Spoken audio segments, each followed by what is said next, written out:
This is part 2 of the audiobook Poor Charlie's Almanack by Peter D. Kaufman, presented by the legendary Investor Channel. In this video, you'll hear from Talk 4 to the end of the book. Talk 4.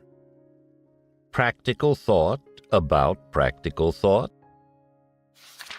July 20th, 1996. An informal talk. In this talk, Charlie explains how he makes decisions and solves problems by taking us step by step through a diverse set of mental models. He presents a case study that asks rhetorically how the listener would go about producing a $2 trillion business from scratch, using Coca-Cola as his example. Naturally, he has his own solution, apt to strike you as both brilliant and perceptive.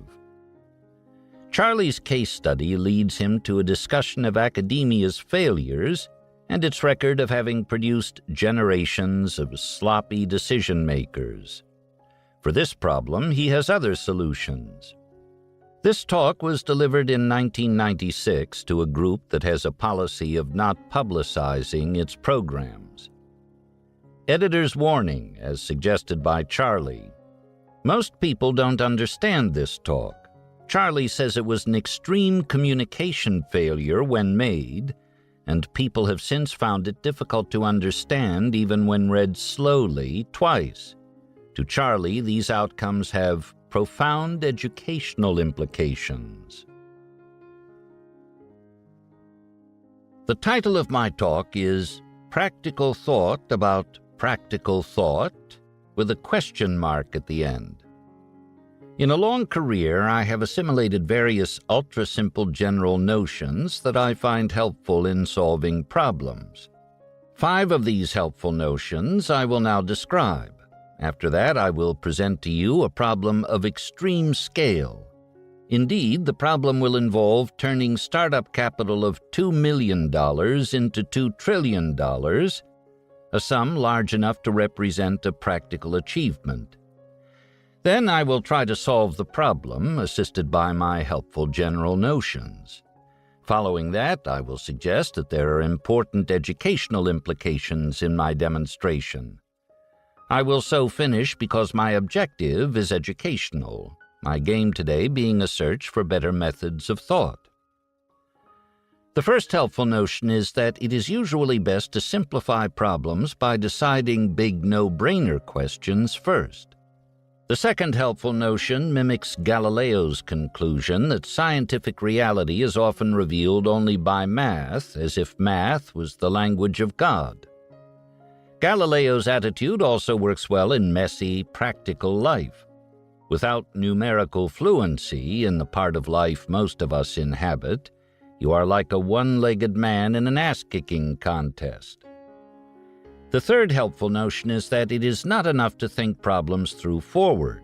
You must also think in reverse, much like the rustic who wanted to know where he was going to die so that he'd never go there.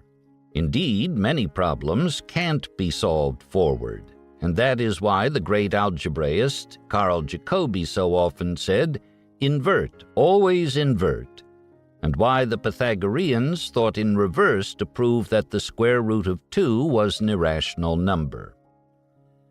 The fourth helpful notion is that the best and most practical wisdom is elementary academic wisdom. But there is one extremely important qualification. You must think in a multidisciplinary manner. You must routinely use all the easy-to-learn concepts from the freshman course in every basic subject.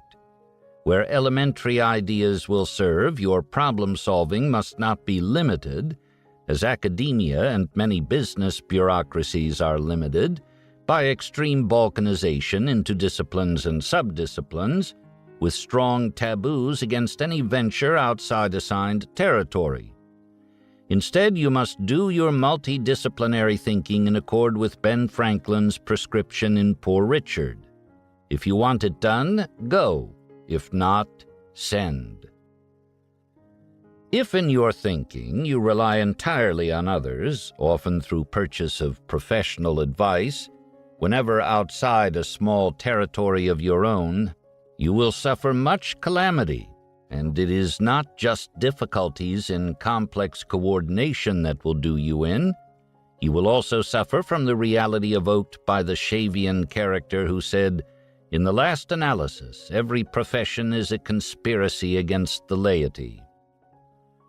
Indeed, a Shavian character for once understated the horrors of something George Bernard Shaw didn't like.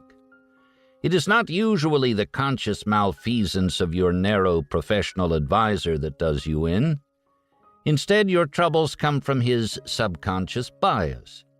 His cognition will often be impaired, for your purposes, by financial incentives different from yours, and he will also suffer from the psychological defect caught by the proverb, "To a man with a hammer, every problem looks like a nail."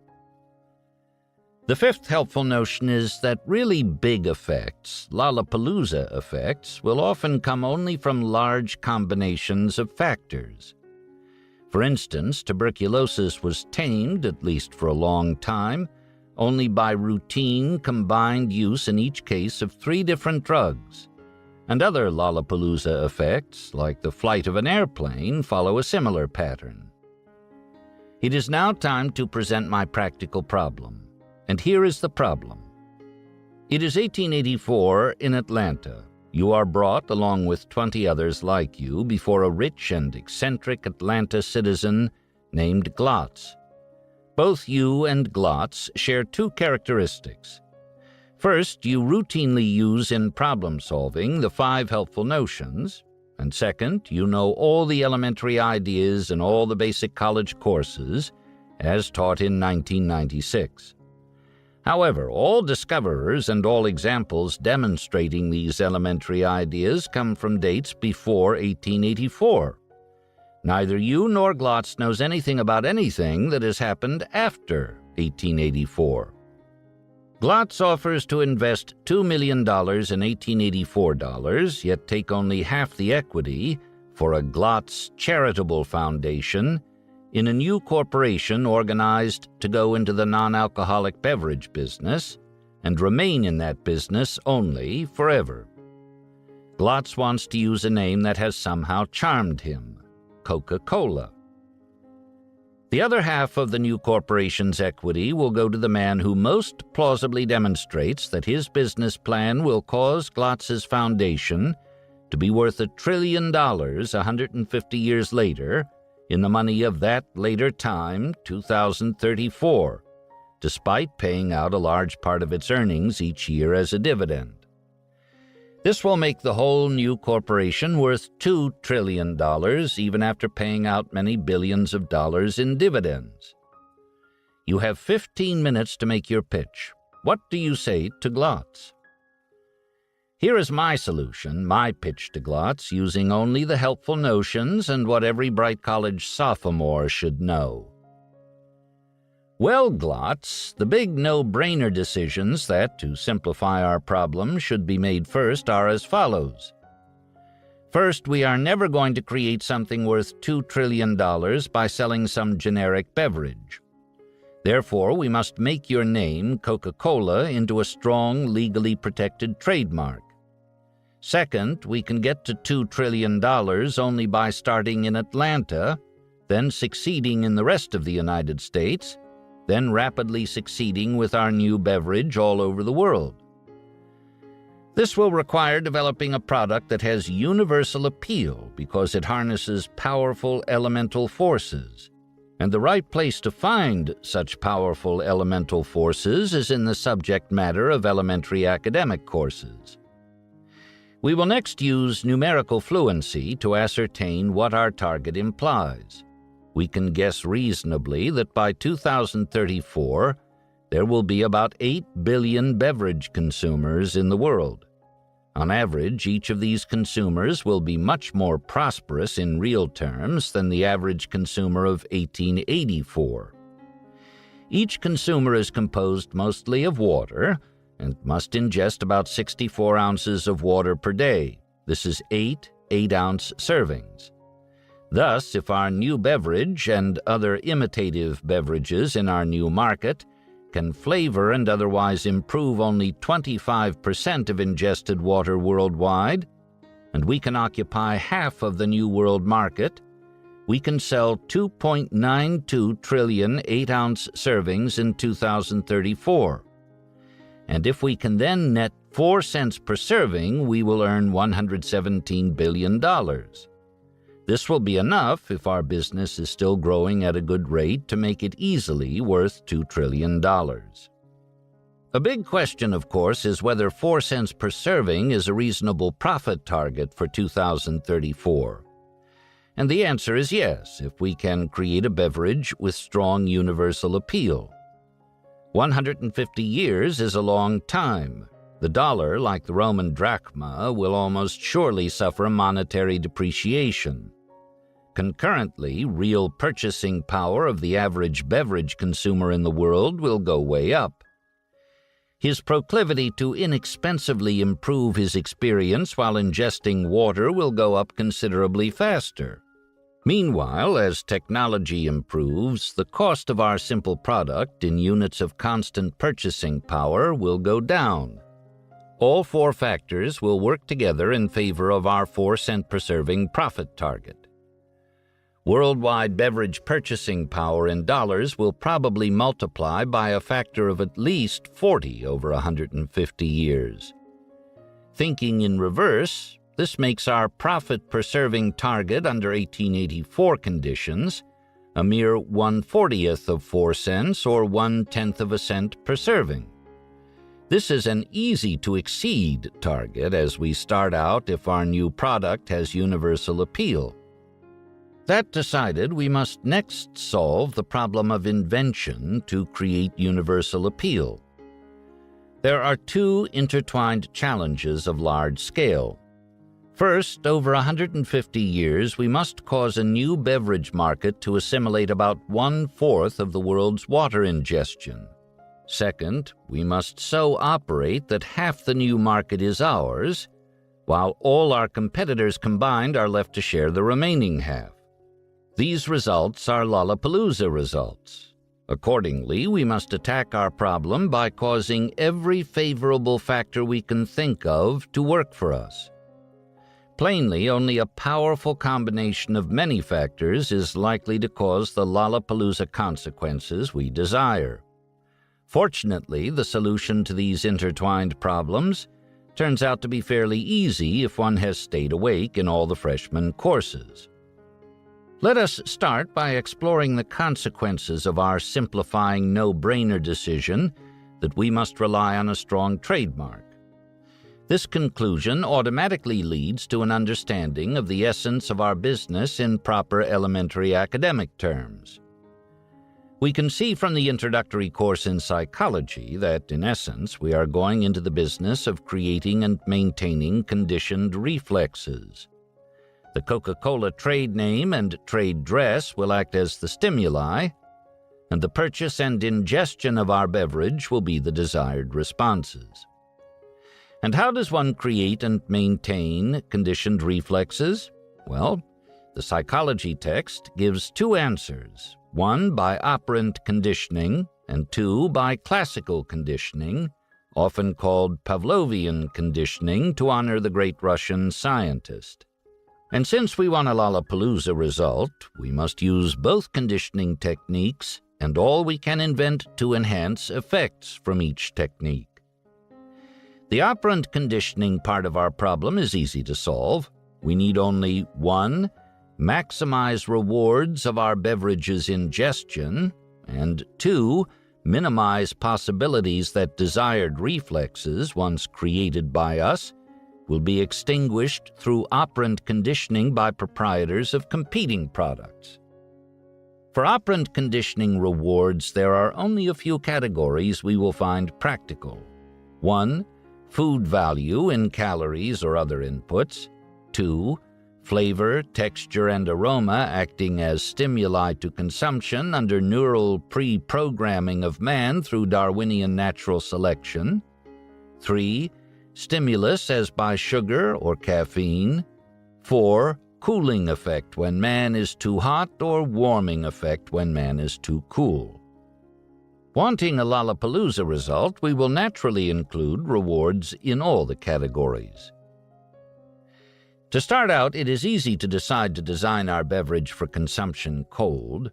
There is much less opportunity, without ingesting a beverage, to counteract excessive heat compared with excessive cold. Moreover, with excessive heat, much liquid must be consumed, and the reverse is not true. It is also easy to decide to include both sugar and caffeine.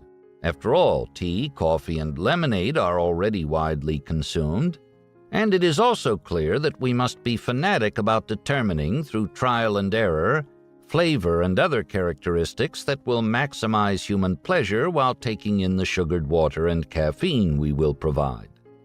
And, to counteract possibilities that desired operant-conditioned reflexes, once created by us, will be extinguished by operant conditioning employing competing products, there is also an obvious answer.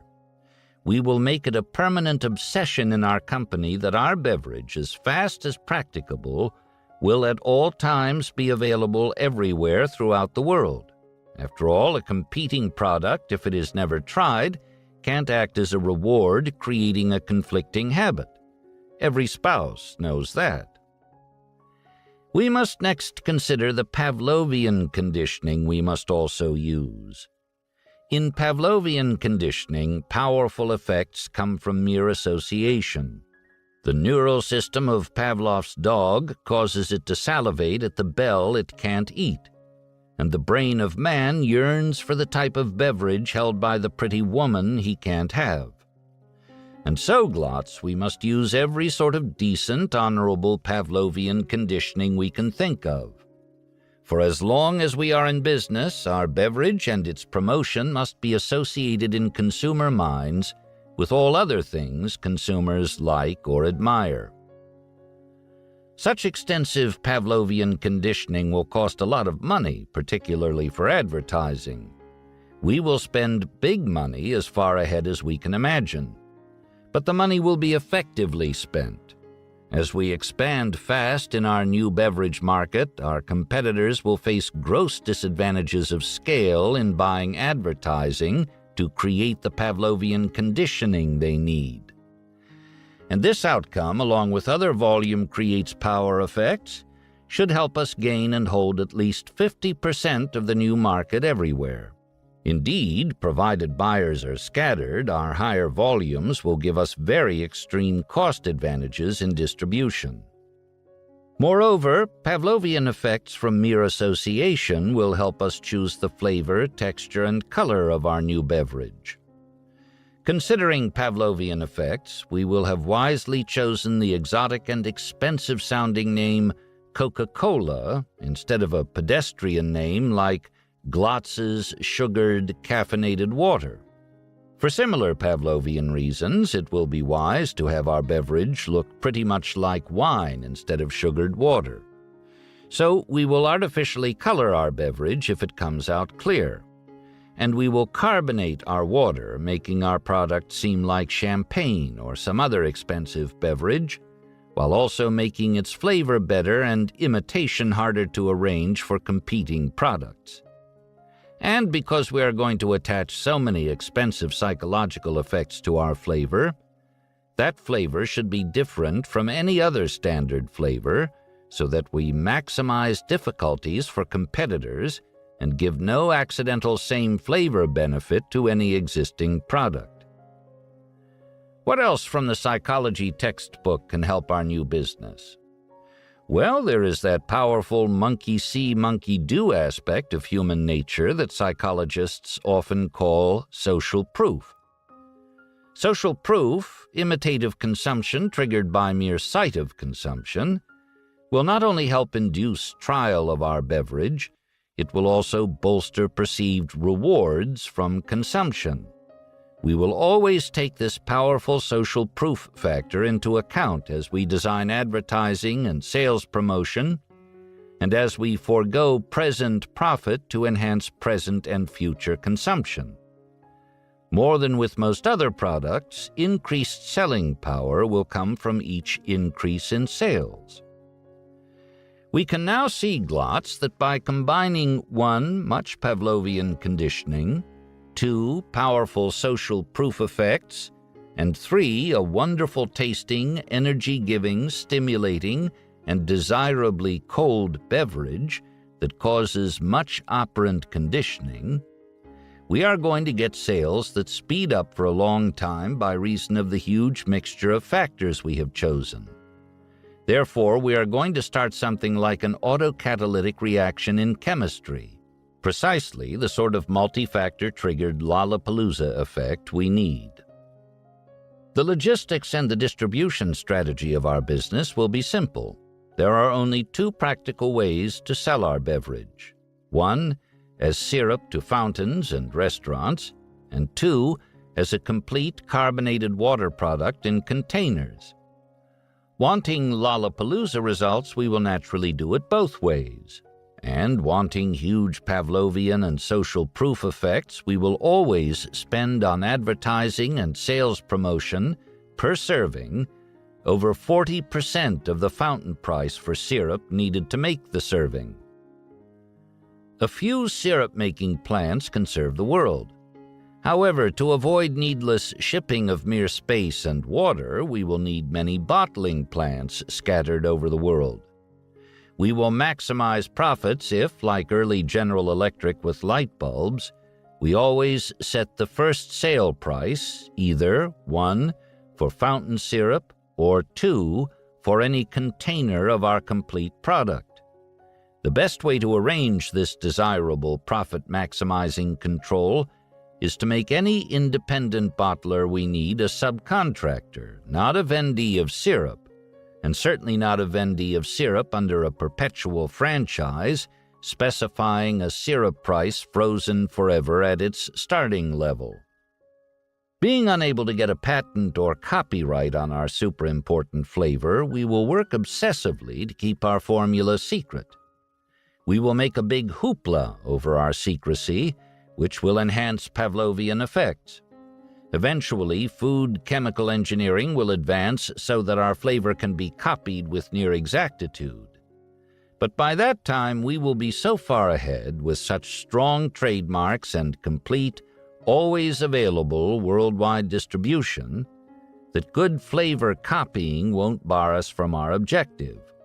Moreover, the advances in food chemistry that help competitors will almost surely be accompanied by technological advances that will help us, including refrigeration, better transportation, and for dieters, the ability to insert a sugar taste without inserting sugar's calories.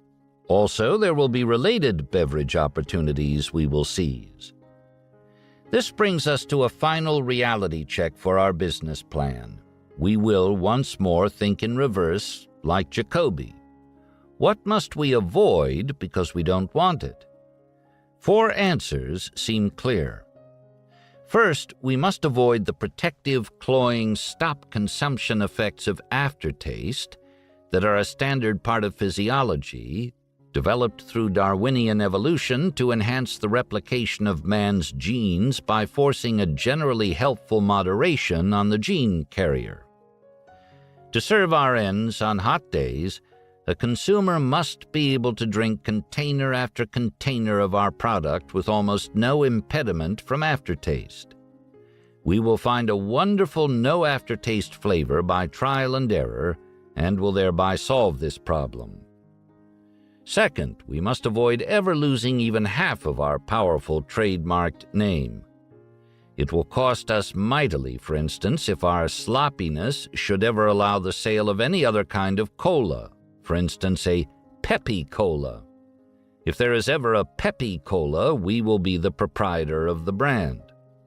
Third, with so much success coming, we must avoid bad effects from envy, which is given a prominent place in the 10 Commandments, because envy is so much a part of human nature. The best way to avoid envy, as recognized by Aristotle, is to plainly deserve the success we get. We will be fanatic about product quality, quality of product presentation, and reasonableness of prices, considering the harmless pleasure we will provide. Fourth, after our trademarked flavor dominates our new market, we must avoid making any huge and sudden change in our flavor. Even if a new flavor performs better in blind taste tests, changing to that new flavor would be a foolish thing to do. This follows because under such conditions, our old flavor will be so entrenched in consumer preference by psychological effects that a big flavor change would do us little good, and it would do immense harm by triggering in consumers the standard deprival superreaction syndrome that makes takeaways so hard to get in any type of negotiation and helps make most gamblers so irrational. Moreover, such a large flavor change would allow a competitor, by copying our old flavor, to take advantage of both, 1, the hostile consumer superreaction to deprival, and 2, the huge love of our original flavor created by our previous work. Well, that is my solution to my own problem of turning $2 million into $2 trillion even after paying out billions of dollars in dividends. I think it would have won with Glotz in 1884 and should convince you more than you expected at the outset. After all, the correct strategies are clear after being related to elementary academic ideas brought into play by the helpful notions. How consistent is my solution with the history of the real Coca-Cola Company? Well, as late as 1896, 12 years after the fictional Glotz was to start vigorously with $2 million in 1884 dollars, the real Coca-Cola Company had a net worth under $150,000 and earnings of about zero. And thereafter, the real Coca-Cola Company did lose half its trademark and did grant perpetual bottling franchises at fixed syrup prices. And some of the bottlers were not very effective and couldn't easily be changed. And the real Coca-Cola Company, with this system, did lose much pricing control that would have improved results had it been retained. Yet even so, the real Coca-Cola Company followed so much of the plan given to Glotz that it is now worth about $125 billion and will have to increase its value at only 8% per year until 2034 to reach a value of $2 trillion. And it can hit an annual physical volume target of 2.92 trillion servings if servings grow until 2034 at only 6% per year, a result consistent with much past experience and leaving plenty of plain water ingestion for Coca-Cola to replace after 2034. So I would guess that the fictional Glotz, starting earlier and stronger and avoiding the worst errors, would have easily hit his $2 trillion target, and he would have done it well before 2034. This brings me at last to the main purpose of my talk. Large educational implications exist if my answer to Glotz's problem is roughly right, and if you make one more assumption I believe true, that most PhD educators, even psychology professors and business school deans, would not have given the same simple answer I did. And if I am right in these two ways, this would indicate that our civilization now keeps in place a great many educators who can't satisfactorily explain Coca-Cola, even in retrospect, and even after watching it closely all their lives. This is not the satisfactory state of affairs. Moreover, and this result is even more extreme, the brilliant and effective executives who, surrounded by business school and law school graduates, have run the Coca-Cola Company with glorious success in recent years, also did not understand elementary psychology well enough to predict and avoid the new Coke fiasco, which dangerously threatened their company.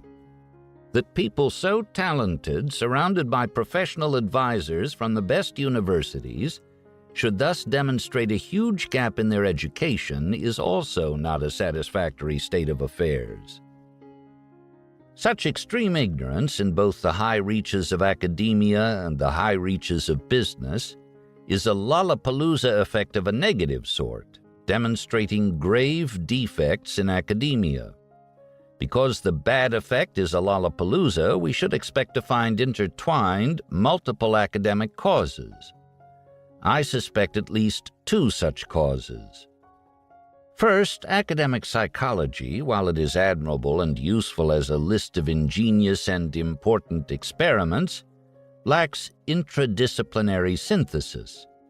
In particular, not enough attention is given to lollapalooza effects coming from combinations of psychological tendencies. This creates a situation reminding one of a rustic teacher who tries to simplify schoolwork by rounding pi to an even 3.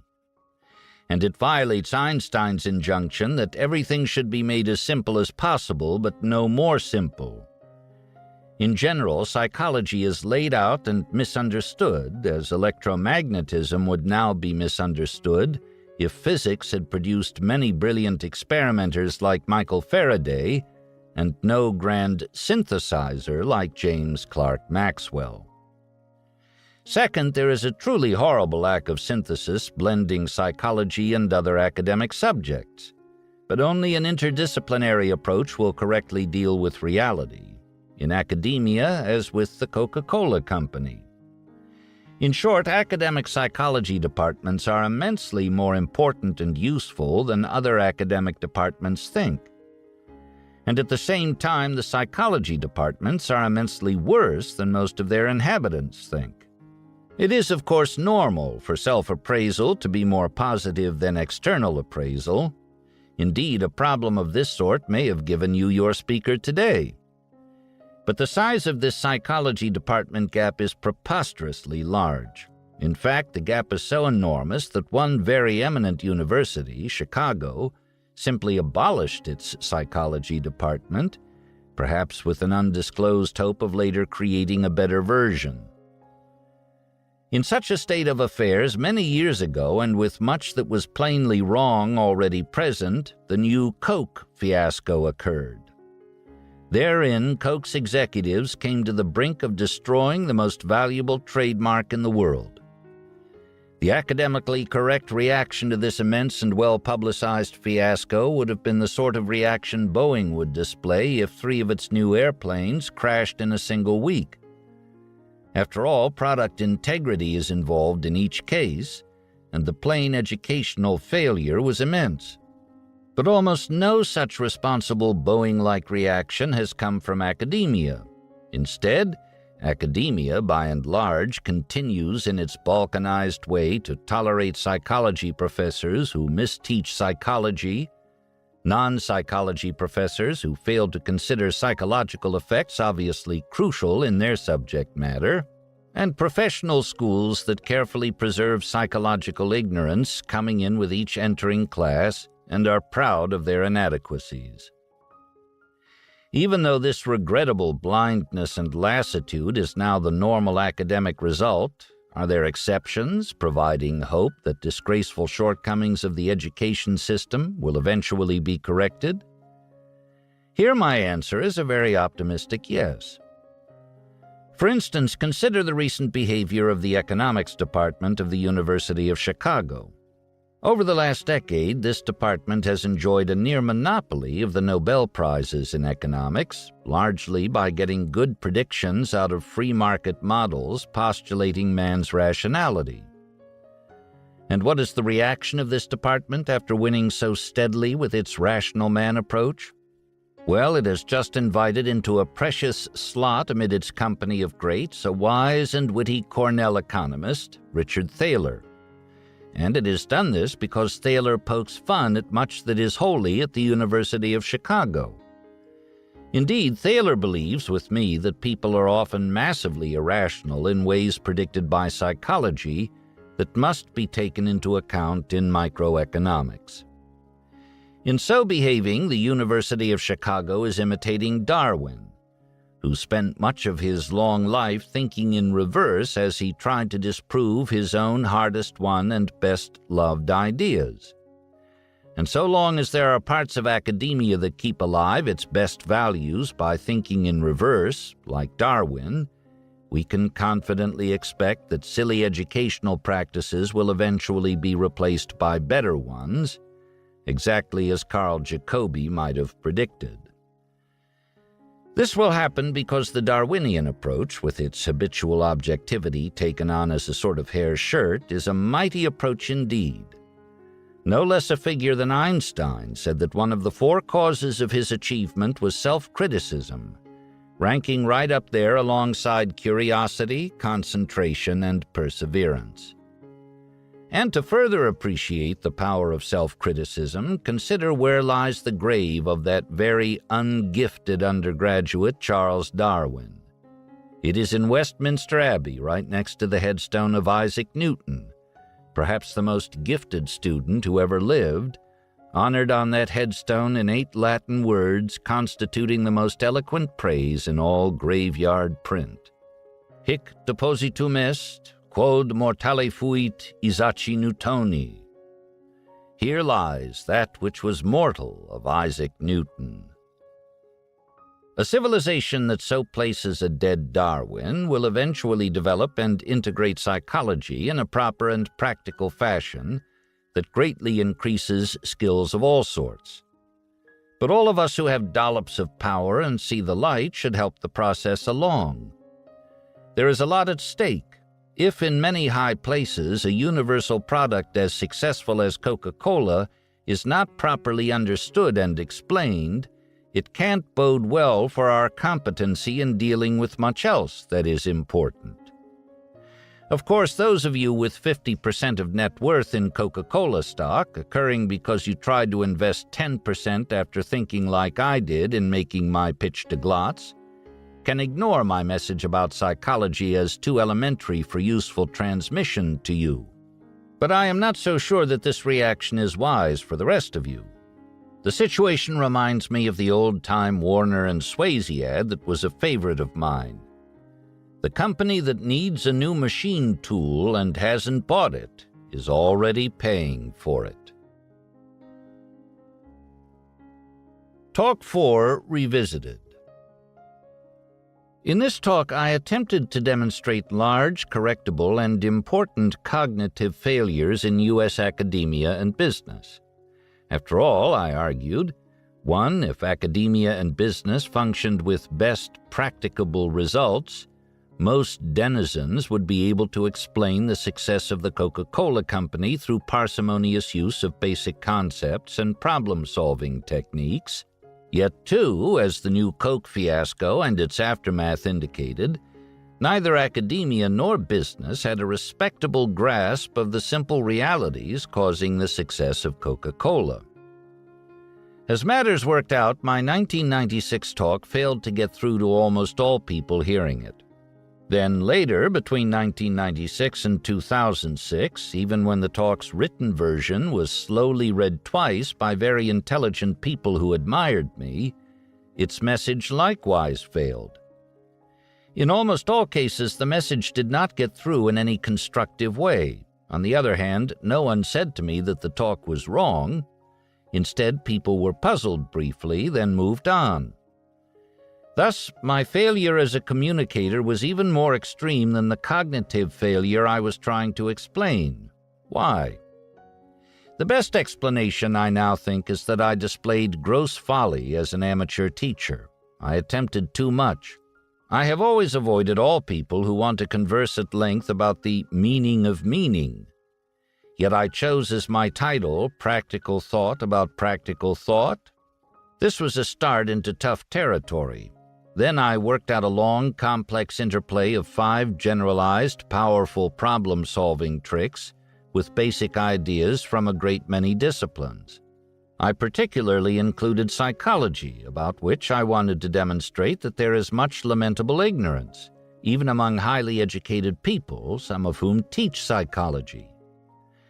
My demonstration naturally relied on correct psychology as part of my would-be demonstration. This was logically sound. But if psychological ignorance is widespread, why would most of my hearers recognize that my version of psychology was correct? Thus, for most hearers, I did the rough equivalent of trying to explain some hard-to-comprehend ideas by simply defining those ideas as equivalent to themselves. And this was not the outer limit of my teaching folly. after I knew that the written version of my talk was hard to understand, I consented to an order of talks in Poor Charlie's Almanack, wherein my psychology talk was Talk 11, inserted many pages after Talk 4. Instead, I should have recognized that the order of the two talks should be reversed, considering that Talk 4 assumed that readers had already mastered basic psychology, the subject of Talk 11. Then, finally, I preferred to maintain the original unhelpful order of the two talks.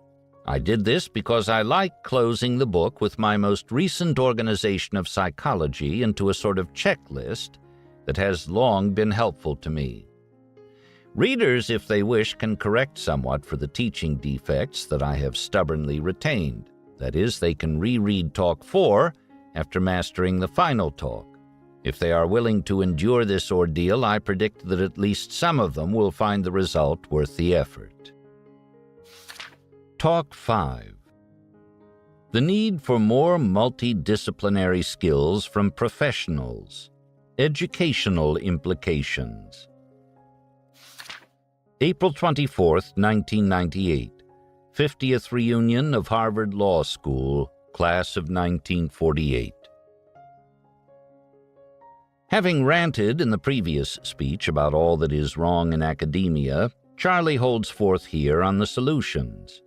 Delivered in 1998 at the 50th reunion of his Harvard Law School class, this talk focuses on a hugely complicated issue, the narrowness of elite education, and segments it into elements whose solutions, when taken together, form a satisfactory answer to the problem. Through a series of rhetorical questions, Charlie posits that professionals, such as attorneys, to their own detriment, lack multidisciplinary skills. From his own extensive multidisciplinary studies, he recognizes that there are subconscious mental tendencies that keep people from broadening their own horizons sufficiently. Nonetheless, he brings unique and memorable solutions to the problem. This talk, a favorite of your editor, clearly demonstrates Charlie's uncommon common sense. He says, when it really matters, as with pilots and surgeons, educational systems employ highly effective structures. Yet they don't employ these same well-understood structures in other areas of learning that are also important. If superior structures are known and available, why don't educators more broadly utilize them? What could be more simple? Today, I am going to engage in a game reminding us of our old professors, Socratic solitaire. I will ask and briefly answer 5 questions. 1. Do broad-scale professionals need more multidisciplinary skill? 2. Was our education sufficiently multidisciplinary? 3. In elite, broad-scale soft science, what is the essential nature of practicable, best-form, multidisciplinary education? 4. In the last 50 years, how far has elite academia progressed toward attainable, best-form multidisciplinarity? 5. What educational practices would make progress faster? We start with the question, do broad-scale professionals need more multidisciplinary skill? To answer the first question, we must first decide whether more multidisciplinarity will improve professional cognition. And to decide what will cure bad cognition, it will help to know what causes it. One of Bernard Shaw's characters explained professional defects as follows. In the last analysis, every profession is a conspiracy against the laity. There is a lot of truth in Shaw's diagnosis, as was early demonstrated when, in the 16th century, the dominant profession, the clergy, burned William Tyndale at the stake for translating the Bible into English. But Shaw plainly understates the problem in implying that a conscious, self-interested malevolence is the main culprit. More important, there are frequent terrible effects in professionals from intertwined subconscious mental tendencies, 2 of which are exceptionally prone to cause trouble. 1. Incentive-caused bias, a natural cognitive drift toward the conclusion that what is good for the professional is good for the client and the wider civilization. And 2.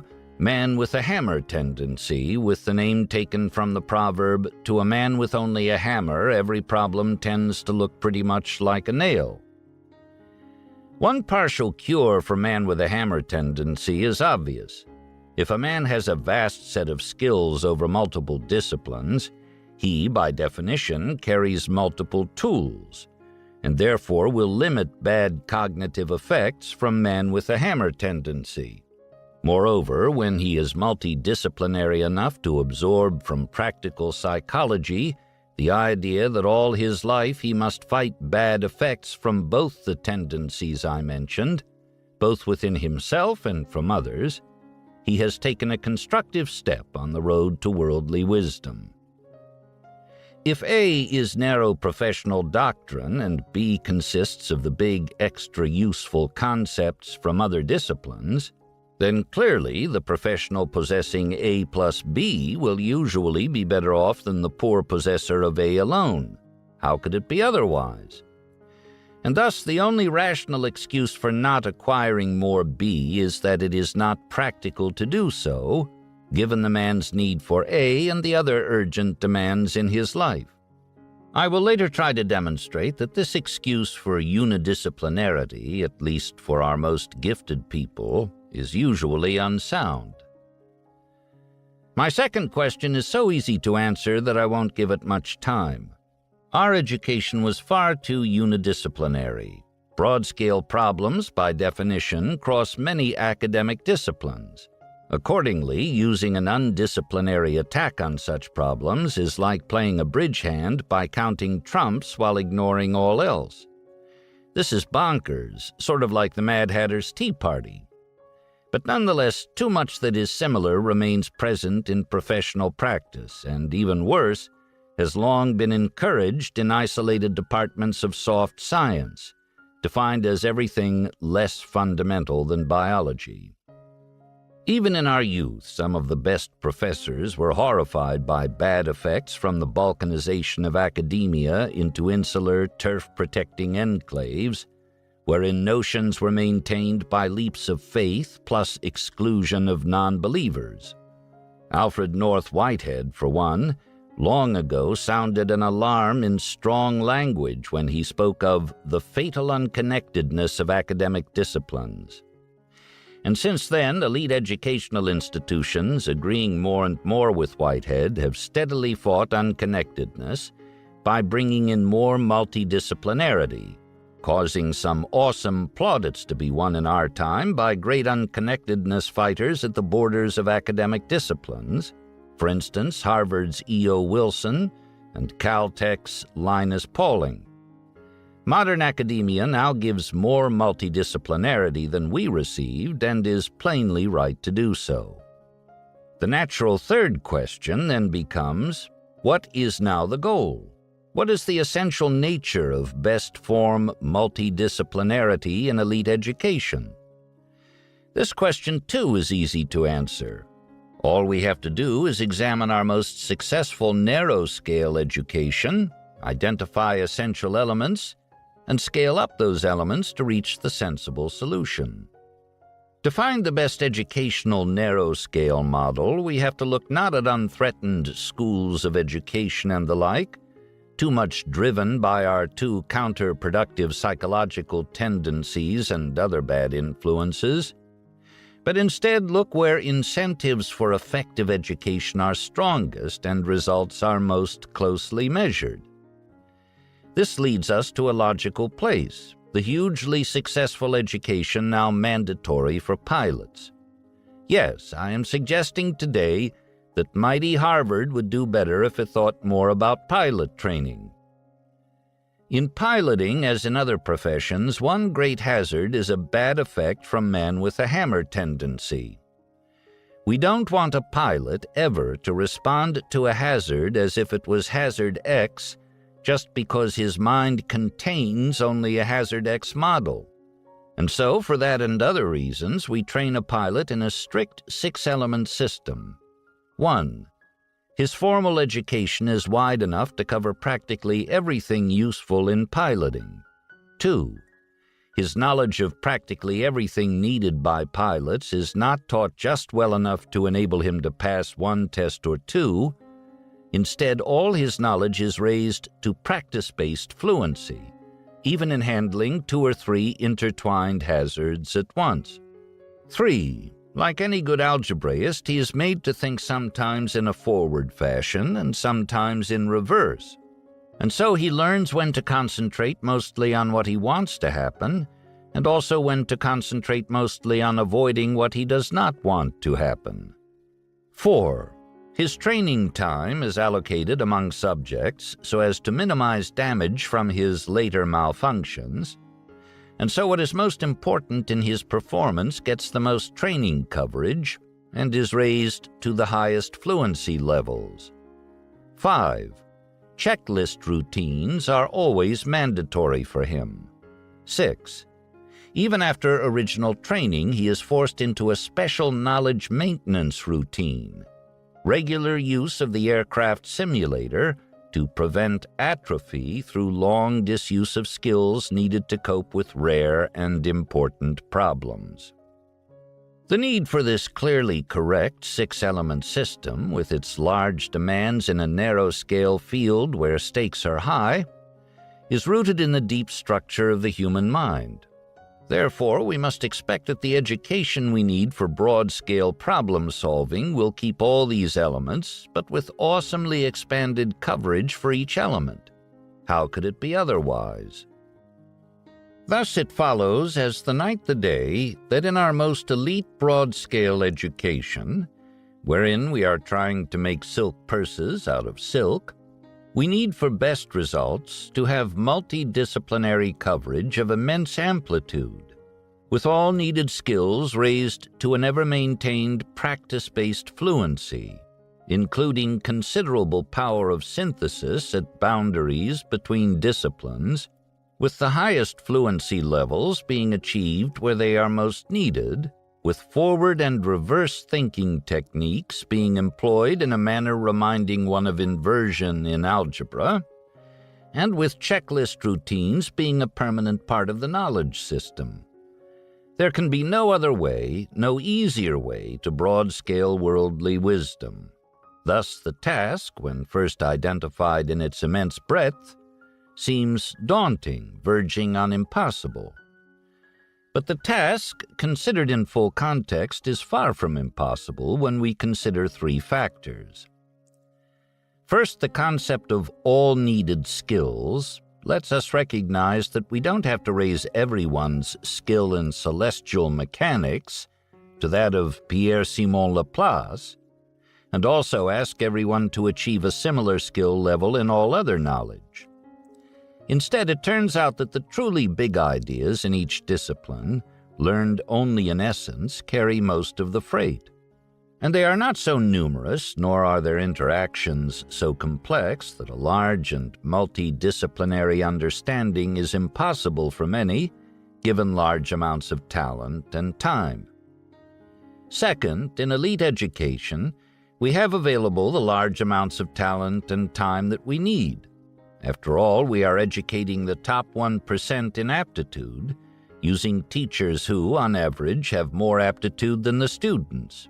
And we have roughly 13 long years in which to turn our most promising 12-year-olds into starting professionals. Third, thinking by inversion and thorough use of checklists is easily learned, in broad-scale life as in piloting. Moreover, we can believe in the attainability of broad multidisciplinary skill for the same reason the fellow from Arkansas gave for his belief in baptism. I've seen it done. We all know of individuals, modern Ben Franklins, who have 1. Achieved a massive multidisciplinary synthesis with less time in formal education than is now available to our numerous brilliant young, and 2, thus become better performers in their own disciplines, not worse, despite diversion of learning time to matter outside the normal coverage of their own disciplines.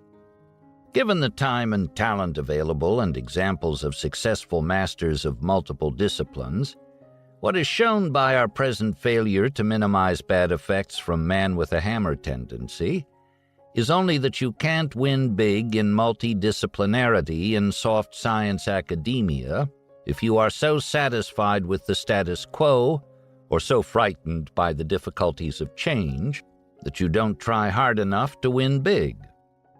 Which brings us to our fourth question. Judged with reference to an optimized, feasible, multidisciplinary goal, how much has elite soft science education been corrected after we left? The answer is that many things have been tried as corrections in the direction of better multidisciplinarity, and after allowing for some counterproductive results, there has been some considerable improvement, net. But much desirable correction is still undone and lies far ahead.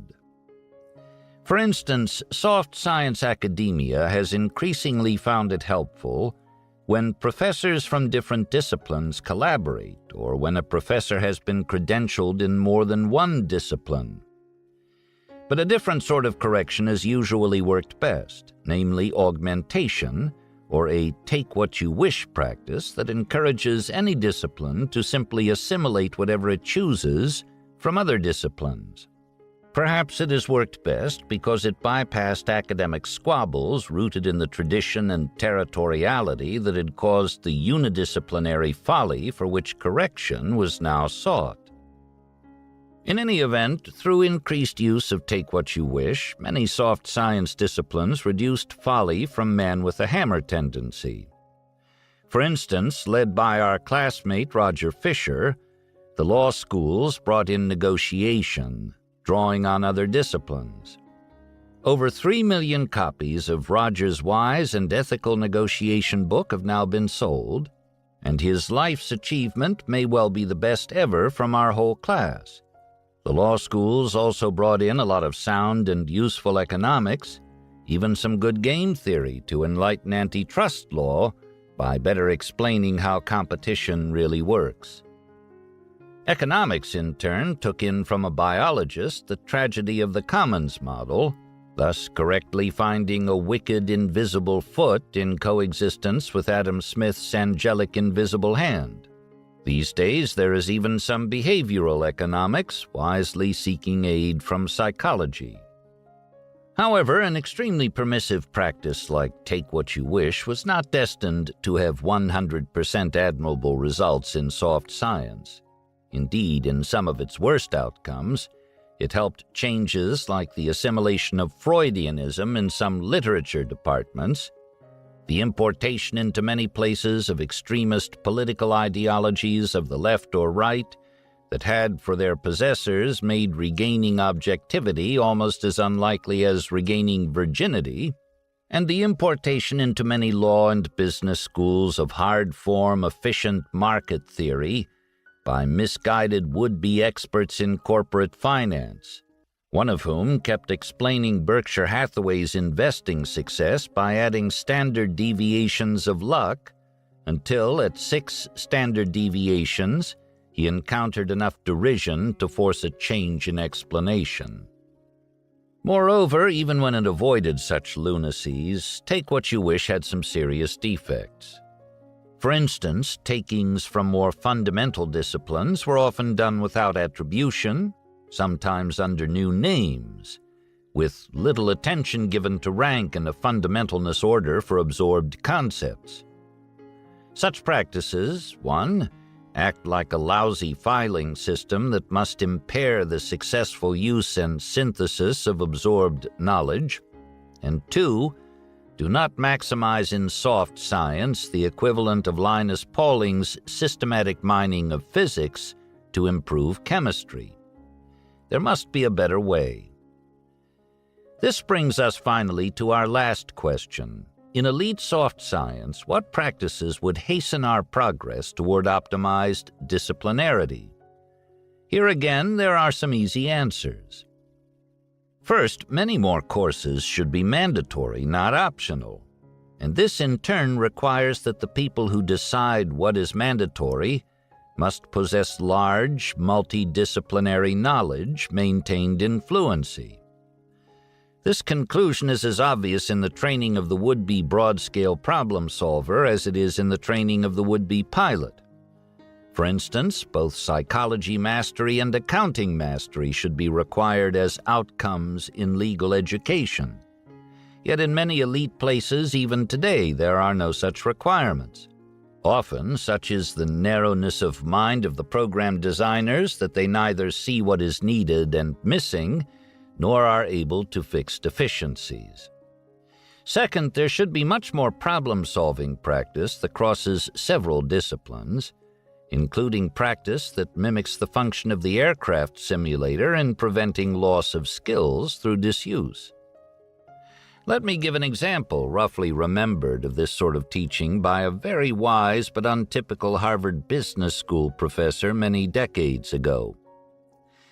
This professor gave a test involving two unworldly old ladies who had just inherited a New England shoe factory making branded shoes and beset with serious business problems described in great detail. The professor then gave the students ample time to answer with written advice to the old ladies. In response to the answers, the professor gave every student an undesirable grade, except for one student who was graded at the top by a wide margin. What was the winning answer? It was very short and roughly as follows. This business field and this particular business in its particular location present crucial problems that are so difficult that unworldly old ladies cannot wisely try to solve them through hired help. Given the difficulties and unavoidable agency costs, the old ladies should promptly sell the shoe factory, probably to the competitor who would enjoy the greatest marginal utility advantage. Thus, the winning answer relied not on what the students had most recently been taught in business school, but instead on more fundamental concepts like agency costs and marginal utility lifted from undergraduate psychology and economics. Ah, my fellow members of the Harvard Law class of 1948, if only we had been much more often tested like that, just think of what more we might have accomplished. Incidentally, many elite private schools now wisely use such multidisciplinary methods in 7th grade science, while at the same time many graduate schools have not yet seen the same light.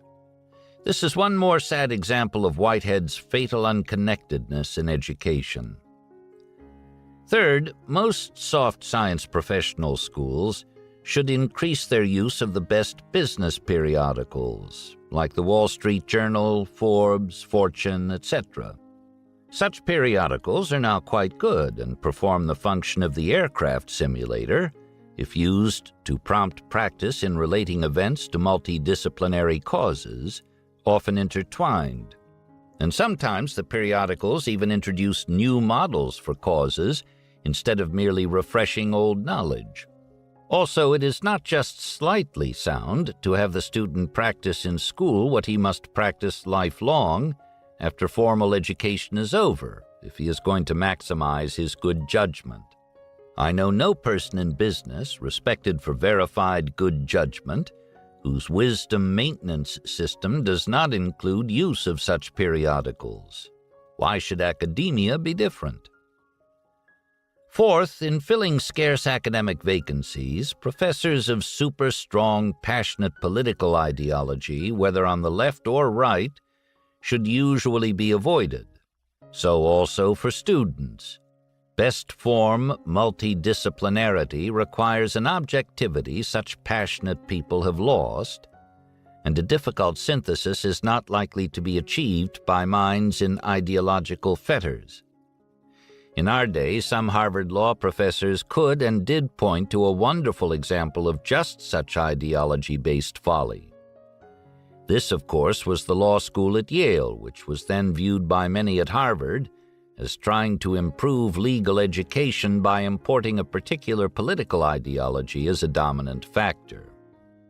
Fifth, soft science should more intensely imitate the fundamental organizing ethos of hard science, defined as the fundamental four-discipline combination of math, physics, chemistry, and engineering.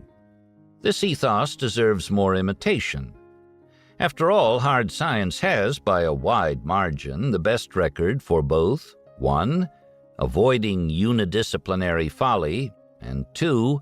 Making user-friendly a big patch of multidisciplinary domain with frequent good results like those of physicist Richard Feynman, when he so quickly found in cold O-rings the cause of our greatest space shuttle disaster. Previous extensions of the ethos into softer fare have worked well. For instance, biology, starting 150 years ago with a descriptive mess not much related to deep theory, has gradually absorbed the fundamental organizing ethos with marvelous results, as new generations have come to use better thinking methods containing models that answer the question, why? And there is no clear reason why the ethos of hard science can't also help in disciplines far less fundamental than biology. Here, as I interpret it, is this fundamental organizing ethos I am talking about. 1. You must both rank and use disciplines in order of fundamentalness. 2.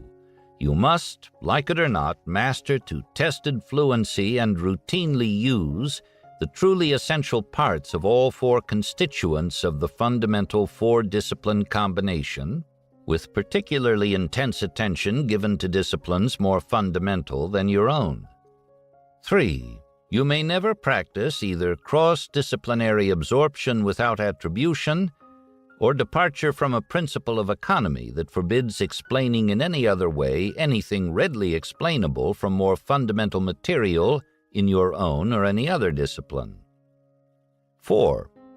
But when the Step 3 approach doesn't produce much new and useful insight, you should hypothesize and test to establishment new principles, ordinarily by using methods similar to those that created successful old principles. But you may not use any new principle inconsistent with an old one, unless you can now prove that the old principle is not true. You will note that compared with much current practice in soft science, the fundamental organizing ethos of hard science is more severe. This reminds one of pilot training, and this outcome is not a coincidence. Reality is talking to anyone who will listen. Like pilot training, the ethos of hard science does not say, take what you wish, but learn it all to fluency, like it or not. And rational organization of multidisciplinary knowledge is forced by making mandatory, 1. Full attribution for cross-disciplinary takings, and 2. Mandatory preference for the most fundamental explanation. This simple idea may appear too obvious to be useful, but there is an old 2-part rule that often works wonders in business, science, and elsewhere. 1. Take a simple, basic idea, and 2. Take it very seriously. And as some evidence for the value of taking very seriously the fundamental organizing ethos, I offer the example of my own life. I came to Harvard Law School very poorly educated, with desultory work habits and no college degree. I was admitted over the objection of Warren Abner Seavey through the intervention of family friend Roscoe Pound. I had taken one silly course in biology in high school, briefly learning, mostly by rote, an obviously incomplete theory of evolution, portions of the anatomy of the paramecium and frog, plus a ridiculous concept of protoplasm that has since disappeared. To this day, I have never taken any course anywhere in chemistry, economics, psychology, or business. But I early took elementary physics and math and paid enough attention to somehow assimilate the fundamental organizing ethos of hard science, which I thereafter pushed further and further into softer and softer fare as my organizing guide and filing system in a search for whatever multidisciplinary worldly wisdom it would be easy to get. Thus, my life became a sort of accidental educational experiment with respect to the feasibility and utility of a very gross academic extension of the fundamental organizing ethos by a man who also learned well what his own discipline had to teach. What I found in my extended attempts to complete by informal means my stunted education was that plugging along with only ordinary will but with the fundamental organizing ethos as my guide, my ability to serve everything I loved was enhanced far beyond my deserts. Large gains came in places that seemed unlikely as I started out, sometimes making me like the only one without a blindfold in a high-stakes game of pin the tail on the donkey. For instance, I was productively led into psychology, where I had no plans to go, creating large advantages that deserve a story on another day. Today I have no more story. I have finished my talk by answering my own questions as best I could in a brief time. What is most interesting to me in my answers is that while everything I have said is non-original and has long been obvious to the point of banality to many sound and well-educated minds, all the evils I decry remain grossly over-present in the best of our soft science educational domains, wherein virtually every professor has a too unidisciplinary habit of mind, even while a better model exists just across the aisle in his own university. To me, this ridiculous outcome implies that the soft science departments tolerate perverse incentives. Wrong incentives are a major cause because, as Dr. Samuel Johnson so wisely observed, truth is hard to assimilate in any mind when opposed by interest. And if institutional incentives cause the problem, then a remedy is feasible because incentives can be changed. I have tried to demonstrate today, and indeed by the example of my life, that it is neither inevitable nor advantageous for soft science educational domains to tolerate as much unidisciplinary wrong-headedness as they now do. Please remember the word Dr. Johnson used to describe maintenance of academic ignorance that is removable through diligence. To Dr. Johnson, such conduct was treachery. And if duty will not move improvement, advantage is also available. There will be immense worldly rewards for law schools and other academic domains, as for Charlie Munger, in a more multidisciplinary approach to many problems, common or uncommon. And more fun as well as more accomplishment. The happier mental realm I recommend is one from which no one willingly returns. A return would be like cutting off one's hands. Talk 5 Revisited. As I review Talk 5 in 2006, I would not change a word, and I continue to believe that my ideas are important. In my attitude, I may be displaying too much similarity to my long-dead relative, Reverend Theodore Munger, former chaplain of Yale. Theodore published a collection of his sermons, laying out proper conduct with a strong ex cathedra tone. Then, late in life, he published a final edition, reporting in his foreword that he had made no changes at all and was now producing the new edition only because the extreme popularity of his sermons had caused excessive wear in the original printing plates. Talk 6. Investment Practices of Leading Charitable Foundations. October 14th, 1998. Speech to the Foundation Financial Officers Group at Miramar Sheraton Hotel, Santa Monica, California, sponsored by the Conrad Hilton Foundation, the Amateur Athletic Foundation, the J. Paul Getty Trust, and Rio Hondo Memorial Foundation. This speech, delivered in October 1998 to the Foundation Financial Officers Group in Santa Monica, helps account for Charlie's line, "It's sad but true, not everybody loves me." In the talk, he attacks the accepted and practiced orthodoxy of his audience with sharp humor, though always without malice. Charlie has a deep and abiding belief in philanthropy, as is demonstrated by his own generous giving, and he seeks here to save the philanthropic community from itself.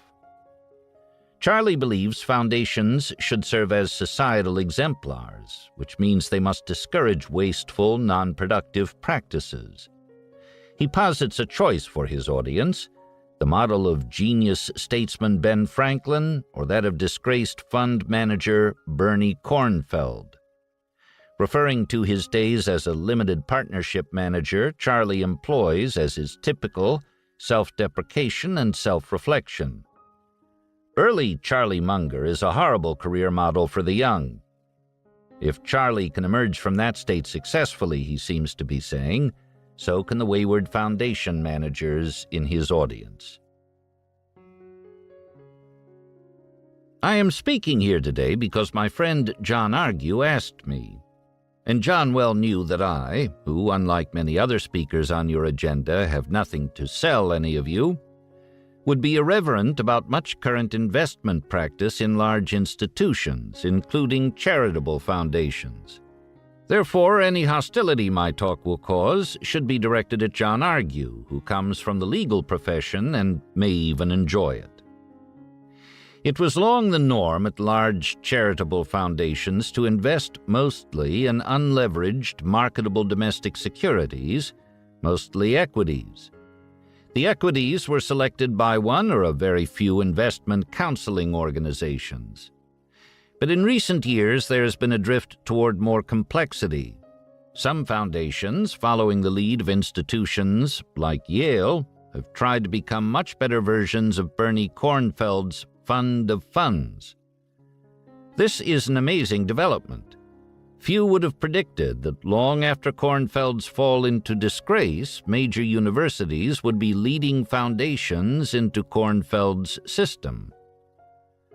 Now, in some foundations, there are not few but many investment counselors, chosen by an additional layer of consultants who are hired to decide which investment counselors are best, help in allocating funds to various categories, make sure that foreign securities are not neglected in favor of domestic securities, check the validity of claimed investment records, ensure that claimed investment styles are scrupulously followed, and help augment an already large diversification in a way that conforms to the latest notions of corporate finance professors about volatility and beta. But even with this amazingly active would-be polymathic new layer of consultants choosing consultants, the individual investment counselors in picking common stocks still rely to a considerable extent on a third layer of consultants. The third layer consists of the security analysts employed by investment banks. These security analysts receive enormous salaries, sometimes set in 7 figures after bidding wars. The hiring investment banks recoup these salaries from 2 sources. 1, commissions and trading spreads borne by security buyers, some of which are rebated as soft dollars to money managers, plus 2, investment banking charges paid by corporations that appreciate the enthusiastic way their securities are being recommended by the security analysts. There is one thing sure about all this complexity, including its touches of behavior lacking the full punctilio of honor. Even when nothing but unleveraged stock picking is involved, the total cost of all the investment management, plus the frictional costs of fairly often getting in and out of many large investment positions, can easily reach 3% of foundation net worth per annum if foundations, urged on by consultants, add new activity year after year. This full cost doesn't show up in conventional accounting, but that is because accounting has limitations and not because the full cost isn't present. Next, we come to time for a little arithmetic. It is one thing each year to pay the croupiers 3% of starting wealth when the average foundation is enjoying a real return, say of 17% before the croupiers take. But it is not written in the stars that foundations will always gain 17% gross, a common result in recent years. And if the average annual gross real return from indexed investment in equities goes back, say, to 5% over some long future period, and the croupier's take turns out to remain the waste it has always been, even for the average intelligent player, then the average intelligent foundation will be in a prolonged, uncomfortable shrinking mode. After all, 5% minus 3% minus 5% in donations leaves an annual shrinkage of 3%. All the equity investors in total will surely bear a performance disadvantage per annum equal to the total croupier's costs they have jointly elected to bear.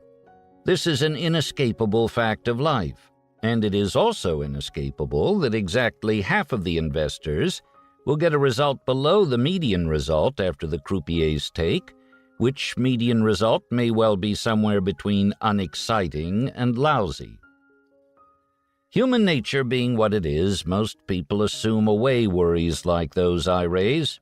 After all, centuries before Christ, Demosthenes noted, "What a man wishes, he will believe." And in self-appraisals of prospects and talents, it is the norm, as Demosthenes predicted, for people to be ridiculously over-optimistic. For instance, a careful survey in Sweden showed that 90% of automobile drivers considered themselves above average. And people who are successfully selling something, as investment counselors do, make Swedish drivers sound like depressives. Virtually every investment expert's public assessment is that he is above average, no matter what the evidence to the contrary. But you may think my foundation at least will be above average. It is well endowed, hires the best, and considers all investment issues at length and with objective professionalism. And to this I respond that an excess of what seems like professionalism will often hurt you horribly, precisely because the careful procedures themselves often lead to overconfidence in their outcome. General Motors recently made just such a mistake, and it was a lollapalooza. Using fancy consumer surveys, its excess of professionalism, it concluded not to put a fourth door in a truck designed to serve as the equivalent of a comfortable 5-passenger car. Its competitors, more basic, had actually seen 5 people enter and exit cars. Moreover, they had noticed that people were used to 4 doors in a comfortable 5-passenger car, and that biological creatures ordinarily prefer effort minimization in routine activities and don't like removals of long-enjoyed benefits. There are only 2 words that come instantly to mind in reviewing General Motors' horrible decision, which has blown many hundreds of millions of dollars. And one of those words is oops. Similarly, the hedge fund, known as long-term capital management, recently collapsed through overconfidence in its highly leveraged methods, despite IQs of its principals that must have averaged 160. Smart, hardworking people aren't exempted from professional disasters from overconfidence. Often they just go aground in the more difficult voyages they choose, relying on their self-appraisals that they have superior talents and methods. It is, of course, irritating that extra care and thinking is not all good, but also introduces extra error. But most good things have undesired side effects, and thinking is no exception. The best defense is that of the best physicists, who systematically criticize themselves to an extreme degree, using a mindset described by Nobel laureate Richard Feynman as follows. The first principle is that you must not fool yourself, and you're the easiest person to fool. But suppose that an abnormally realistic foundation, thinking like Feynman, fears a poor future investment outcome because it is unwilling to assume that its unleveraged equities will outperform equity indexes, minus all investment costs, merely because the foundation has adopted the approach of becoming a fund of funds, with much investment turnover and layers of consultants who consider themselves above average. What are this fearful foundation's options as it seeks improved prospects? There are at least 3 modern choices. 1, the foundation can both dispense with its consultants and reduce its investment turnover as it changes to indexed investment in equities. 2. The foundation can follow the example of Berkshire Hathaway and thus get total annual croupier costs below 0.1% of principal per annum by investing with virtually total passivity in a very few much-admired domestic corporations. And there is no reason why some outside advice can't be used in this process. All the fee payer has to do is suitably control the high talent in investment counseling organizations so that the servant becomes the useful tool of its master, instead of serving itself under the perverse incentives of a sort of Mad Hatter's Tea Party.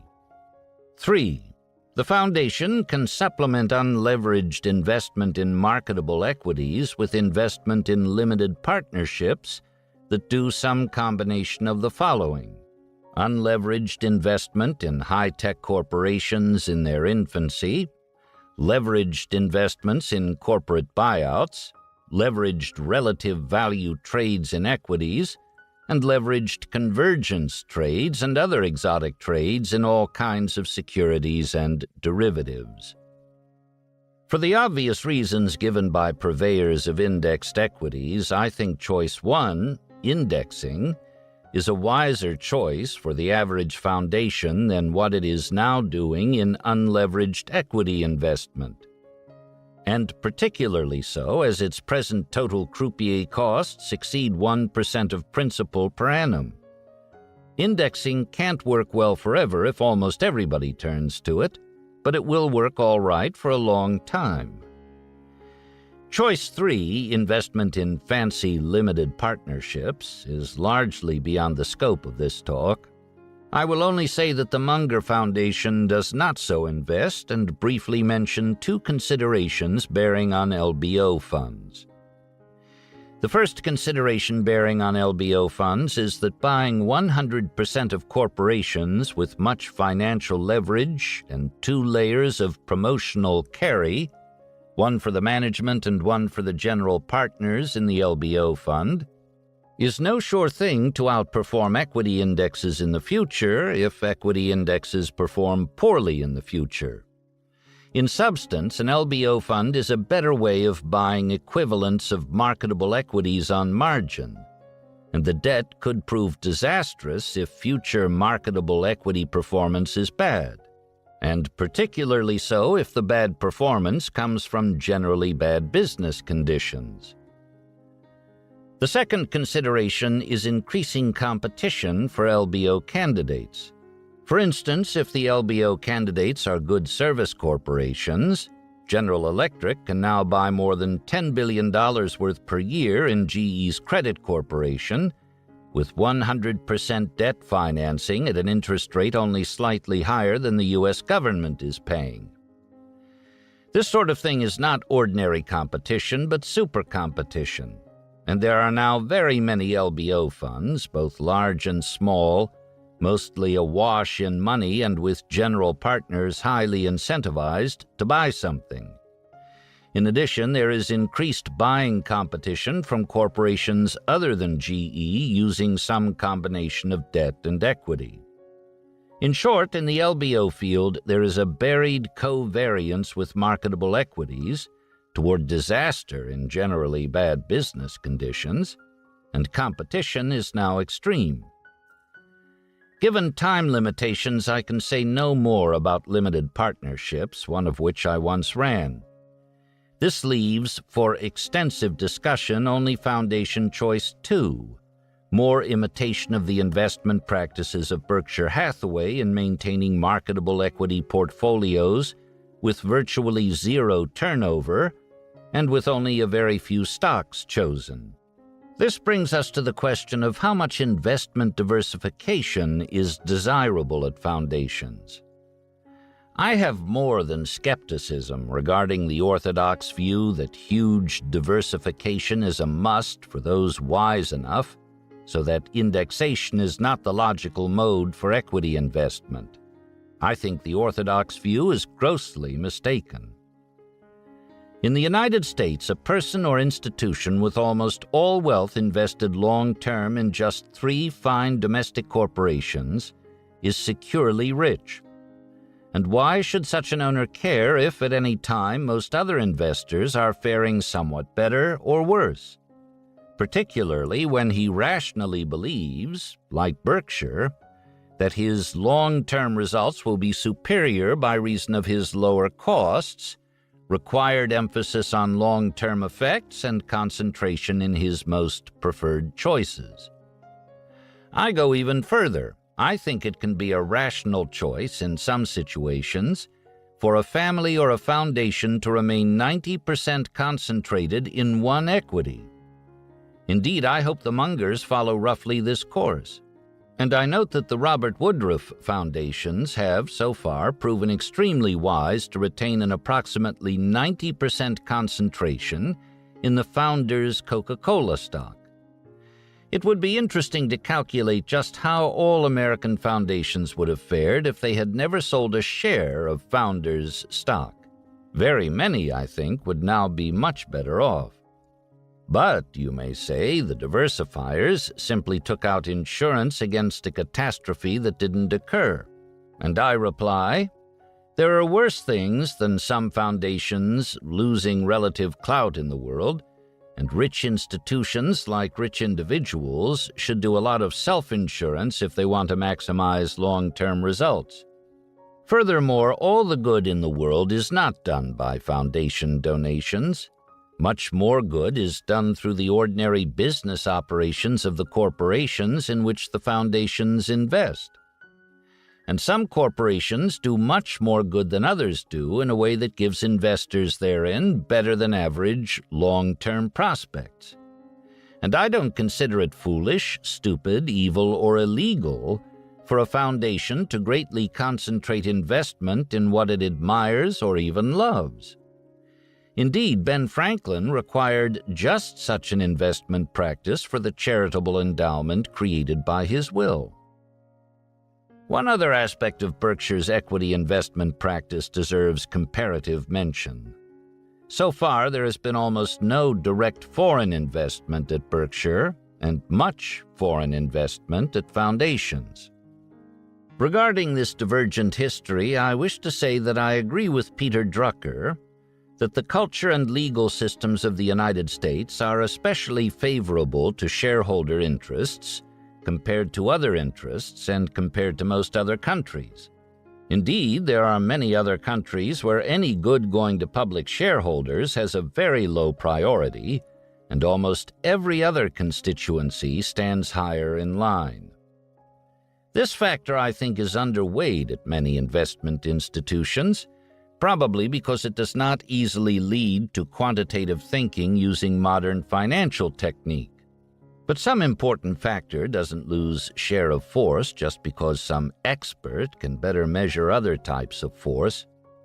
Generally, I tend to prefer over direct foreign investment Berkshire's practice of participating in foreign economies through the likes of Coca-Cola and Gillette. To conclude, I will make one controversial prediction and one controversial argument. The controversial prediction is that if some of you make your investment style more like Berkshire Hathaway's in a long-term retrospect, you will be unlikely to have cause for regret, even if you can't get Warren Buffett to work for nothing. Instead, Berkshire will have cause for regret as it faces more intelligent investment competition. But Berkshire won't actually regret any disadvantage from your enlightenment. We only want what success we can get, despite encouraging others to share our general views about reality. My controversial argument is an additional consideration weighing against the complex, high-cost investment modalities becoming ever more popular at foundations. Even if, contrary to my suspicions, such modalities should turn out to work pretty well, most of the money-making activity would contain profoundly antisocial effects.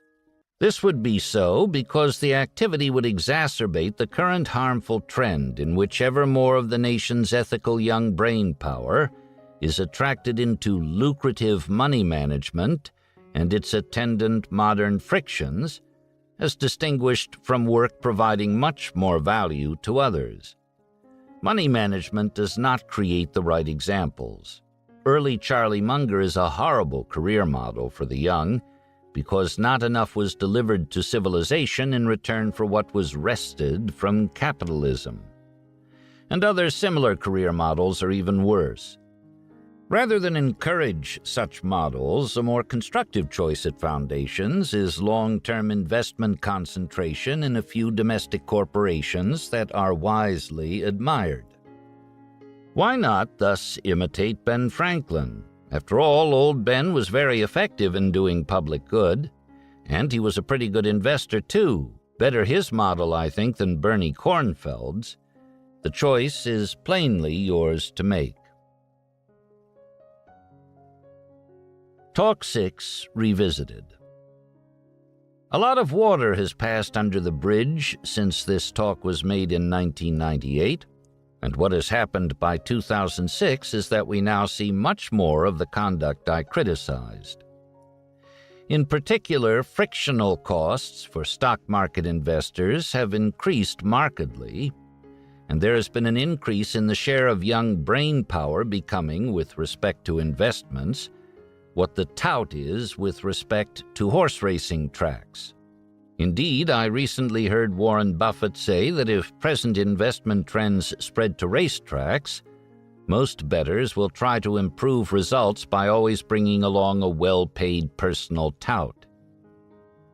However, at the same time that lovers of frictional costs have been spending more on what they love, there has also been an increase in holdings of stocks that track market indexes in a manner imposing negligible costs. This cost-averse, index-mimicking group does not grow fast enough to prevent an increase in total frictional costs, but more stock holding is slowly being converted to the passive indexed mode. Talk 7.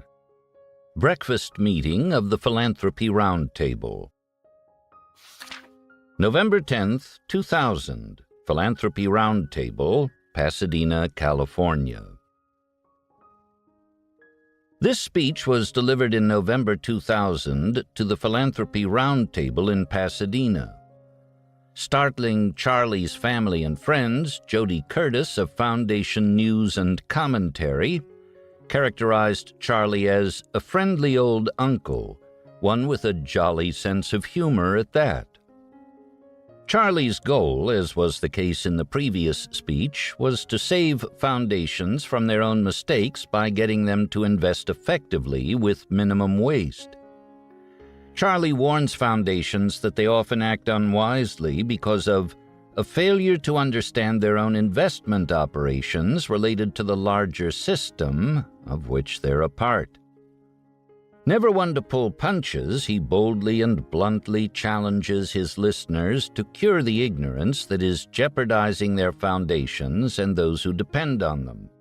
Charlie coins the term "fabezzlement," the functional equivalent of embezzlement, to explain how wealth is stripped away by layers of unnecessary investment managers and consultants.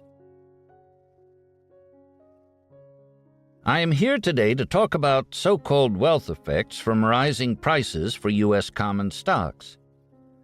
I should concede at the outset that wealth effects are part of the academic discipline of economics, and that I have never taken a single course in economics, nor tried to make a single dollar ever from foreseeing macroeconomic changes. Nonetheless, I have concluded that most PhD economists underappraise the power of the common stock-based wealth effect under current extreme conditions. Everyone now agrees on two things. First, spending proclivity is influenced in an upward direction when stock prices go up, and in a downward direction when stock prices go down. Second, the proclivity to spend is terribly important in macroeconomics. However, the professionals disagree about the size and timing of wealth effects and how they interact with other effects, including the obvious complication that increased spending tends to drive up stock prices, while stock prices are concurrently driving up spending.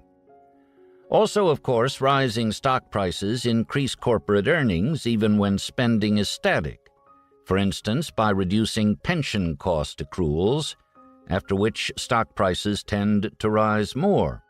Thus, wealth effects involve mathematical puzzles that are not nearly so well worked out as physics theories, and never can be.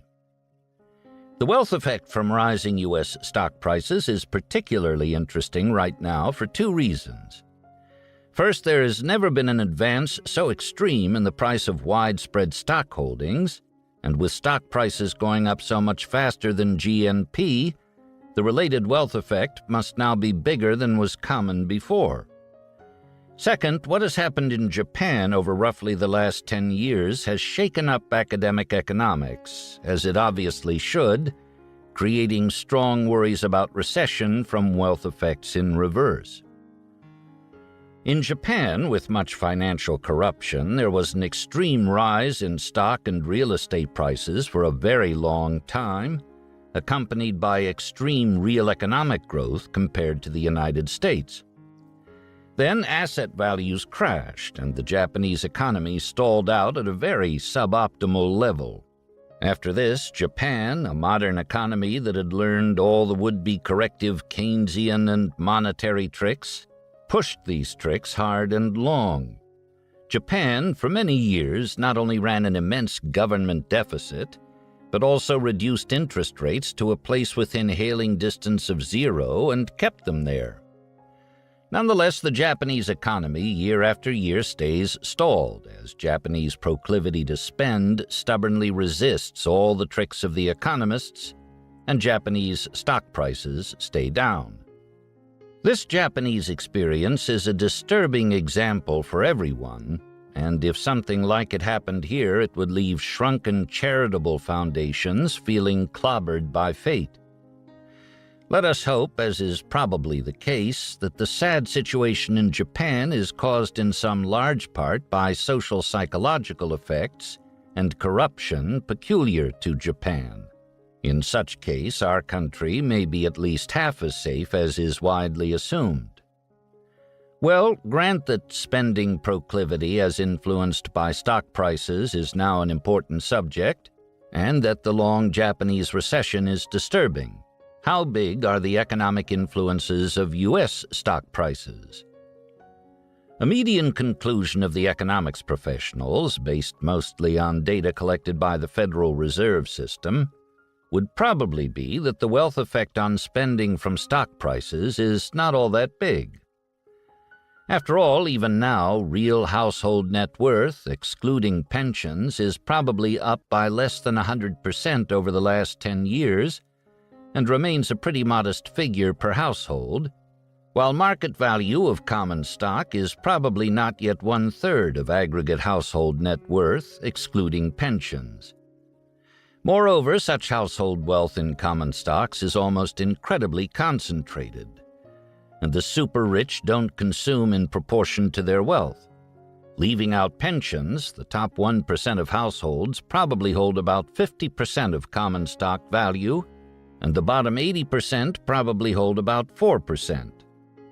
Based on such data, plus unexciting past correlation between stock prices and spending, it is easy for a professional economist to conclude, say, that even if the average household spends incrementally at a rate of 3% of asset values in stock, consumer spending would have risen less than 0.5% per year over the last 10 years as a consequence of the huge, unprecedented, long-lasting, consistent boom in stock prices. I believe that such economic thinking widely misses underlying reality right now. To me, such thinking looks at the wrong numbers and asks the wrong questions. Let me, the ultimate amateur, boldly try to do a little better, or at least a little differently. For one thing, I have been told, probably correctly, that Federal Reserve data collection, due to practical obstacles, doesn't properly take into account pension effects, including effects from 401k and similar plans. Assume some 63-year-old dentist has $1 million in GE stock in a private pension plan.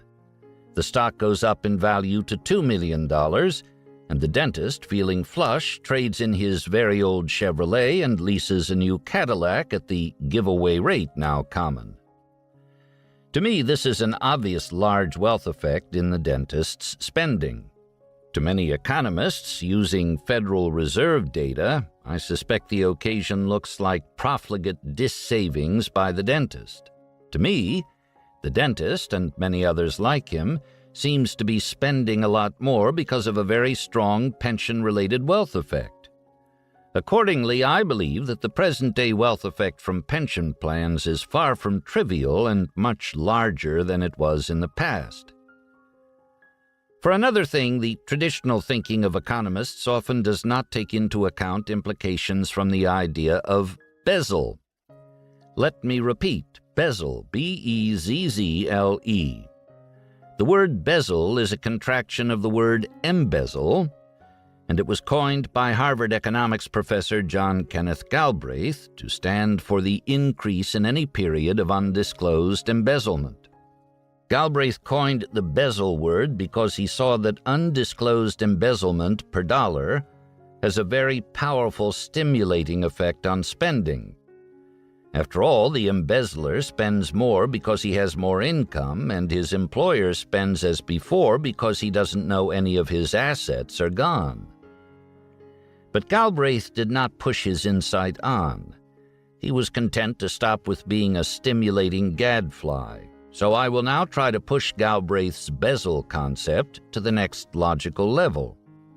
As Keynes showed, in a native economy relying on earned income, when the seamstress sells a coat to the shoemaker for $20, the shoemaker has $20 less to spend and the seamstress has $20 more to spend. There is no Lollapalooza effect on aggregate spending. But when the government prints another $20 bill and uses it to buy a pair of shoes, the shoemaker has another $20 and no one feels poorer. And when the shoemaker next buys a coat, the process goes on and on, not to an infinite increase, but with what is now called the Keynesian multiplier effect, a sort of Lollapalooza effect on spending. Similarly, an undisclosed embezzlement has stronger stimulative effects per dollar on spending than a same-sized honest exchange of goods. Galbraith, being Scottish, liked the bleakness of life demonstrated by his insight. After all, the Scottish enthusiastically accepted the idea of preordained, unfixable infant damnation. But the rest of us don't like Galbraith's insight. Nevertheless, we have to recognize that Galbraith was roughly right. No doubt, Galbraith saw the Keynesian multiplier-type economic effects promised by increases in bezel, but he stopped there.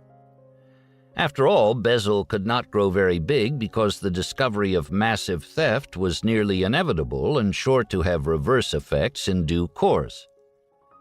Thus, the increase in private bezel could not drive economies up and on, at least for a considerable time, like government spending. Deterred by the apparent smallness of economic effects from his insight, Galbraith did not ask the next logical question. Are there important functional equivalents of bezel that are large and not promptly self-destructive? My answer to this question is yes. I will next describe only one. I will join Galbraith in coining new words. First, phabezel, to stand for the functional equivalent of bezel. Second, phabezelment, to describe the process of creating phabezel. And third, phabezzlers, to describe persons engaged in phabezelment. Then I will identify an important source of phabezel right in this room. You people, I think, have created a lot of phabezel through your foolish investment management practices in dealing with your large holdings of common stock. If a foundation or other investor wastes 3% of assets per year in unnecessary, non-productive investment costs in managing a strongly rising stock portfolio, it still feels richer despite the waste, while the people getting the wasted 3%, phabezzlers though they are, think they are virtuously earning income. The situation is functioning like undisclosed embezzlement without being self-limited. Indeed, the process can expand for a long while by feeding on itself. And all the while, what looks like spending from the earned income of the receivers of the wasted 3% is, in substance, spending from a disguised wealth effect from rising stock prices. This room contains many people pretty well stricken by expired years, in my generation or the one following. We tend to believe in thrift and avoiding waste as good things, a process that has worked well for us. It is paradoxical and disturbing to us that economists have long praised foolish spending as a necessary ingredient of a successful economy. Let us call foolish expenditures foolixtures. And now, you holders of old values are hearing one of your own add to the case for foolixtures the case for embezzlements, the functional equivalent of embezzlements. This may not seem like a nice way to start a new day. Please be assured that I don't like embezzlements. It is just that I think embezzlements are widespread and have powerful economic effects. And I also think that one should recognize reality even when one doesn't like it. Indeed, especially when one doesn't like it. Also, I think one should cheerfully endure paradox that one can't remove by good thinking. Even in pure mathematics, they can't remove all paradoxes. And the rest of us should also recognize we are going to have to endure a lot of paradox, like it or not. Let me also take this occasion to state that my previous notion of 3% of assets per annum in waste in much of institutional investment management related to stocks is quite likely too low in a great many cases. A friend, after my talk to Foundation financial officers, sent me a summary of a study about mutual fund investors. The study concluded that the typical mutual fund investor gained at 7.25% per year in a 15-year period, when the average stock fund gained at 12.8% per year, presumably after expenses. Thus, the real performance lag for investors was over 5% of assets per year, in addition to whatever percentage per year the mutual funds, after expenses, lagged behind stock market averages. If this mutual fund study is roughly right, it raises huge questions about foundation wisdom in changing investment managers all the time as mutual fund investors do. If the extra lag reported in the mutual fund study exists, it is probably caused in considerable measure by folly and the constant removal of assets from lagging portfolio managers being forced to liquidate stock holdings, followed by the placement of removed assets with new investment managers that have high-pressure, asset-gaining hoses in their mouths, and clients whose investment results will not be improved by the super-rapid injection of new funds. I am always having trouble like that caused by this new mutual fund study. I describe something realistically that looks so awful that my description is disregarded as extreme satire instead of reality. Next, new reality tops the horror of my disbelieved description by some large amount. No wonder Munger notions of reality are not widely welcome. This may be my last talk to charitable foundations.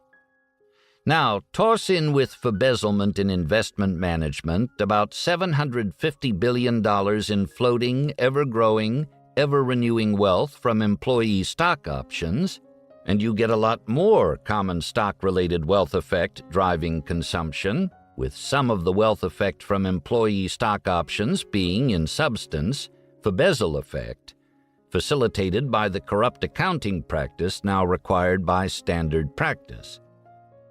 Next, consider that each 100-point advance in the S&P adds about $1 trillion in stock market value, and throw in some sort of Keynesian-type multiplier effect related to all embezzlement. The related macroeconomic wealth effects, I believe, become much larger than is conventionally supposed. and aggregate wealth effect from stock prices can get very large indeed. It is an unfortunate fact that great and foolish excess can come into prices of common stocks in the aggregate. They are valued partly like bonds, based on roughly rational projections of use value in producing future cash. But they are also valued partly like Rembrandt paintings, purchased mostly because their prices have gone up so far. This situation, combined with big wealth effects, at first up and later down, can conceivably produce much mischief. Let us try to investigate this by a thought experiment. One of the big British pension funds once bought a lot of ancient art, planning to sell it 10 years later, which it did at a modest profit. Suppose all pension funds purchased ancient art and only ancient art with all their assets. Wouldn't we eventually have a terrible mess on our hands with great and undesirable macroeconomic consequences? And wouldn't the mess be bad if only half of all pension funds were invested in ancient art? And if half of all stock value became a consequence of mania, isn't the situation much like the case wherein half of pension assets are ancient art? My foregoing acceptance of the possibility that stock value in aggregate can become irrationally high is contrary to the hard-form efficient market theory that many of you once learned as gospel from your mistaken professors of yore. Your mistaken professors were too much influenced by rational man models of human behavior from economics, and too little by foolish man models from psychology and real-world experience. Crowd folly, the tendency of humans under some circumstances to resemble lemmings, explains much foolish thinking of brilliant men and much foolish behavior, like the investment management practices of many foundations represented here today. It is sad that today each institutional investor apparently fears most of all that its investment practices will be different from the practices of the rest of the crowd. Well, this is enough uncredentialed musing for one breakfast meeting. If I am at all right, our present prosperity has had a stronger boost from common stock price-related wealth effects, some of them disgusting, than has been the case in many former booms. If so, what was greater on the upside in the recent boom could also be greater on the downside at some time of future stock price decline.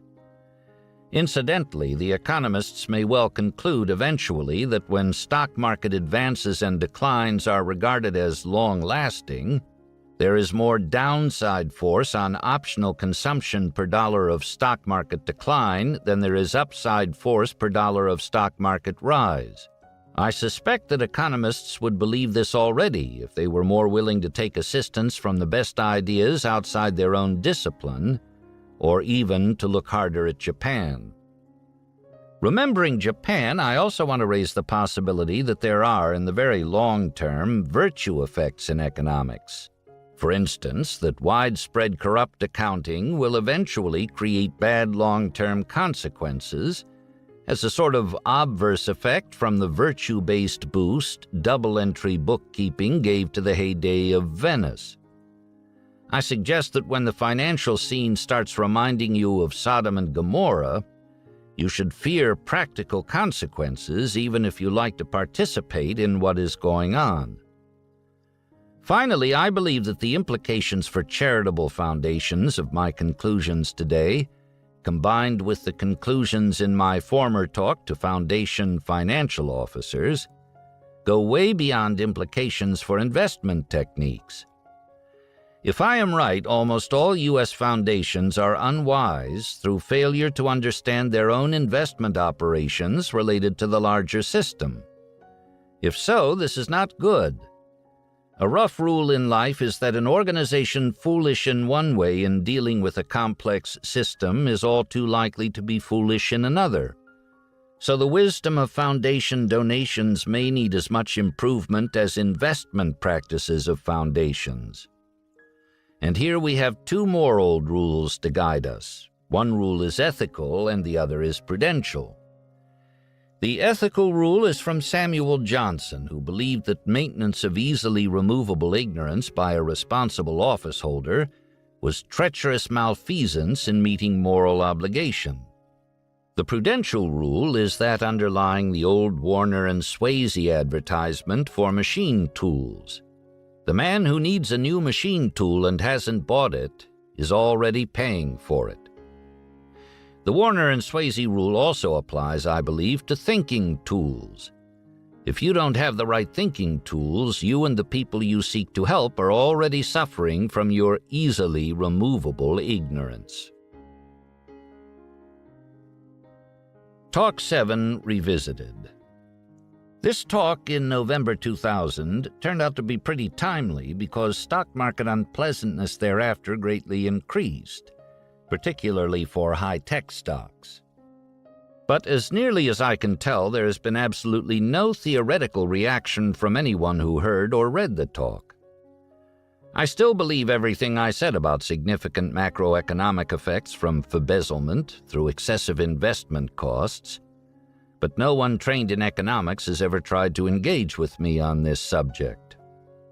Undeterred by this apathy, I am now going to push my reasoning one notch further by laying out a thought experiment extrapolating the combined reasoning of talks 6 and 7 to an assumed higher level of investment costs. Assume that 2006 stock prices rise by 200% while corporate earnings do not rise, at which point all the sensibly distributable earnings of all U.S. corporations combined amount to less than the total of all stockholder investment costs, because such costs rise proportionally with stock prices. Now, so long as this situation continues, no money at all, net of investment costs, is going out of all corporations to all corporate owners combined. Instead, frictional cost imposers get more than all sensibly distributable corporate earnings. And at the end of any year, the corporate owners in aggregate can get money by reason of their stock holding only by making stock sales to providers of new money, who, considering high continuing investment costs for themselves and others, must expect that stock prices will keep rising indefinitely while all stock owners combined are getting nothing net except by selling stock to more new money. To many imposers of frictional investment costs, this peculiar state of affairs would seem ideal, with more than 100% of sensibly distributable corporate earnings going to precisely the right sort of people, instead of being wasted on the shareholders. And some economists would regard the result as good because it came about in a market. But to me, it would resemble a weird and disturbing combination of 1. A gambling casino imposing an unreasonably greedy take for the house, plus 2. A form of Ponzi-like scheme similar to the market for expensive art, in which participation would be unsuitable for pension funds, etc., plus 3. A bubble of speculation that would eventually burst, probably with unfortunate macroeconomic consequences. And what the situation would not look like is a state of affairs likely to function well in guiding the capital development of the surrounding civilization. Such a state of affairs, or even a lesser version, would, I think, reduce the reputation of our country, and deservedly so. Talk 8. The Great Financial Scandal of 2003. Summer 2000. An account by Charles T. Munger. This parable and morality play gives Charlie a chance to vent his anger at the accounting profession's role in corporate malfeasance. Handwritten by Charlie when he was vacationing in the summer of 2000, the speech is an eerie prediction of the scandals that surfaced well before his predicted date of 2003, and that continue today to be an important issue. The early quant tech appears to be loosely based on C.F. Braun Engineering, a firm whose brilliant founder, Carl F. Braun, and business practices Charlie greatly admired. The firm was ultimately sold to the Kuwaiti government, so the later Quantech is not modeled in any way on C.F. Braun Engineering. Charlie chronicles how leadership change in a very successful company can consign the firm to mediocrity, or worse, to disrepute and failure. When new management adopts modern financial engineering techniques, especially the use of stock options that aren't expensed, all is lost. Shakespeare's Henry VI said, "The first thing we do, let's kill all the lawyers." Charlie, an attorney, might reject that idea, but accountants? Well. The great financial scandal erupted in 2003 with the sudden, deserved disgrace of Quant Technical Corporation, always called Quant Tech. By this time, Quant Tech was the country's largest pure engineering firm, having become so as a consequence of the contributions of its legendary founder, engineer Albert Herzog Quandt. After 2003, people came to see the Quant Tech story as a sort of morality play divided into two acts. Act 1, the era of the great founding engineer, was seen as a golden age of sound values. Act 2, the era of the founder's immediate successors, was seen as the age of false values, with Quant Tech becoming in the end a sort of latter-day Sodom or Gomorrah. In fact, as this account will make clear, the change from good to evil did not occur all at once when Quant Tech's founder died in 1982. Much good continued after 1982, and serious evil had existed for many years prior to 1982 in the financial culture in which Quant Tech had to operate. The Quant Tech story is best understood as a classic sort of tragedy in which a single flaw is inexorably punished by remorseless fate. The flaw was the country's amazingly peculiar accounting treatment for employee stock options. The victims were Quant Tech and its country. The history of the great financial scandal, as it actually happened, could have been written by Sophocles. As his life ended in 1982, Albert Herzog Quandt delivered to his successors and his maker a wonderfully prosperous and useful company. The sole business of Quant Tech was designing for fees all over the world a novel type of super clean and super efficient small power plant that improved electricity generation. By 1982, Quant Tech had a dominant market share in its business and was earning $100 million on revenues of $1 billion. Its costs were virtually all costs to compensate technical employees engaged in design work. Direct employee compensation cost amounted to 70% of revenues. Of this 70%, 30% was base salaries, and 40% was incentive bonuses being paid out under an elaborate system designed by the founder. All compensation was paid in cash. There were no stock options, because the old man considered the accounting treatment required for stock options to be weak, corrupt, and contemptible, and he no more wanted bad accounting in his business than he wanted bad engineering. Moreover, the old man believed in tailoring his huge incentive bonuses to precise performance standards established for individuals or small groups, instead of allowing what he considered undesirable compensation outcomes, both high and low, such as he believed occurred under other companies' stock option plans. Yet even under the old man's system, most of Quant Tech's devoted long-time employees were becoming rich or sure to get rich. This was happening because the employees were buying Quant Tech stock in the market, just like non-employee shareholders. The old man had always figured that people smart enough and self-disciplined enough to design power plants could reasonably be expected to take care of their own financial affairs in this way. He would sometimes advise an employee to buy Quant Tech stock, but more paternalistic than that he would not become. By the time the founder died in 1982, Quant Tech was debt-free and, except as a reputation enhancer, really didn't need any shareholders' equity to run its business, no matter how fast revenues grew. However, the old man believed with Ben Franklin that it is hard for an empty sack to stand upright, and he wanted Quantech to stand upright.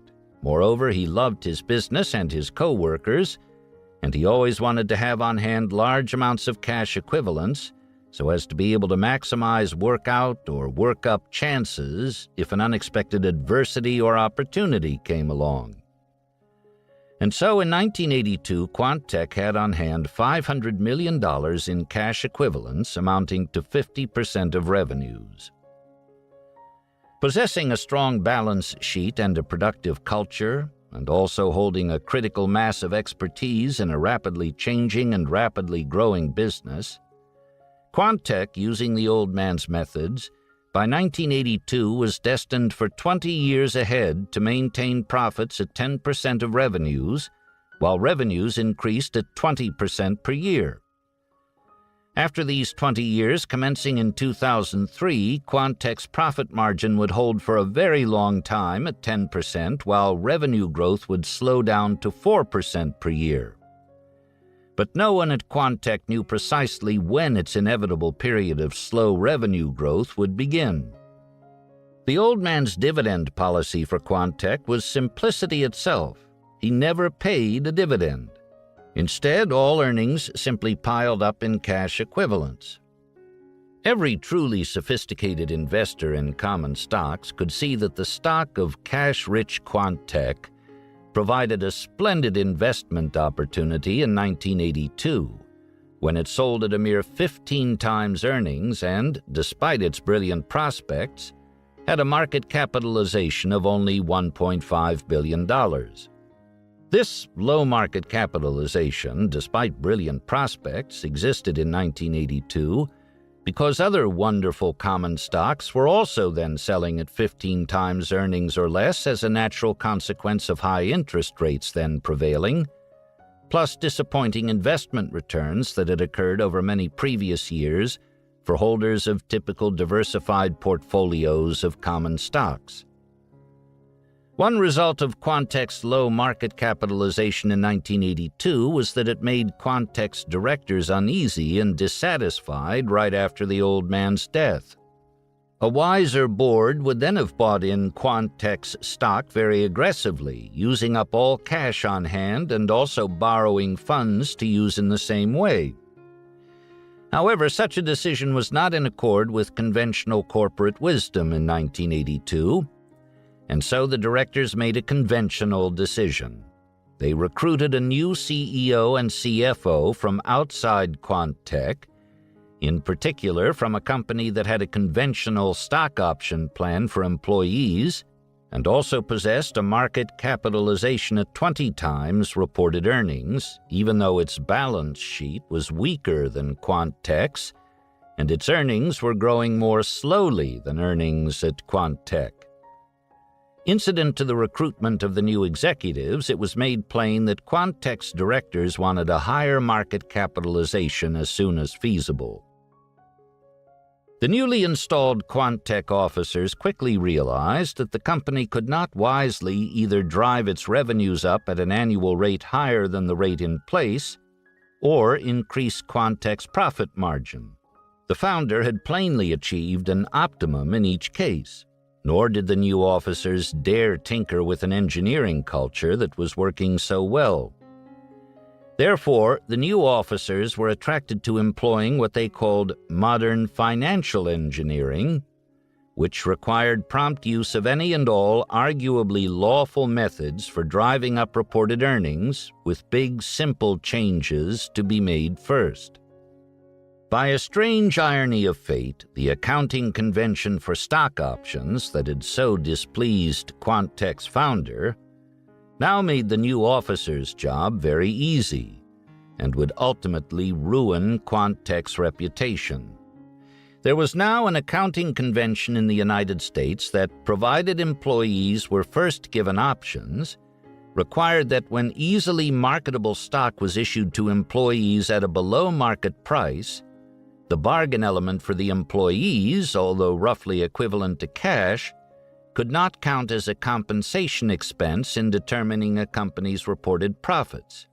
This amazingly peculiar accounting convention had been selected by the accounting profession over the objection of some of its wisest and most ethical members, because corporate managers, by and large, preferred that their gains from exercising options covering their employer's stock not be counted as an expense in determining their employer's earnings. The accounting profession, in making its amazingly peculiar decision, had simply followed the injunction so often followed by persons quite different from prosperous entrenched accountants. The injunction was that normally followed by insecure and powerless people, whose bread I eat, his song I sing. Fortunately, the income tax authorities did not have the same amazingly peculiar accounting idea as did the accounting profession.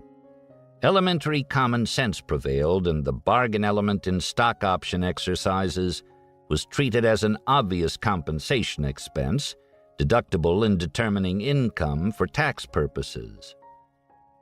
Quantech's new officers, financially shrewd as they were, could see at a glance that, given the amazingly peculiar accounting convention and the sound income tax rules in place, Quantech had a breathtakingly large opportunity to increase its reported profits by taking very simple action. The fact that so large a share of Quantech's annual expense was incentive bonus expense provided a modern financial engineering opportunity second to none.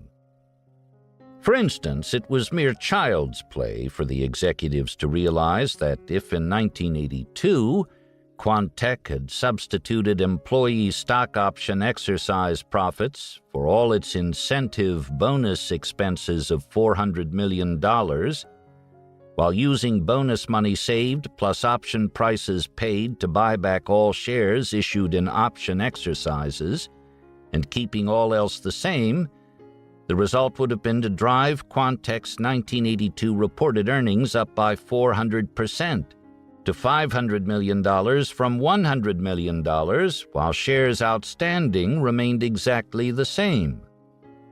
And so it seemed that the obviously correct ploy for the officers was to start substituting employee stock option exercise profits for incentive bonuses. Why should a group of numerate engineers care whether their bonuses were in cash or virtually perfect equivalents of cash? Arranging such substitutions on any schedule desired seemed like no difficult chore. However, it was also mere child's play for the new officers to realize that a certain amount of caution and restraint would be desirable in pushing their new ploy. Obviously, if they pushed their new ploy too hard in any single year, there might be rebellion from Quantech's accountants or undesirable hostility from other sources. This, in turn, would risk killing a goose with a vast ability to deliver golden eggs, at least to the officers. After all, it was quite clear that their ploy would be increasing reported earnings only by adding to real earnings an element of phony earnings. Phony in the sense that Quantech would enjoy no true favorable economic effect, except a temporary fraud-type effect similar to that from overcounting closing inventory, from that part of reported earnings increases attributable to use of the ploy. The new CEO privately called the desirable cautious approach wisely restrained falsehood. Plainly, the new officers saw it would be prudent to shift bonus payments to employee stock option exercise profits in only a moderate amount per year over many years ahead. They privately called the prudent plan they adopted their dollop-by-dollop system, which they believed had 4 obvious advantages. First, a moderate dollop of phony earnings in any single year would be less likely to be noticed than a large dollop.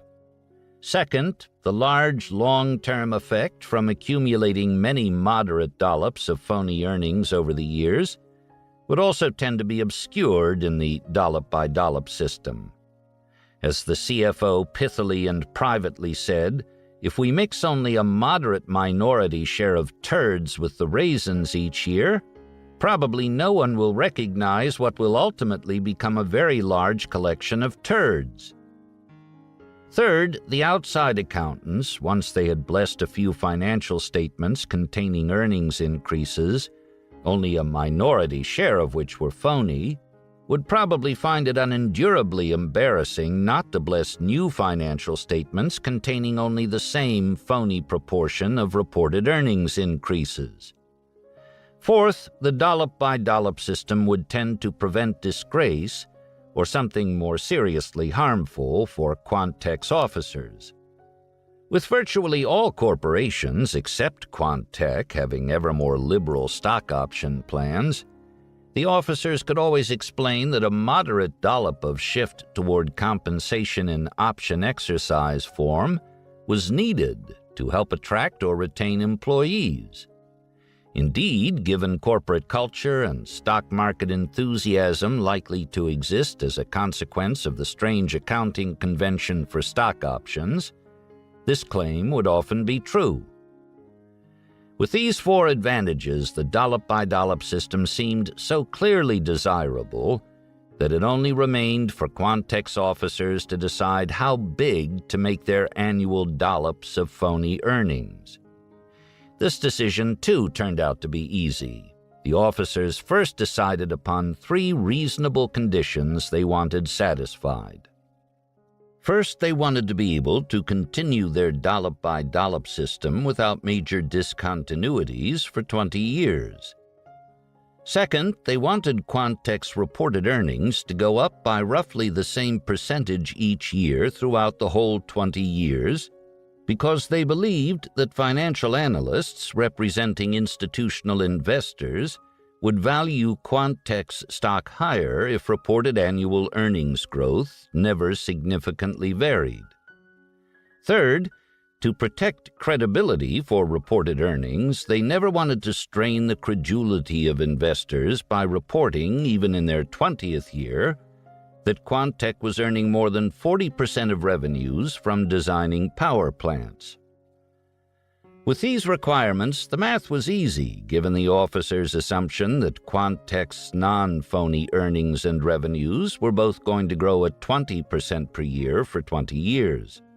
The officers quickly decided to use their dollop-by-dollop system to make Quantech's reported earnings increase by 28% per year, instead of the 20% that would have been reported by the founder. And so the great scheme of modern financial engineering went forward toward tragedy at Quantech. And few disreputable schemes of man have ever worked better in achieving what was attempted. Quantech's reported earnings, certified by its accountants, increased regularly at 28% per year. No one criticized Quantech's financial reporting except a few people widely regarded as impractical, overly theoretical, misanthropic cranks. It turned out that the founder's policy of never paying dividends, which was continued, greatly helped in preserving credibility for Quantech's reports that its earnings were rising steadily at 28% per year. With cash equivalents on hand so remarkably high, the Pavlovian mere association effects that so often impair reality recognition served well to prevent detection of the phony element in the reported earnings. It was therefore natural, after the dollop-by-dollop system had been in place for a few years, for Quantech's officers to yearn to have Quantech's reported earnings per share keep going up at 28% per year, while cash equivalents grew much faster than they were then growing. This turned out to be a snap. By this time, Quantech's stock was selling at a huge multiple of reported earnings, and the officers simply started causing some incremental stock option exercises that were not matched either by reductions in cash bonuses paid or by repurchases of Quantech's stock. This change, the officers easily recognized, was a very helpful revision of their original plan, Not only was detection of the phony element in the reported earnings made much more difficult as cash accumulation greatly accelerated, but also a significant amount of Ponzi scheme or chain letter effect was being introduced into Quantech, with real benefits for present shareholders, including the officers. At this time, the officers also fixed another flaw in their original plan. They saw that as Quantech's reported earnings, containing an increasing phony element, kept rising at 28%, Quantech's income taxes, as a percentage of reported pre-tax earnings, kept going lower and lower. This plainly increased their chances of attracting undesired questions and criticism. This problem was soon eliminated. Many power plants in foreign nations were built and owned by governments, and it proved easy to get some foreign governments to raise Quantech's design fees, provided that in each case slightly more than the fee increase was paid back in additional income taxes to the foreign government concerned. Finally, for 2002, Quantech reported $16 billion in earnings on $47 billion in revenue that now included a lot more revenue from interest on cash equivalents than would have been present without net issuances of new stock over the years. Cash equivalents on hand now amounted to an astounding $85 billion, and somehow it didn't seem impossible to most investors that a company virtually drowning in so much cash could be earning the $16 billion it was reporting. The market capitalization of Quantech at its peak early in 2003 became $1.4 trillion, about 90 times earnings reported for 2002. However, all man's desired geometric progressions, if a high rate of growth is chosen, at last come to grief on a finite earth. And the social system for man on earth is fair enough eventually that almost all massive cheating ends in disgrace. And in 2003, Quantech failed in both ways. By 2003, Quantech's real earning power was growing at only 4% per year, after sales growth had slowed to 4%. There was now no way for Quantech to escape causing a big disappointment for its shareholders, now largely consisting of institutional investors. This disappointment triggered a shocking decline in the price of Quantech stock, which went down suddenly by 50%. This price decline in turn triggered a careful examination of Quantech's financial reporting practices, which at long last convinced nearly everyone that a very large majority of Quantech's reported earnings had long been phony earnings, and that massive and deliberate misreporting had gone on for a great many years. This triggered even more price decline for Quantech stock, until in mid-2003 the market capitalization of Quantech was only $140 billion, down 90% from its peak only 6 months earlier.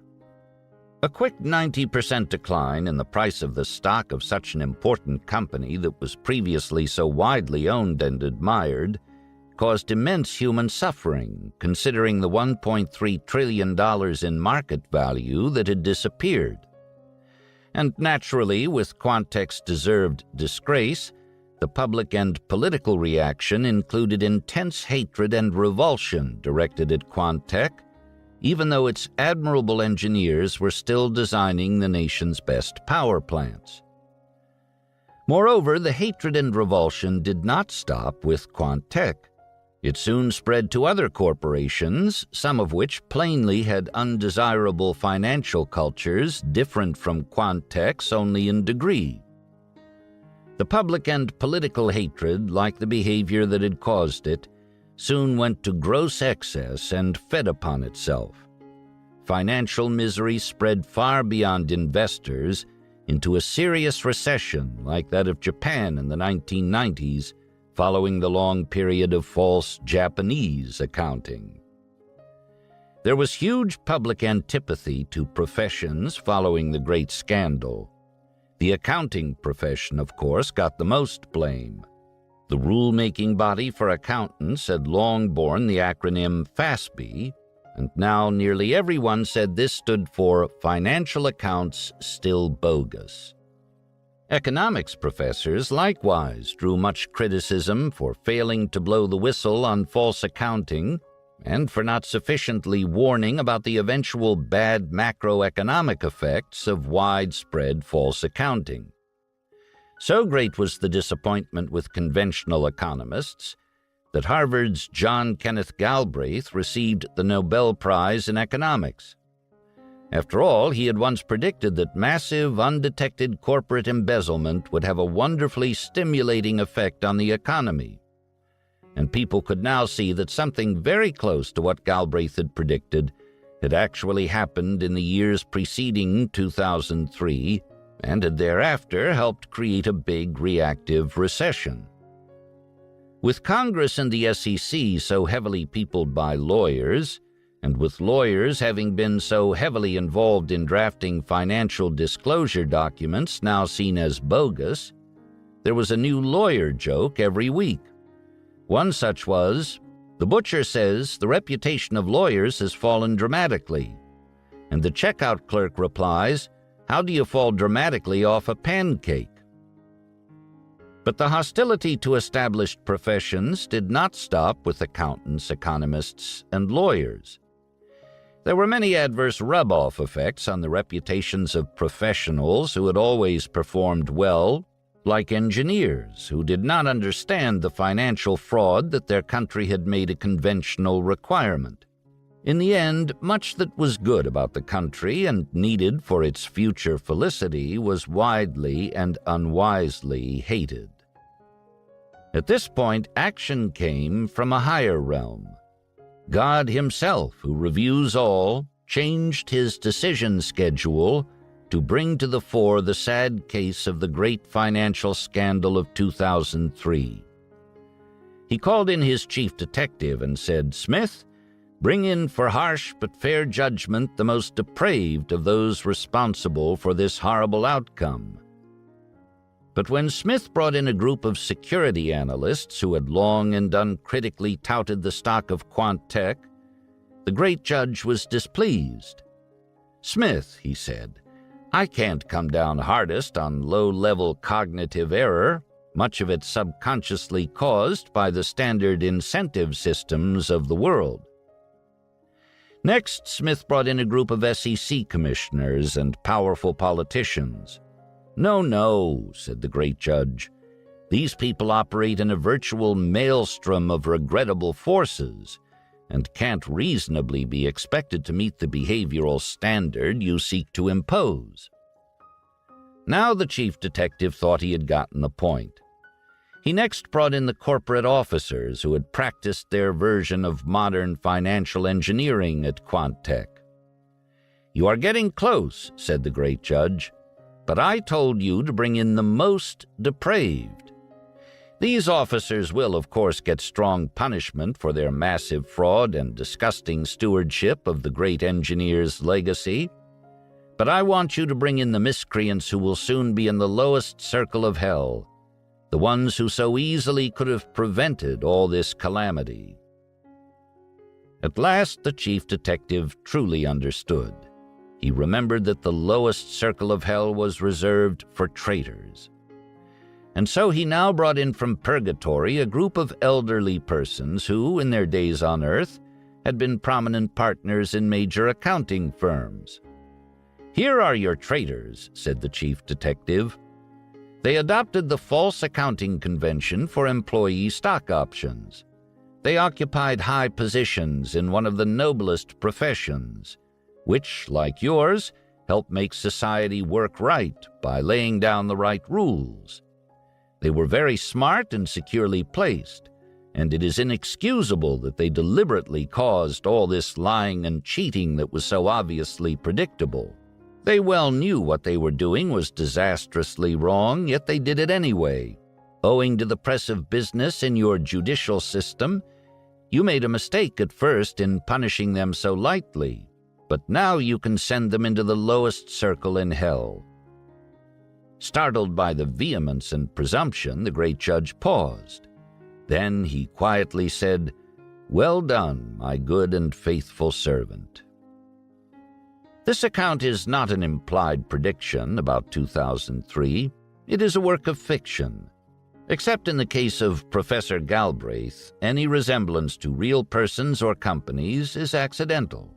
It was written in an attempt to focus possibly useful attention on certain modern behaviors and belief systems. Talk 8 Revisited. I had a lot of fun composing this account in the summer of 2000, but I was serious as I tried to show how standard accounting treatment for stock options was functionally equivalent to simpler types of promotional fraud. To me, a profession and a nation that allow unsound accounting for management cost are leaning in the same moral direction as the group that leaves most of the steel out of the concrete in erecting high-rise apartment buildings. Moreover, the unsound accounting is more virulent than the murderous construction practice. After all, the defective constructors have a harder time rationalizing their deplorable behavior, and therefore the bad accounting will more easily spread than the defective construction, which is exactly what happened as defective accounting for stock options became ubiquitous. There has been some good news since Talk 8 was delivered. The accounting profession now requires that some provision for stock option cost be charged against earnings. However, by the time stock options are exercised, the total cost charged is usually far less than total cost incurred. Moreover, the part of the cost that is charged to earnings is often manipulated downward by dubious techniques. What this accounting saga constitutes is one more sad example of evil rewarded dying hard, as a great many people conclude that something can't be evil if they are profiting from it. Talk 9. Academic Economics, Strengths and Faults After Considering Interdisciplinary Needs. October 3, 2003. Herb K. Undergraduate Lecture, University of California, Santa Barbara Economics Department. The editor of this book spent 12 consecutive hours with Charlie on the day he delivered this speech at the University of California at Santa Barbara. Our schedule that day, a 2-hour drive each way from Los Angeles, lunch, pre-talk meetings, the talk itself, a post-talk reception, and finally dinner at the home of Jeff Henley, Chief Financial Officer and now Chairman of Oracle. Despite then being within a few months of his 80th birthday, Charlie performed like a tireless virtuoso. His sharpness, stamina, and good humor during that long day were astounding and inspiring. What Charlie laid forth on that occasion might be considered the grand unified theory of the Munger approach. The talk incorporates the many ideas that Charlie discussed in his previous talks and presents them checklist style as a coherent philosophy. Charlie's audience, the economics department of this major university, was the perfect group on which to unleash this lament and remediation proposals besides about the lack of multidisciplinarianism in the soft sciences. I have outlined some remarks in a rough way, and after I'm finished talking from that outline, I'll take questions as long as anybody can endure listening until they drag me away to wherever else I'm supposed to go. As you might guess, I agreed to do this because the subject of getting the soft sciences so they talk better to each other has been one that has interested me for decades. And of course, economics is, in many respects, the queen of the soft sciences. It's expected to be better than the rest. It's my view that economics is better at the multidisciplinary stuff than the rest of soft science, It's also my view that it's still lousy, and I'd like to discuss this failure in this talk. As I talk about strengths and weaknesses in academic economics, one interesting fact you are entitled to know is that I never took a course in economics. And with this striking lack of credentials, you may wonder why I have the chutzpah to be up here giving this talk. The answer is I have a black belt in chutzpah. I was born with it. Some people, like some of the women I know, have a black belt in spending. They were born with that. But what they gave me was a black belt in chutzpah. I come from two peculiar strands of experience that may have given me some useful economic insights. One is Berkshire Hathaway, and the other is my personal educational history. Berkshire, of course, has finally gotten interesting. When Warren took over Berkshire, the market capitalization was about $10 million. 40-something years later, there are not many more shares outstanding now than there were then, and the market capitalization is about $100 billion, $10,000 for one. And since that has happened year after year in kind of a grind-ahead fashion with very few failures, it eventually drew some attention, indicating that maybe Warren and I knew something useful in microeconomics. For a long time, there was a Nobel Prize-winning economist who explained Berkshire Hathaway's success as follows. First, he said Berkshire beat the market in common stock investing through 1 sigma of luck, because nobody could beat the market except by luck. This hard-form version of efficient market theory was taught in most schools of economics at the time. People were taught that nobody could beat the market. Next, the professor went to 2 sigmas, and 3 sigmas, and 4 sigmas, and when he finally got to 6 sigmas of luck, people were laughing so hard he stopped doing it. Then he reversed the explanation 180 degrees. He said, no, it was still 6 sigmas, but it was 6 sigmas of skill. Well, this very sad history demonstrates the truth of Benjamin Franklin's observation in Poor Richard's Almanack. If you would persuade, appeal to interest and not to reason. The man changed his silly view when his incentives made him change it, and not before. I watched the same thing happen at the Jules Stein Eye Institute at UCLA. I asked at one point, why are you treating cataracts only with a totally obsolete cataract operation? And the man said to me, Charlie, it's such a wonderful operation to teach. When he stopped using that operation, it was because almost all the patients had voted with their feet. Again, appeal to interest and not to reason if you want to change conclusions.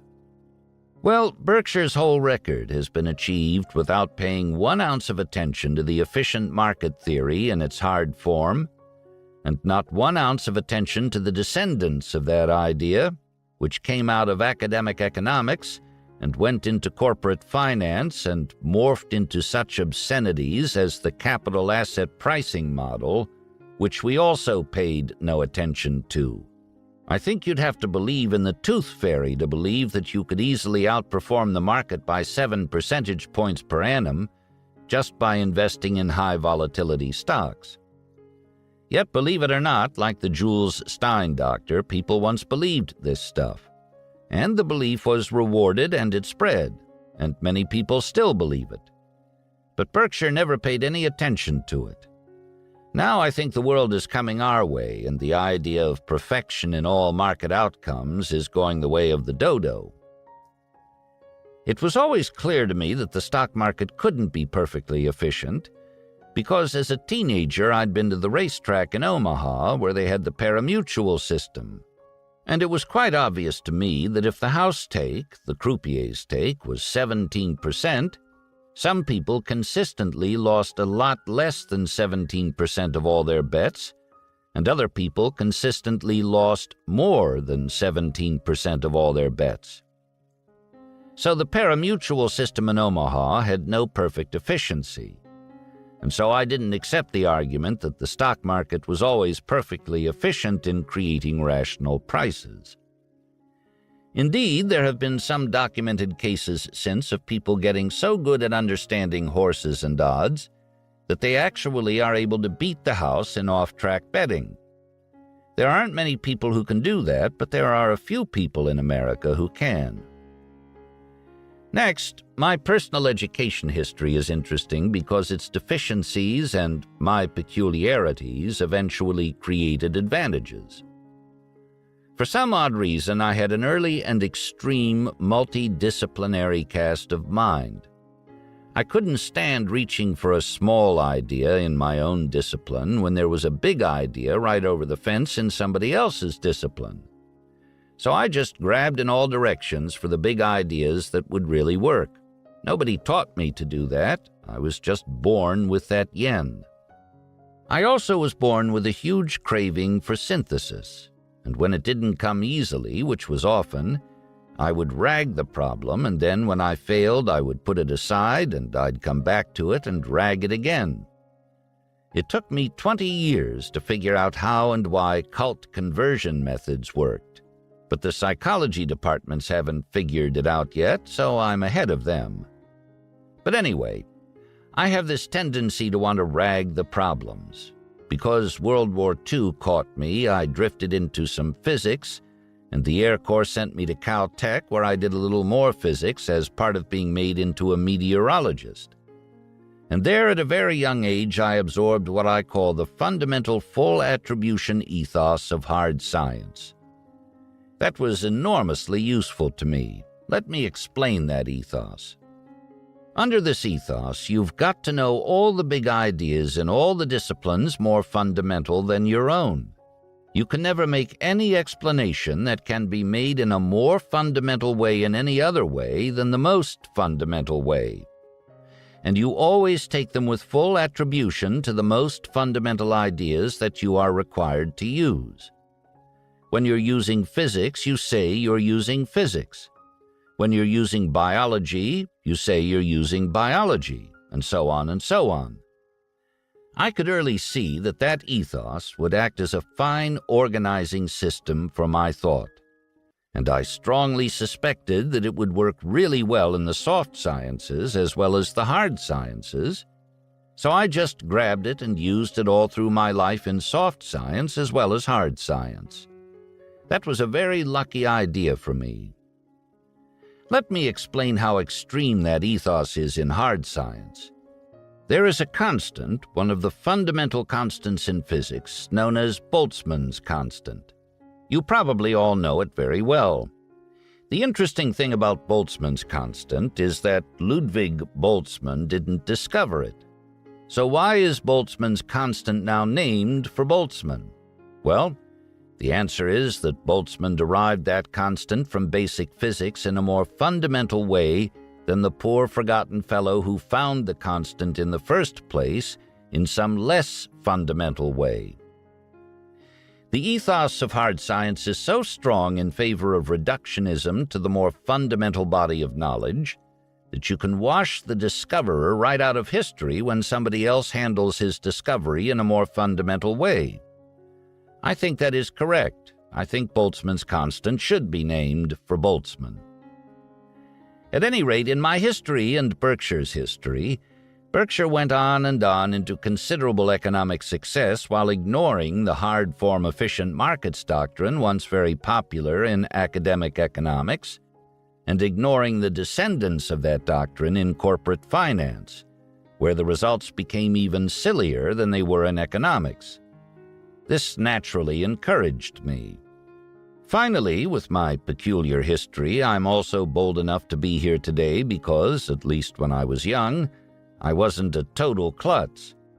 For 1 year at the Harvard Law School, I was ranked second in a very large group, and I always figured that while there were always a lot of people much smarter than I was, I didn't have to hang back totally in the thinking game. Let me begin by discussing the obvious strengths of academic economics. The first obvious strength, and this is true of a lot of places that get repute, is that it was in the right place at the right time. 200 years ago, aided by the growth of technology and the growth of other developments in civilization, the real output per capita of the civilized world started going up at about 2% per annum, compounded. Before that, for the previous thousands of years, it had gone up at a rate that hovered just a hair's breadth above zero. And, of course, economics grew up amidst this huge success. Partly it helped the success, and partly it explained it. So, naturally, academic economics grew. And lately, with the collapse of all the communist economies, as the free market economies or partially free market economies flourished, that added to the reputation of economics. Economics has been a very favorable place to be if you're in academia. Economics was always more multidisciplinary than the rest of soft science. It just reached out and grabbed things as it needed to. And that tendency to just grab whatever you need from the rest of knowledge, if you're an economist, has reached a fairly high point in N. Gregory Mankiw's new textbook. I checked out that textbook. I must have been one of the few businessmen in America who bought it immediately when it came out because it had gotten such a big advance. I wanted to figure out what this guy was doing where he could get an advance that great. So this is how I happened to riffle through Mankiw's freshman textbook. And there I found laid out as principles of economics, opportunity cost is a superpower to be used by all people who have any hope of getting the right answer. Also, incentives are superpowers. And lastly, the tragedy of the commons model, popularized by my longtime friend, UCSB's Garrett Hardin. Hardin caused the delightful introduction into economics alongside Smith's beneficent invisible hand of Hardin's wicked, evil-doing invisible foot. Well, I thought that the Hardin model made economics more complete, and I knew when Hardin introduced me to his model, The Tragedy of the Commons, that it would be in the economics textbooks eventually. And lo and behold, it finally made it about 20 years later. And it's right for Mankiw to reach out into other disciplines and grab Hardin's model and anything else that works well. Another thing that helped economics is that from the beginning it attracted the best brains in soft science. Its denizens also interacted more with the practical world than was at all common in soft science and the rest of academia, and that resulted in very creditable outcomes like the 3 cabinet appointments of economics PhD George Shultz and the cabinet appointment of Larry Summers. So this has been a very favored part of academia. Also, economics early on attracted some of the best writers of language in the history of the earth. You start out with Adam Smith. Adam Smith was so good a thinker and so good a writer that, in his own time, Immanuel Kant, then the greatest intellectual in Germany, simply announced that there was nobody in Germany to equal Adam Smith. Well, Voltaire, being an even pithier speaker than Kant, which wouldn't be that hard, immediately said, "Oh, well, France doesn't have anybody who can even be compared to Adam Smith." So economics started with some very great men and great writers. And then there have been later great writers, like John Maynard Keynes, whom I quote all the time and who has added a great amount of illumination to my life. And finally, even in the present era, if you take Paul Krugman and read his essays, you will be impressed by his fluency. I can't stand his politics, I'm on the other side, but I love this man's essays. I think Paul Krugman is one of the best essayists alive. So economics has constantly attracted these fabulous writers, and they are so good that they have this enormous influence far outside their economic discipline, and that's very uncommon in other academic departments. Okay, now it's time to extend criticism instead of praise. We've recognized that economics is better than other soft science academic departments in many ways, and one of the glories of civilization. Now it's only fair that we outline a few things that are wrong with academic economics. 1. Fatal unconnectedness, leading to man with a hammer syndrome, often causing overweighing of what can be counted. I think I've got 9 objections, some being logical subdivisions of a big general objection. The big general objection to economics was the one early described by Alfred North Whitehead when he spoke of the fatal unconnectedness of academic disciplines, wherein each professor didn't even know the models of the other disciplines, much less try to synthesize those disciplines with his own. I think there's a modern name for this approach that Whitehead didn't like, and that name is bonkers. This is a perfectly crazy way to behave. Yet economics, like much else in academia, is too insular. The nature of this failure is that it creates what I always call man with a hammer syndrome. That's taken from the folk saying, to the man with only a hammer, every problem looks pretty much like a nail. That works marvelously to gum up all professions and all departments of academia and, indeed, most practical life. The only antidote for being an absolute klutz due to the presence of a man with a hammer syndrome is to have a full kit of tools. You don't have just a hammer, you've got all the tools. And you've got to have one more trick. You've got to use those tools checklist style, because you'll miss a lot if you just hope that the right tool is going to pop up unaided whenever you need it. But if you've got a full list of tools and go through them in your mind, checklist style, you will find a lot of answers that you won't find any other way.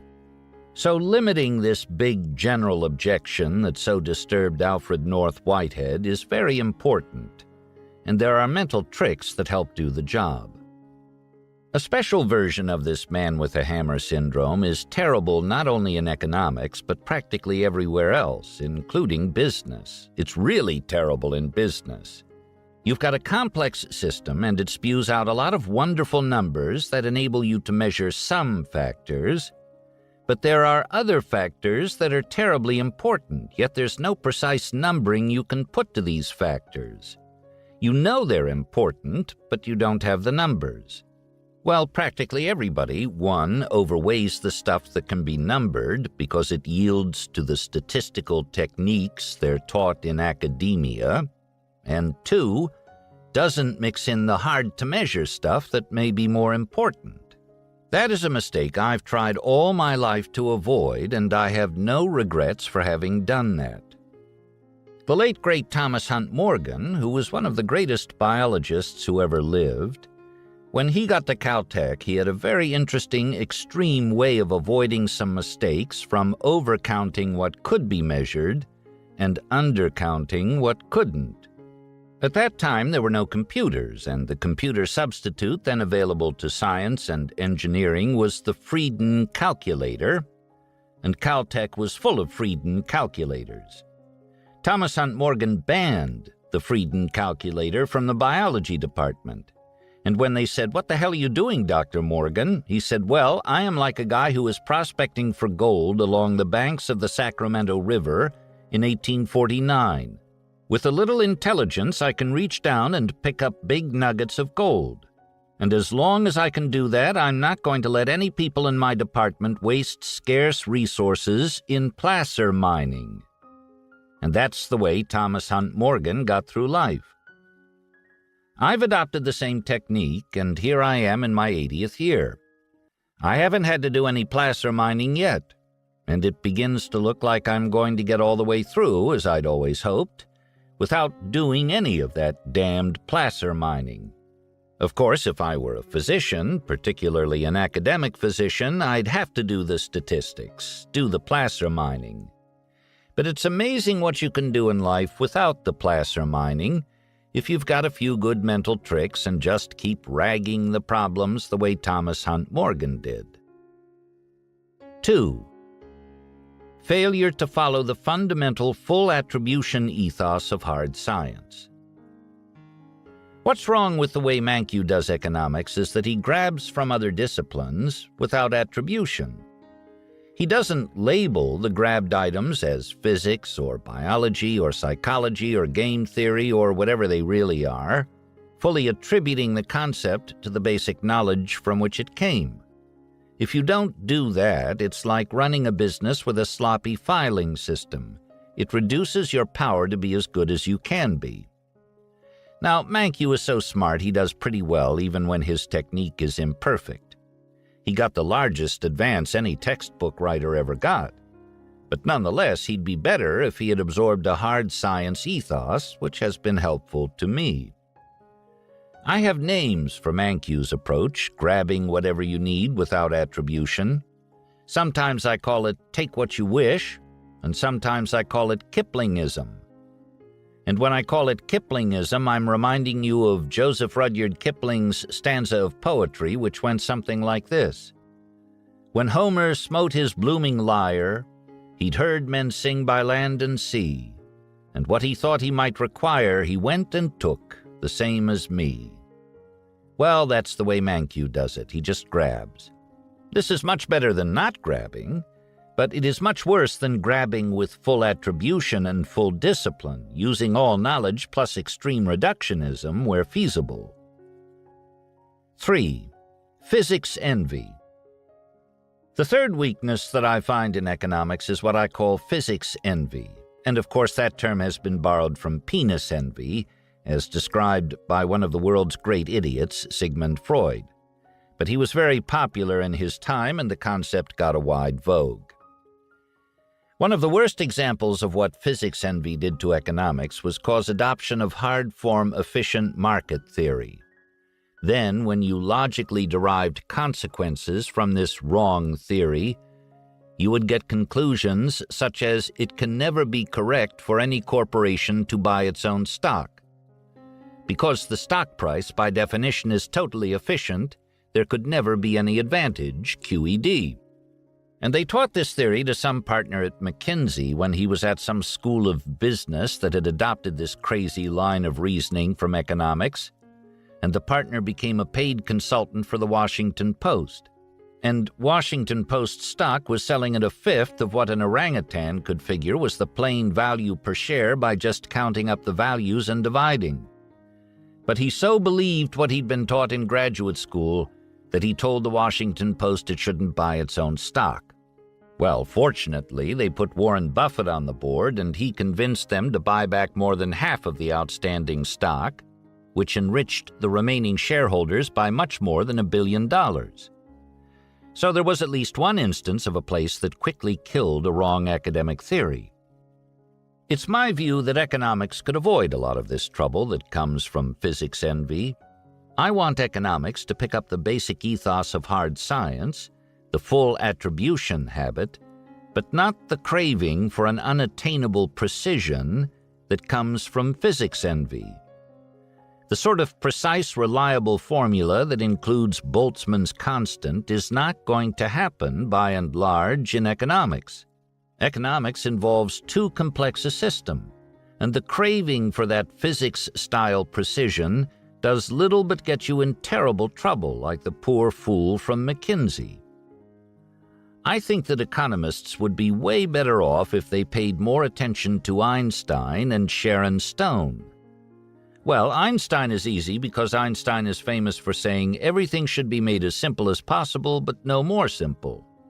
Now, the saying is a tautology, but it's very useful, and some economist, it may have been Herb Stein, had a similar tautological saying that I dearly love. If a thing can't go on forever, it will eventually stop. Sharon Stone contributed to the subject because someone once asked her if she was bothered by penis envy. And she said, absolutely not. I have more trouble than I can handle with what I've got. When I talk about this false precision, this great hope for reliable, precise formulas, I'm reminded of Arthur Laffer, who's in my political party, and who takes a mistaken approach sometimes when it comes to doing economics. His trouble is his craving for false precision, which is not an adult way of dealing with his subject matter. The situation of people like Laffer reminds me of a rustic legislator, and this really happened in America. I don't invent these stories. Reality is always more ridiculous than what I'm going to tell you. At any rate, this rustic legislator proposed a new law in his state.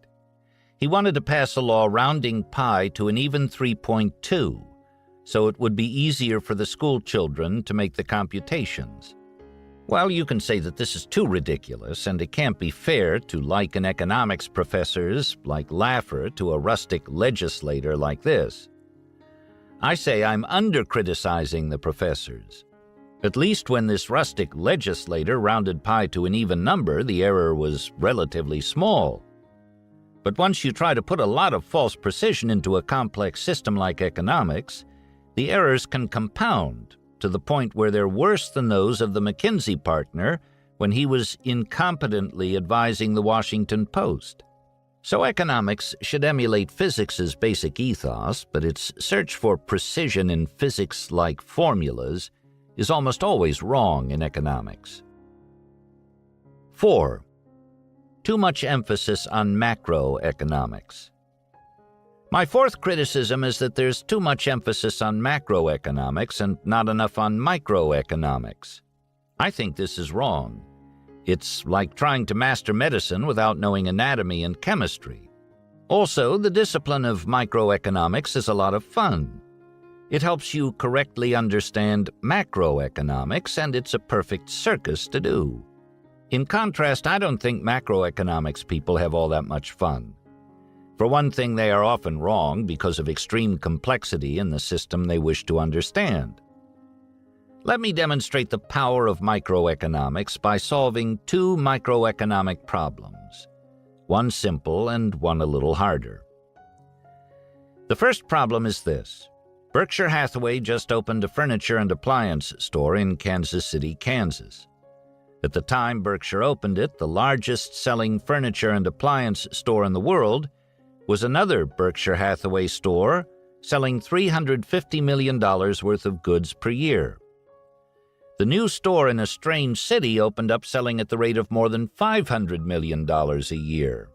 From the day it opened, the 3,200 spaces in the parking lot were full. The women had to wait outside the ladies' restroom because the architects didn't understand biology. It's hugely successful. Well, I've given you the problem. Now tell me what explains the runaway success of this new furniture and appliance store that is outselling everything else in the world. Let me do it for you. Is this a low-priced store or a high-priced store? It's not going to have runaway success in a strange city as a high-priced store. That would take time.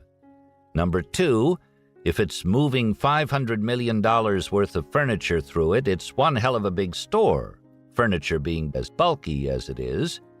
And what does a big store do? It provides a big selection. So what could this possibly be except a low-priced store with a big selection? But you may wonder, why wasn't it done before, preventing its being done first now? Again, the answer just pops into your head. It costs a fortune to open a store this big, so nobody's done it before. So you quickly know the answer. With a few basic concepts, these microeconomic problems that seemed hard can be solved much as you put a hot knife through butter. I like such easy ways of thought that are very remunerative, and I suggest that you people should also learn to do microeconomics better. Now I'll give you a harder problem. There's a tire store chain in the Northwest that has slowly succeeded over 50 years, the Les Schwab tire store chain. It just ground ahead. It started competing with the stores that were owned by the big tire companies that made all the tires, the Goodyears and so forth.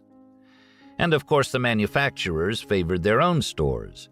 Their tied stores had a big cost advantage. Later, Les Schwab rose in competition with the huge price discounters like Costco and Sam's Club, and before that Sears Roebuck and so forth. And yet here is Schwab now with hundreds of millions of dollars in sales. And here's Les Schwab in his 80s with no education, having done the whole thing. How did he do it? I don't see a whole lot of people looking like a light bulb has come on. Well, let's think about it with some microeconomic fluency. Is there some wave that Schwab could have caught? The minute you ask the question, the answer pops in. The Japanese had a zero position in tires and they got big. So this guy must have ridden that wave some in the early times. Then the slow following success has to have some other causes. And what probably happened here, obviously, is this guy did one hell of a lot of things right. And among the things that he must have done right is he must have harnessed what Mankiw calls the superpower of incentives. He must have a very clever incentive structure driving his people, and a clever personnel selection system, etc. And he must be pretty good at advertising, which he is. He's an artist.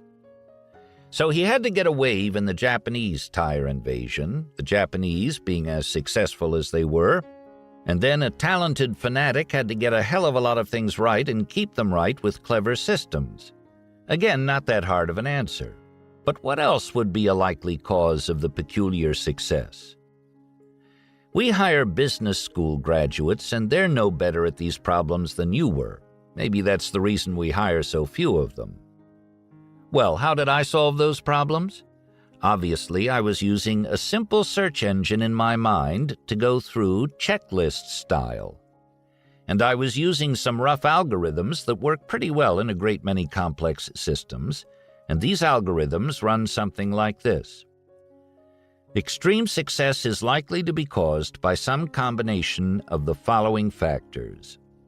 1. Extreme maximization or minimization of one or two variables. Example, Costco, or our furniture and appliance store. 2. Adding success factors so that a bigger combination drives success, often in nonlinear fashion, as one is reminded by the concept of breakpoint and the concept of critical mass in physics. Often results are not linear. You get a little bit more mass and you get a Lollapalooza result. And of course, I've been searching for Lollapalooza results all my life, so I'm very interested in models that explain their occurrence. 3. An extreme of good performance over many factors. Example, Toyota or Les Schwab. 4. Catching and riding some sort of big wave. Example, Oracle. By the way, I cited Oracle before I knew that the Oracle CFO, Jeff Henley, was a big part of the proceedings here today. Generally, I recommend and use in problem-solving cut-to-the-quick algorithms, and I find you have to use them both forward and backward. Let me give you an example. I irritate my family by giving them little puzzles. And one of the puzzles that I gave my family not very long ago was when I said, there's an activity in America with one-on-one contests and a national championship. The same person won the championship on 2 occasions about 65 years apart. Now, I said, name the activity. Again, I don't see a lot of light bulbs going on, and in my family, not a lot of light bulbs were flashing. But I have a physicist's son who has been trained more in the type of thinking I like, and he immediately got the right answer, and here's the way he reasoned. It can't be anything requiring a lot of hand-eye coordination. Nobody 85 years of age is going to win a national billiards tournament, much less a national tennis tournament. It just can't be. Then he figured it couldn't be chess, which this physicist plays very well because it's too hard. The complexity of the system and the stamina required are too great. But that led into checkers, and he thought, aha, there's a game where vast experience might guide you to be the best, even though you're 85 years of age. Anyway, I recommend that sort of mental puzzle solving to all of you, flipping one's thinking both backward and forward. And I recommend that academic economics get better at very small-scale microeconomics, as demonstrated here. 5. Too little synthesis in economics. My 5th criticism is there is too little synthesis in economics, not only with matter outside traditional economics, but also within economics. I have posed before 2 different business school classes the following problem. I say, you have studied supply and demand curves. You have learned that when you raise the price, ordinarily the volume you can sell goes down, and when you reduce the price, the volume you can sell goes up. Is that right? That's what you've learned? They all nod yes. And I say, now tell me several instances when, if you want the physical volume to go up, the correct answer is to increase the price.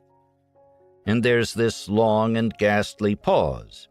And finally, in each of the 2 business schools in which I've tried this, maybe 1 person in 50 could name 1 instance. They come up with the idea that under certain circumstances, a higher price acts as a rough indicator of quality and thereby increases sales volumes. This happened in the case of my friend Bill Ballhouse. When he was head of Beckman Instruments, it produced some complicated product where if it failed, it caused enormous damage to the purchaser. It wasn't a pump at the bottom of an oil well, but that's a good mental example. And he realized that the reason this thing was selling so poorly, even though it was better than anybody else's product, was because it was priced lower. It made people think it was a low-quality gizmo. So he raised the price by 20% or so, and the volume went way up. But only 1 in 50 can come up with this sole instance in a modern business school, one of the business schools being Stanford, which is hard to get into. And nobody has yet come up with the main answer that I like. Suppose you raise that price and use the extra money to bribe the other guy's purchasing agent. Is that going to work? And are there functional equivalents in economics, microeconomics, of raising the price and using the extra sales proceeds to drive sales higher? And of course there are a zillion once you've made that mental jump. It's so simple. One of the most extreme examples is in the investment management field. Suppose you're the manager of a mutual fund and you want to sell more. People commonly come to the following answer. You raise the commissions, which of course reduces the number of units of real investments delivered to the ultimate buyer, so you're increasing the price per unit of real investment that you're selling the ultimate customer. And you're using that extra commission to bribe the customer's purchasing agent. You're bribing the broker to betray his client and put the client's money into the high commission product. This has worked to produce at least $1 trillion of mutual fund sales. This tactic is not an attractive part of human nature, and I want to tell you that I pretty much completely avoided it in my life. I don't think it's necessary to spend your life selling what you would never buy. Even though it's legal, I don't think it's a good idea. But you shouldn't accept all my notions because you'll risk becoming unemployable. You shouldn't take my notions unless you're willing to risk being unemployable by all but a few. I think my experience with my simple question is an example of how little synthesis people get, even in advanced academic settings, considering economic questions. Obvious questions with such obvious answers. Yet people take 4 courses in economics, go to business school, have all these IQ points, and write all these essays, but they can't synthesize worth a damn. This failure is not because the professors know all this stuff and they're deliberately withholding it from the students.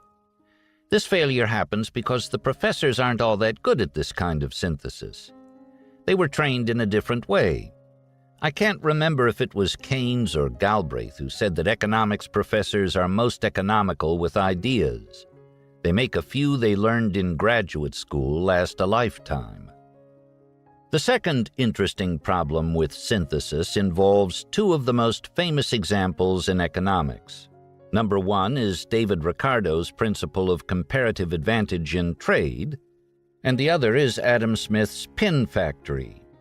And both of these, of course, work to vastly increase economic output per person, and they're similar in that each somehow directs functions into the hands of people who are very good at doing the functions. Yet they're radically different examples in that one of them is the ultimate example of central planning, the pin factory, where the whole system was planned by somebody, while the other example, Ricardo's, happens automatically as a natural consequence of trade. And of course, once you get into the joys of synthesis, you immediately think, do these things interact? Of course they interact, beautifully. And that's one of the causes of the power of a modern economic system. I saw an example of that kind of interaction years ago.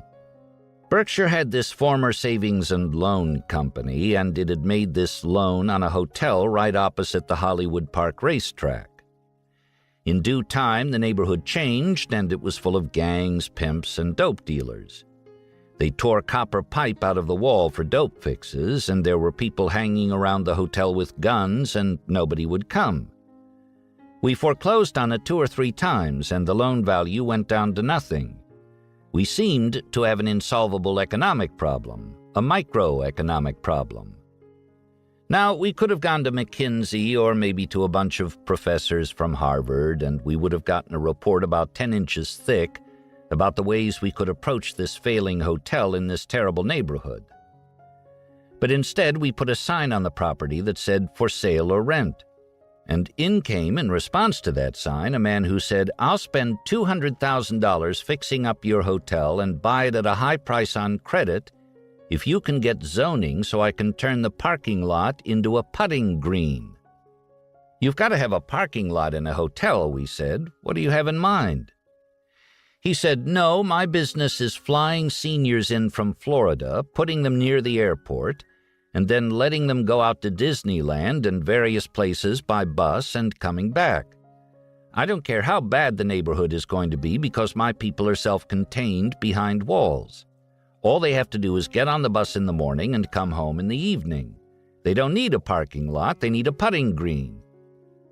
So we made the deal with the guy. The whole thing worked beautifully, and the loan got paid off, and it all worked out. Obviously, that's an interaction of Ricardo and the pin factory examples. The odd system that this guy had designed to amuse seniors was pure pin factory, and finding the guy with this system was pure Ricardo. So these things are interacting. Well, I've taken you partway through the synthesis. It gets harder when you want to figure out how much activity should be within private firms and how much should be within the government, and what are the factors that determine which functions are where, and why do the failures occur, and so on and so on. It's my opinion that anybody with a high IQ who graduated in economics ought to be able to sit down and write a 10-page synthesis of all these ideas that's quite persuasive. And I would bet a lot of money that I could give this test in practically every economics department in the country and get a perfectly lousy bunch of synthesis. They'd give me Ronald Coase. They'd talk about transaction costs. They'd click off a little something that their professors gave them and spit it back. But in terms of really understanding how it all fits together, I would confidently predict that most people couldn't do it very well. By the way, if any of you want to try and do this, go ahead. I think you'll find it hard. In this connection, one of the interesting things that I want to mention is that Max Planck, the great Nobel laureate who found Planck's constant, tried once to do economics. He gave it up. Now, why did Max Planck, one of the smartest people who ever lived, give up economics? The answer is, he said, "It's too hard. The best solution you can get is messy and uncertain." It didn't satisfy Planck's craving for order, and so he gave it up. And if Max Planck early on realized he was never going to get perfect order, I will confidently predict that all the rest of you are going to have exactly the same result. By the way, there's a famous story about Max Planck that is apocryphal. After he won his prize, he was invited to lecture everywhere, and he had this chauffeur who drove him around to give public lectures all through Germany. And the chauffeur memorized the lecture, so one day he said, "Gee, Professor Planck, why don't you let me try it by switching places?" So he got up and gave the lecture. At the end of it, some physicist stood up and posed a question of extreme difficulty. But the chauffeur was up to it. "Well," he said, "I'm surprised that a citizen of an advanced city like Munich is asking so elementary a question, so I'm going to ask my chauffeur to respond." 6. Extreme and counterproductive psychological ignorance. All right, I'm down to the 6th main defect, and this is a subdivision of the lack of adequate multidisciplinarity. Extreme and counterproductive psychological ignorance in economics. Here I want to give you a very simple problem. I specialize in simple problems. You own a small casino in Las Vegas. It has 50 standard slot machines. Identical in appearance, they're identical in the function. They have exactly the same payout ratios. The things that cause the payouts are exactly the same. They occur in the same percentages. But there's one machine in this group of slot machines that, no matter where you put it among the 50 in fairly short order, when you go to the machines at the end of the day, there will be 25% more winnings from this one machine than from any other machine. Now, surely I'm not going to have a failure here. What is different about the heavy winning machine? Can anybody do it? Audience member: more people play it. No, I want to know why more people play it. What's different about that machine is people have used modern electronics to give a higher ratio of near misses. That machine is going bar, lemon, bar, grapefruit way more often than normal machines, and that will cause heavier play. How do you get an answer like that? Easy. Obviously, there's a psychological cause. That machine is doing something to trigger some basic psychological response. If you know the psychological factors, if you've got them on a checklist in your head, you just run down the factors, and boom, you get to one that must explain this occurrence. There isn't any other way to do it effectively. These answers are not going to come to people who don't learn these problem-solving methods. If you want to go through life like a one-legged man in an ass-kicking contest, why, be my guest. But if you want to succeed like a strong man with 2 legs, you have to pick up these methods, including doing micro and macroeconomics while knowing psychology. In this vein, I next want to mention a strange Latin American case of a dysfunctional economy that got fixed.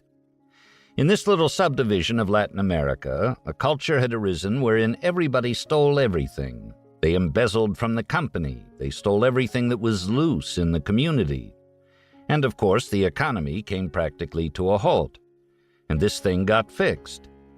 Now, where did I read about this case? I'll give you a hint. It wasn't in the annals of economics.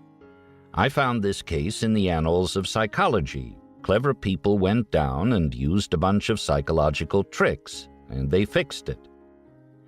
Well, I think there's no excuse if you're an economist when there are wonderful cases like that of the dysfunctional economy becoming fixed, and these simple tricks that solve so many problems, and you don't know how to do the fixes and understand the problems. Why be so ignorant about psychology that you don't even know psychology's tricks that will fix your own dysfunctional economic systems? Here I want to give you an extreme injunction. This is even tougher than the fundamental organizing ethos of hard science. This has been attributed to Samuel Johnson. He said, in substance, that if an academic maintains in place an ignorance that can be easily removed with a little work, the conduct of the academic amounts to treachery. That was his word, treachery. You can see why I love this stuff. He says you have a duty, if you're an academic, to be as little of a klutz as you can possibly be, and therefore you have got to keep grinding out of your system as much removable ignorance as you can remove. 7. Too little attention to second and higher order effects. On to the next, the 7th defect. Too little attention in economics to second-order and even higher-order effects. This defect is quite understandable because the consequences have consequences, and the consequences of the consequences have consequences, and so on. It gets very complicated. When I was a meteorologist, I found this stuff very irritating, and economics makes meteorology look like a tea party. Extreme economic ignorance was displayed when various experts, including PhD economists, forecast the cost of the original Medicare law.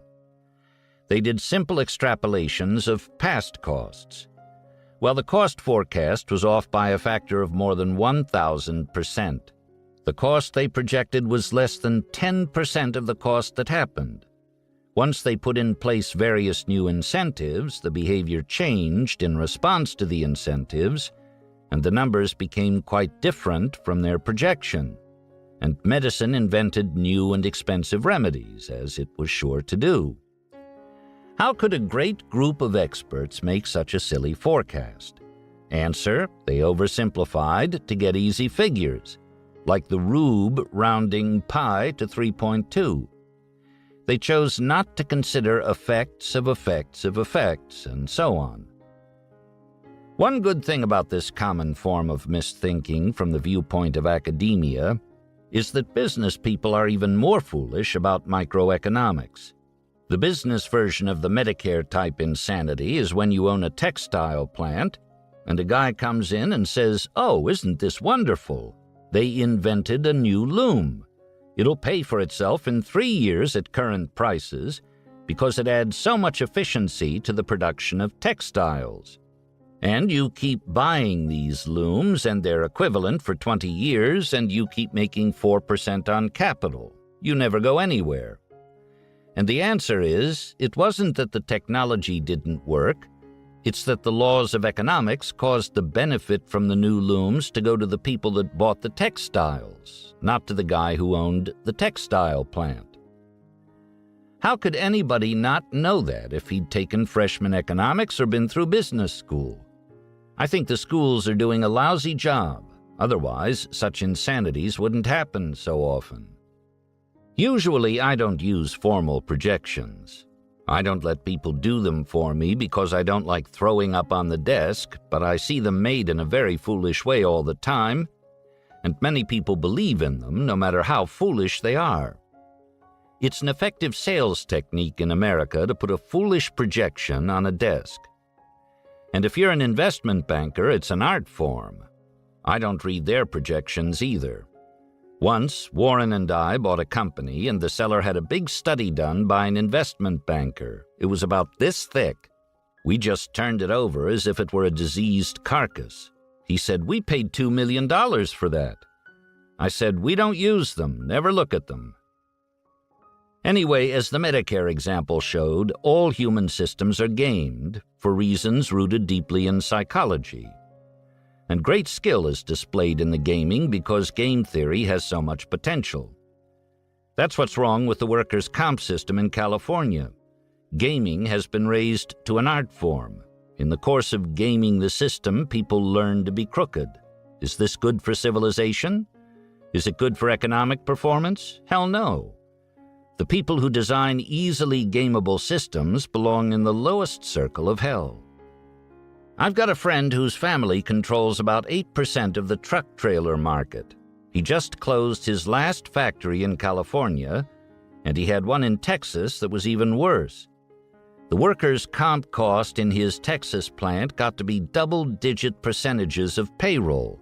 Well, there's no such profit in making truck trailers. He closed his plant and moved it to Ogden, Utah, where a bunch of believing Mormons are raising big families and don't game the workers' comp system.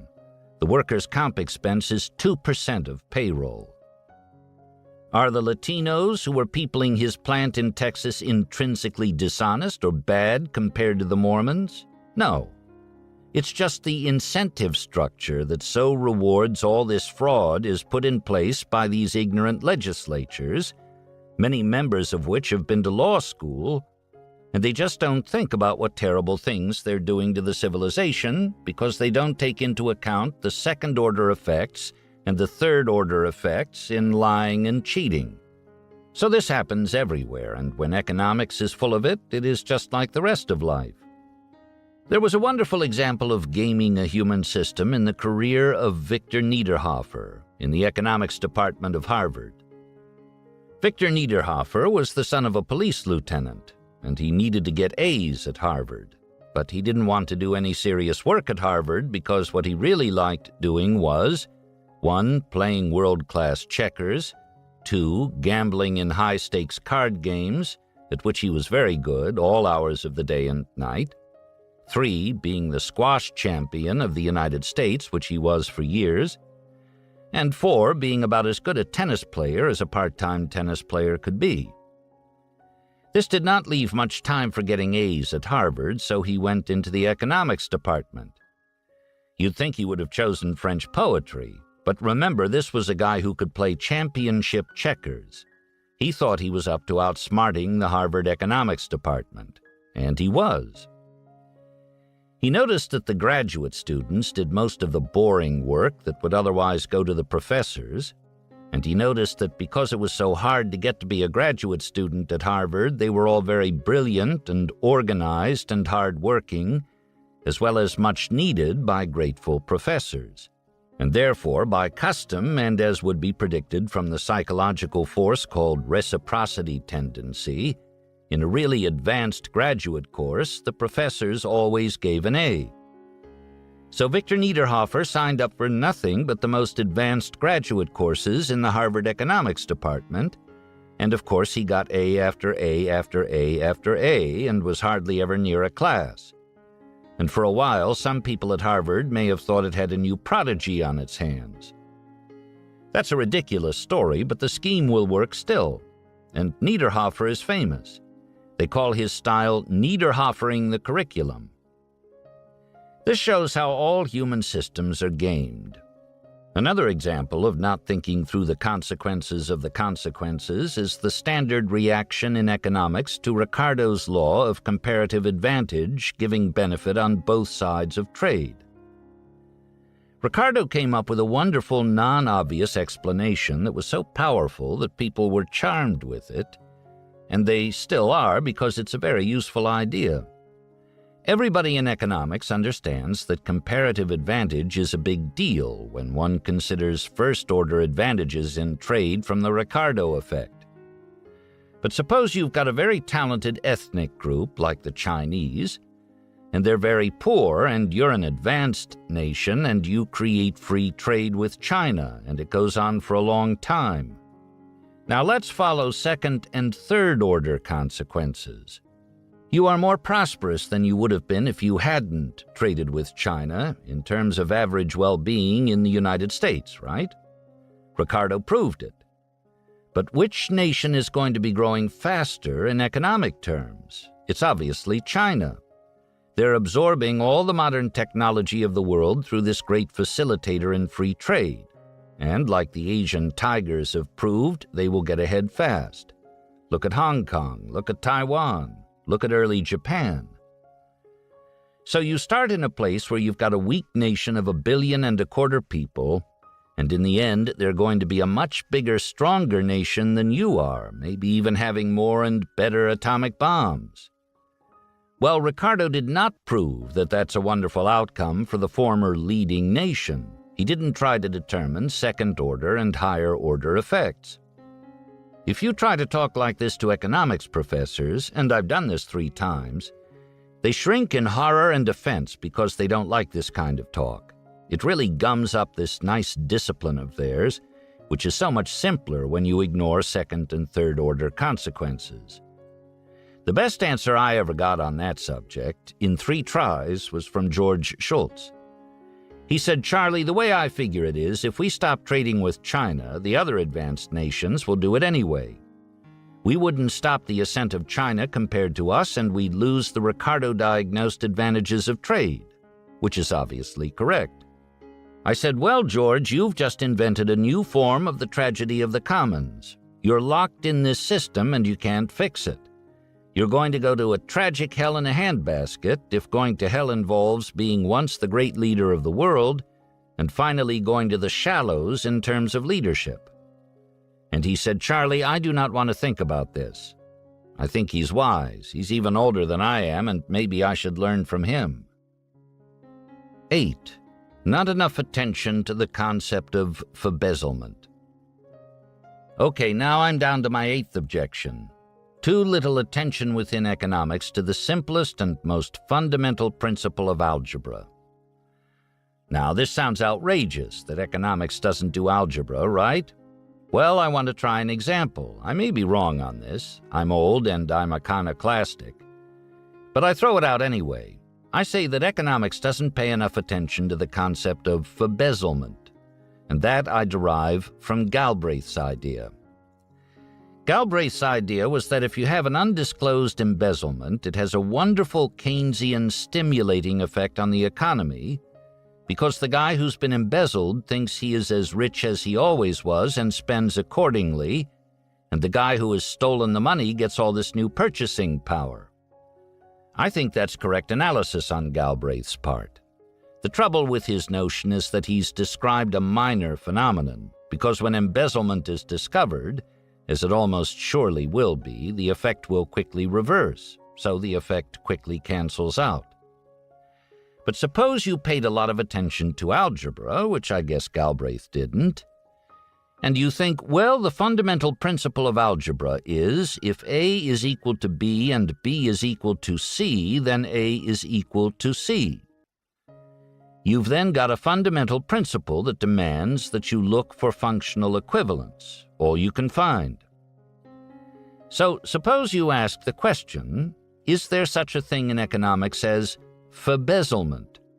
By the way, Galbraith invented the word bezel to describe the amount of undisclosed embezzlement, so I invented the word embezzlement, the functional equivalent of embezzlement.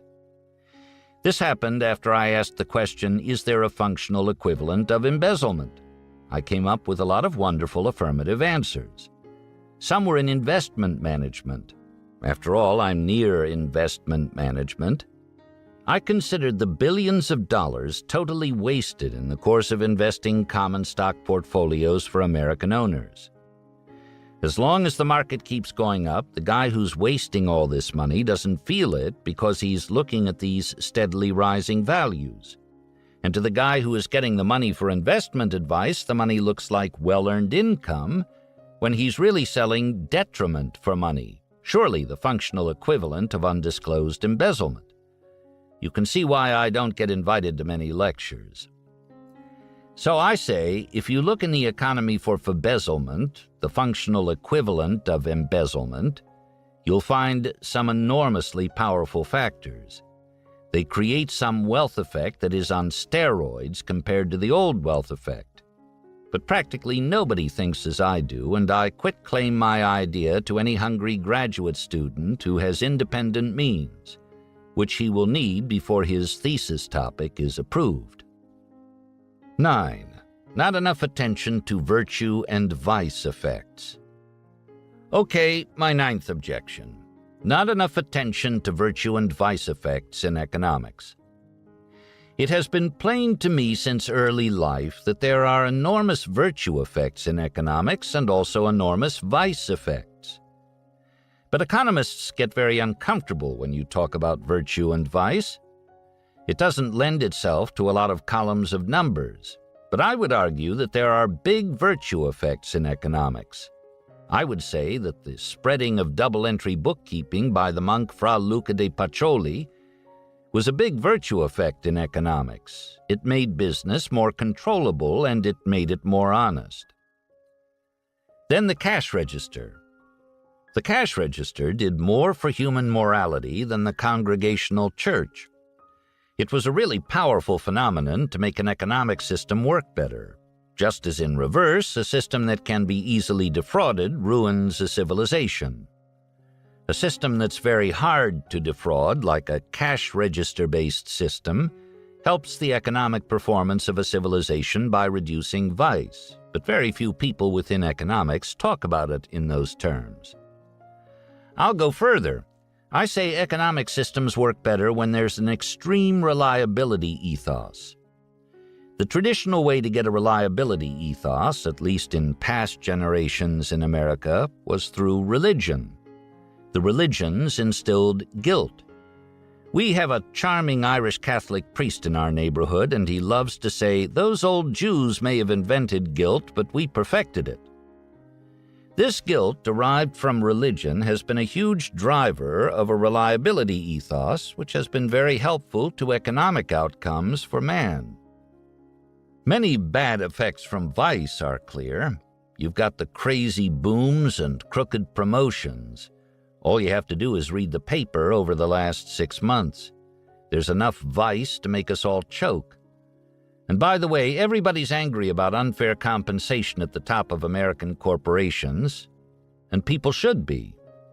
We now face various crazy governance nostrums invented by lawyers and professors that won't give us a fix for unfair compensation, yet a good partial solution is obvious. If directors were significant shareholders who got a pay of 0, you'd be amazed what would happen to unfair compensation of corporate executives as we dampened effects from reciprocity tendency. A roughly similar equivalent of this no-pay system has been tried in a strange place. In England, lay magistrates staff the lower criminal courts, which can send you to prison for a year or fine you substantially. You've got 3 judges sitting up there, and they all get a pay of 0. Their expenses are reimbursed, but not too liberally, and they work about 40 half-days a year as volunteers. It's worked beautifully for about 700 years. Able and honest people compete to become magistrates, to perform the duty and get the significance, but no pay. This is the system Benjamin Franklin, near the end of his life, wanted for the U.S. government. He didn't want the high executives of government to be paid, but to be like himself or the entirely unpaid, well-off ministers and rulers of the Mormon Church. And when I see what's happened in California, I'm not sure he wasn't right. At any rate, no one now drifts in Franklin's direction. For one thing, professors, and most of them need money, get appointed directors. It is not always recognized that to function best, morality should sometimes appear unfair, like most worldly outcomes. The craving for perfect fairness causes a lot of terrible problems in system function. Some systems should be made deliberately unfair to individuals because they'll be fairer on average for all of us. Thus, there can be virtue in apparent non-fairness. I frequently cite the example of having your career over in the Navy if your ship goes aground, even if it wasn't your fault. I say the lack of justice for the one guy who wasn't at fault is way more than made up by a greater justice for everybody when every captain of a ship always sweats blood to make sure the ship doesn't go aground. Tolerating a little unfairness to some to get a greater fairness for all is a model I recommend to all of you. But again, I wouldn't put it in your assigned college work if you want to be graded well, particularly in a modern law school, wherein there is usually an overlove of fairness-seeking process. There are, of course, enormous vice effects in economics. You have these bubbles with so much fraud and folly. The aftermath is frequently very unpleasant, and we've had some of that lately. One of the first big bubbles, of course, was the huge and horrible South Sea bubble in England. The aftermath was interesting. Many of you probably don't remember what happened after the South Sea bubble, which caused an enormous financial contraction and a lot of pain. Except in certain rare cases, they banned publicly traded stock in England for decades. Parliament passed a law that said you can have a partnership with a few partners, but you can't have publicly traded stock. And by the way, England continued to grow without publicly traded stock. The people who are in the business of prospering because there's a lot of stock being traded in casino-like frenzy wouldn't like this example if they studied it enough. It didn't ruin England to have a long period when they didn't have publicly traded shares. Just as in real estate, we had all the shopping centers and auto dealerships and so on we needed for years when we didn't have publicly traded real estate shares. It's a myth that once you've got some capital market, economic considerations demand that it has to be as fast and efficient as a casino. It doesn't. Another interesting problem is raised by vice effects involving envy. Envy wisely got a very strong condemnation in the laws of Moses. You remember how they laid it on with a trowel. You couldn't covet thy neighbor's ass, you couldn't covet thy neighbor's servant girl, you couldn't covet... Those old Jews knew how envious people are and how much trouble it caused. They really laid it on hard, and they were right. But Bernard de Mandeville, remember his fable of bees? He demonstrated convincingly, to me anyway, that envy was a great driver of proclivity to spend. And so here's this terrible vice, which is forbidden in the Ten Commandments, And here it's driving all these favorable results in economics. There's some paradox in economics that nobody's going to get out. When I was young, everybody was excited by Kurt Gödel, who came up with proof that you couldn't have a mathematical system without a lot of irritating incompleteness in it. Well, since then, my betters tell me that they've come up with more irremovable defects in mathematics and have decided that you're never going to get mathematics without some paradox in it. No matter how hard you work, you're going to have to live with some paradox if you're a mathematician. Well, if the mathematicians can't get the paradox out of their system when they're creating it themselves, the poor economists are never going to get rid of paradoxes, nor are any of the rest of us. It doesn't matter. Life is interesting with some paradox. When I run into a paradox, I think either I'm a total horse's ass to have gotten to this point, or I'm fruitfully near the edge of my discipline. It adds excitement to life to wonder which it is. As I conclude, I want to tell one more story demonstrating how awful it is to get a wrong idea from a limited repertoire and just stick to it. This is the story of Hyman Leibowitz, who came to America from the old country. In the new country, as in the old, he tried to make his way in the family trade, which was manufacturing nails. And he struggled, and finally his little nail business got to vast prosperity. And his wife said to him, "You are old, Hyman. It's time to go to Florida and turn the business over to your son." So down he went to Florida, turning his business over to the son, but he got weekly financial reports. And he hadn't been in Florida very long before they turned sharply negative. In fact, they were terrible. So he got on an airplane and he went back to New Jersey where the factory was. As he left the airport on the way to the factory, he saw this enormous outdoor advertising sign lighted up. There was Jesus spread out on the cross, and under it was a big legend. They used Leibowitz's nails. So he stormed into the factory and said, "You dumb son, what do you think you're doing? It took me 50 years to create this business." "Papa," the son said, "trust me, I will fix it." So back he went to Florida, and while he was in Florida, he got more reports, and the results kept getting worse. So he got on the airplane again, left the airport, drove by the sign, looked up at this big lighted sign, and now there's a vacant cross. And lo and behold, Jesus is crumpled on the ground under the cross, and the sign said, "They didn't use Leibowitz's nails." Well, you can laugh at that. It is ridiculous, but it's no more ridiculous than the way a lot of people cling to failed ideas. Keynes said, "It's not bringing in the new ideas that's so hard, it's getting rid of the old ones." And Einstein said it better, attributing his mental success to curiosity, concentration, perseverance, and self-criticism. By self-criticism, he meant becoming good at destroying your own best-loved and hardest-won ideas. If you can get really good at destroying your own wrong ideas, that is a great gift. Well, it's time to repeat the big lesson in this little talk. What I've urged is the use of a bigger multidisciplinary bag of tricks, mastered to fluency, to help economics and everything else. And I also urged that people not be discouraged by irremovable complexity and paradox. It just adds more fun to the problems. My inspiration again is Keynes. Better roughly right than precisely wrong. And so I end by repeating what I said once before on a similar occasion. If you skillfully follow the multidisciplinary path, you will never wish to come back. It would be like cutting off your hands. Well, that's the end. I'll take questions as long as people can endure me. Audience question. The question was garbled, but the person asked about derivatives, which Buffett has called financial weapons of mass destruction. Buffett said that the genie's out of the bottle and the hangover may be proportionate to the binge. Would you speculate for us how that scenario can play out? Well, of course, catastrophe predictions have always been quite difficult to make with success, but I confidently predict that there are big troubles to come.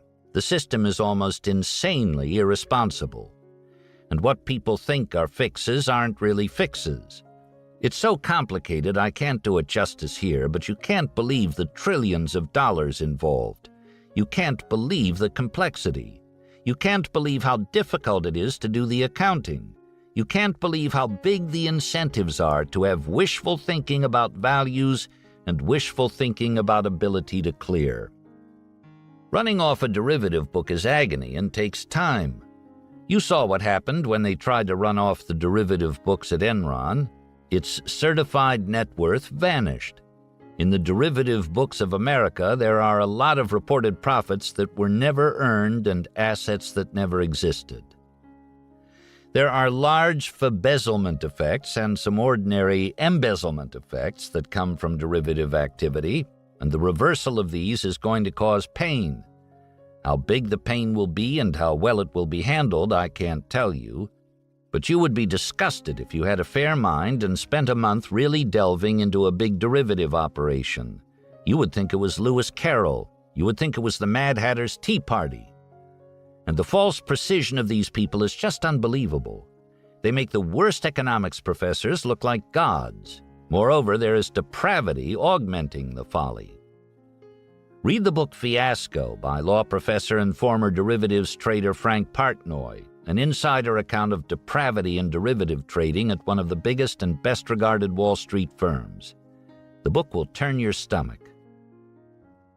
Could you describe Warren's reaction to the negative reaction he got from musing about the defects of California's Prop 13? Was he shocked? Surprised? It's hard to shock Warren. He's past 70, he's seen a lot, and his brain works quickly. He generally avoids certain subjects before elections, and that is what I am going to do here.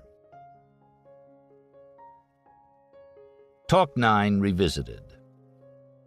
This waggish talk on economics given in 2003 gave me pleasure as I put it together, but I hope it provided more than harmless fun. I even hope that some shred of my ideas eventually gets into academic economics, not because I want recognition, but because I think academic economics needs some improvement. Since the talk was given, I came across a book published by Alfred A. Knopf in 2005.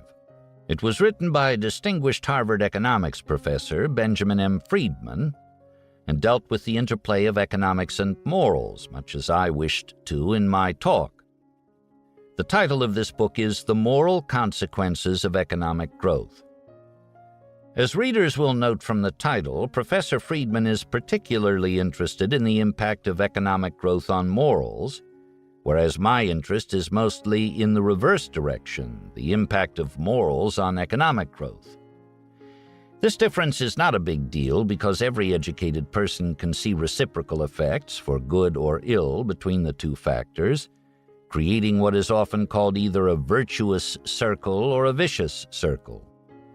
Professor Friedman supplies a marvelous quotation on this subject from Rabbi Eliezer ben Azariah.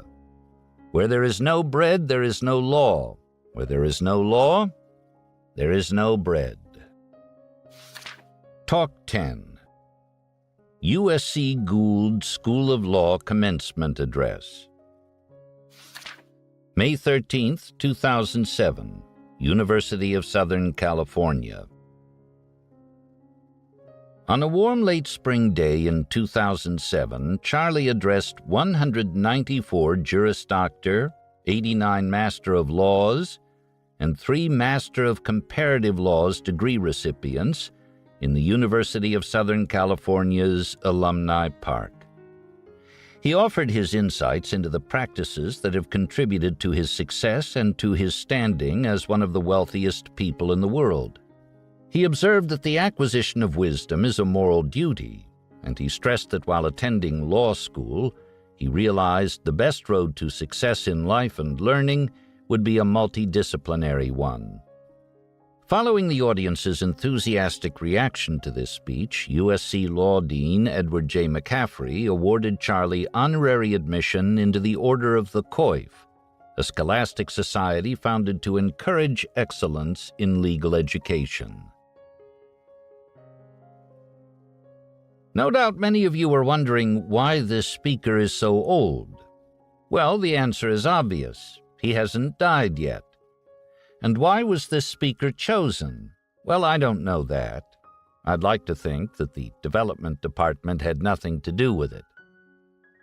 Whatever the reason, I think it's fitting that I'm speaking here because I see a crowd of older people in the rear not wearing robes. And I know from having educated an army of descendants who it is that really deserves a lot of the honors that are being given today to the robe-wearing students in front.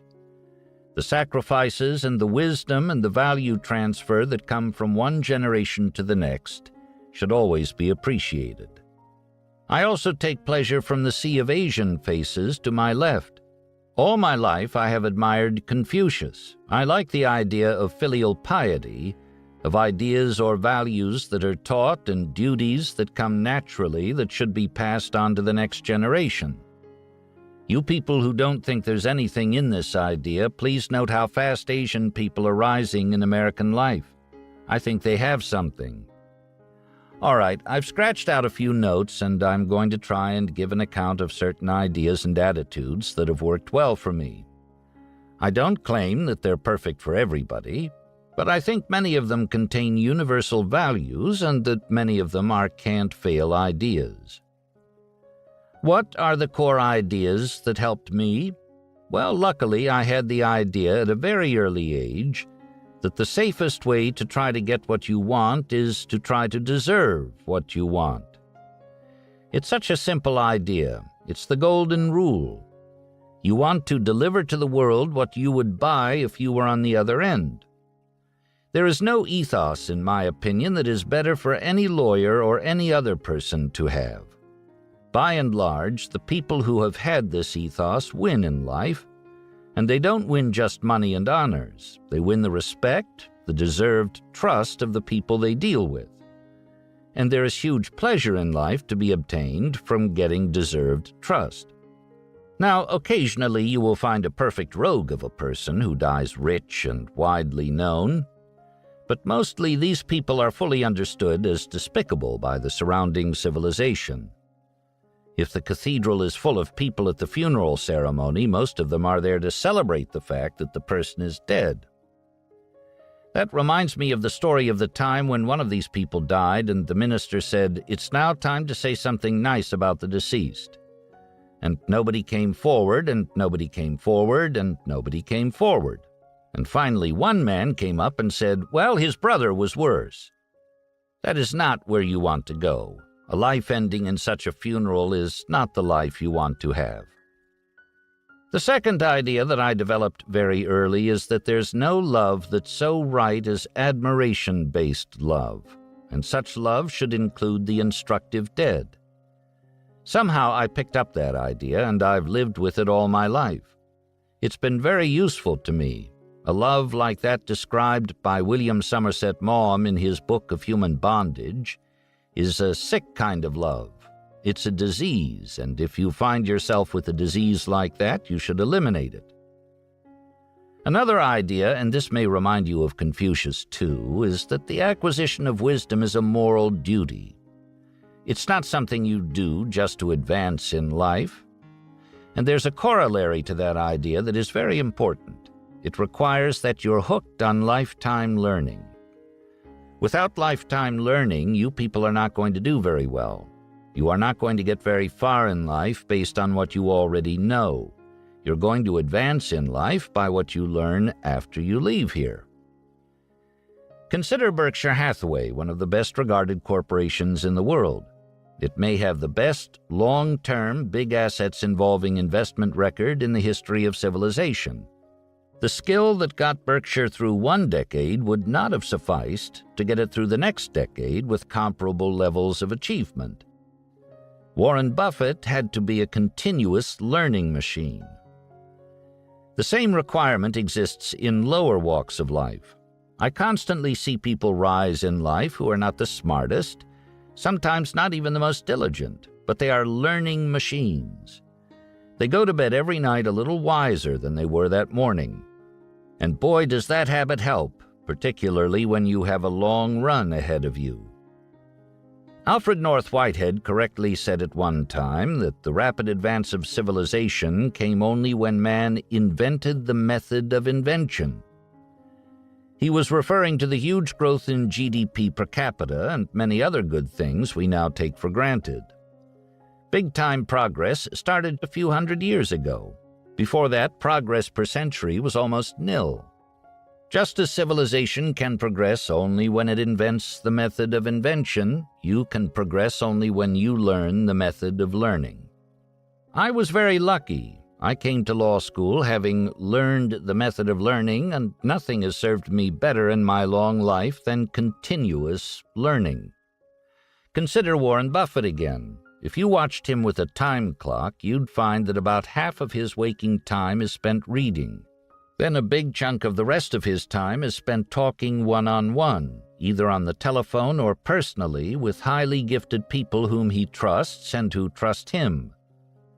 Viewed up close, Warren looks quite academic as he achieves worldly success. Academia has many wonderful values in it. I came across an example not too long ago. In my capacity as a hospital board chairman, I was dealing with a medical school academic named Joseph M. Mira, M.D. This man, over years of disciplined work, made himself know more about bone tumor pathology than almost anyone else in the world. He wanted to pass this knowledge on to help treat bone cancer. How was he going to do it? Well, he decided to write a textbook. And even though I don't think a textbook like this sells more than a few thousand copies, they do end up in cancer treatment centers all over the world. He took a sabbatical year and sat down at his computer with all his slides, carefully saved and organized. He worked 17 hours a day, 7 days a week for a year. Some sabbatical. At the end of the year, he had created one of the 2 great bone tumor pathology textbooks of the world. When you're around values like Mira's, you want to pick up as much as you can. Another idea that was hugely useful to me was one I obtained when I listened in law school, when some waggish professor said, "A legal mind is a mind that considers it feasible and useful when 2 things are all twisted up together and interacting, to try to think about one thing without considering the other." Well, I could see from that indirectly pejorative sentence that any such legal approach was ridiculous. And this pushed me further along in my natural drift, which was toward learning all the big ideas and all the big disciplines, so I wouldn't be the perfect damn fool the professor described. And because the really big ideas carry about 95% of the freight, it wasn't at all hard for me to pick up about 95% of what I needed from all the disciplines, and to include use of this knowledge as a standard part of my mental routines. Once you have the ideas, of course, you must continuously practice their use. Like a concert pianist, if you don't practice, you can't perform well. So I went through life constantly practicing a multidisciplinary approach. Well, this habit has done a lot for me. It's made life more fun. It's made me more constructive. It's made me more helpful to others. It's made me richer than can be explained by any genetic gifts. My mental routine, properly practiced, really helps. Now, there are dangers in it because it works so well. If you use it, you will frequently find when you're with some expert from another discipline, maybe even an expert who is your employer with a vast ability to harm you, that you know more than he does about fitting his specialty to the problem at hand. You'll sometimes see the correct answer when he's missed it. That is a very dangerous position to be in. You can cause enormous offense by being right in a way that causes somebody else to lose faith in his own discipline or hierarchy. I never found the perfect way to avoid harm from this serious problem. Even though I was a good poker player when I was young, I wasn't good enough at pretending when I thought I knew more than my supervisors did. And I didn't try as hard at pretending as would have been prudent, so I gave a lot of offense. Now I'm generally tolerated as a harmless eccentric who will soon be gone, but coming up I had a difficult period to go through. My advice to you is to be better than I was at keeping insights hidden. One of my colleagues, who graduated as number one in his class in law school and clerked at the U.S. Supreme Court, tended as a young lawyer to show that he knew a lot. One day, the senior partner he was working under called him in and said, "Listen, Chuck, I want to explain something to you. Your duty is to behave in such a way that the client thinks he's the smartest person in the room. If you have any energy or insight available after that, use it to make your senior partner look like the second smartest person in the room. And only after you've satisfied those two obligations do you want your light to shine at all." Well, that was a good system for rising in many a large law firm, but it wasn't what I did. I usually moved with the drift of my nature, and if some other people didn't like it, well, I didn't need to be adored by everybody. Let me further develop the idea that a multidisciplinary attitude is required if maturity is to be effective. Here I'm following a key idea of the greatest lawyer of antiquity, Marcus Tullius Cicero. Cicero is famous for saying that a man who doesn't know what happened before he's born goes through life like a child. That is a very correct idea. Cicero is right to ridicule somebody so foolish as not to know history. But if you generalize Cicero, as I think one should, there are a lot of other things that one should know in addition to history, and those other things are the big ideas in all the disciplines. And it doesn't help you much just to know something well enough so that on one occasion you can prattle your way to an A in an exam. You have to learn many things in such a way that they're in a mental latticework in your head, and you automatically use them the rest of your life. If many of you try that, I solemnly promise that one day most will correctly come to think, somehow I've become one of the most effective people in my whole age cohort.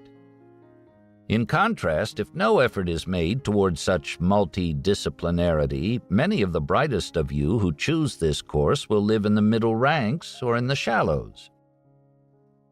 Another idea that I discovered was encapsulated by that story Dean McCaffrey recounted earlier about the rustic who wanted to know where he was going to die so he wouldn't go there. The rustic who had that ridiculous-sounding idea had a profound truth in his possession.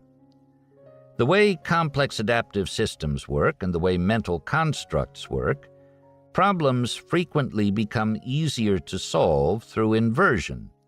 If you turn problems around into reverse, you often think better. For instance, if you want to help India, the question you should consider asking is not, "How can I help India?" Instead, you should ask, "How can I hurt India?" You find what will do the worst damage and then try to avoid it. Perhaps the two approaches seem logically the same thing, but those who have mastered algebra know that inversion will often and easily solve problems that otherwise resist solution. And in life, just as in algebra, inversion will help you solve problems that you can't otherwise handle. Let me use a little inversion now. What will really fail in life? What do we want to avoid?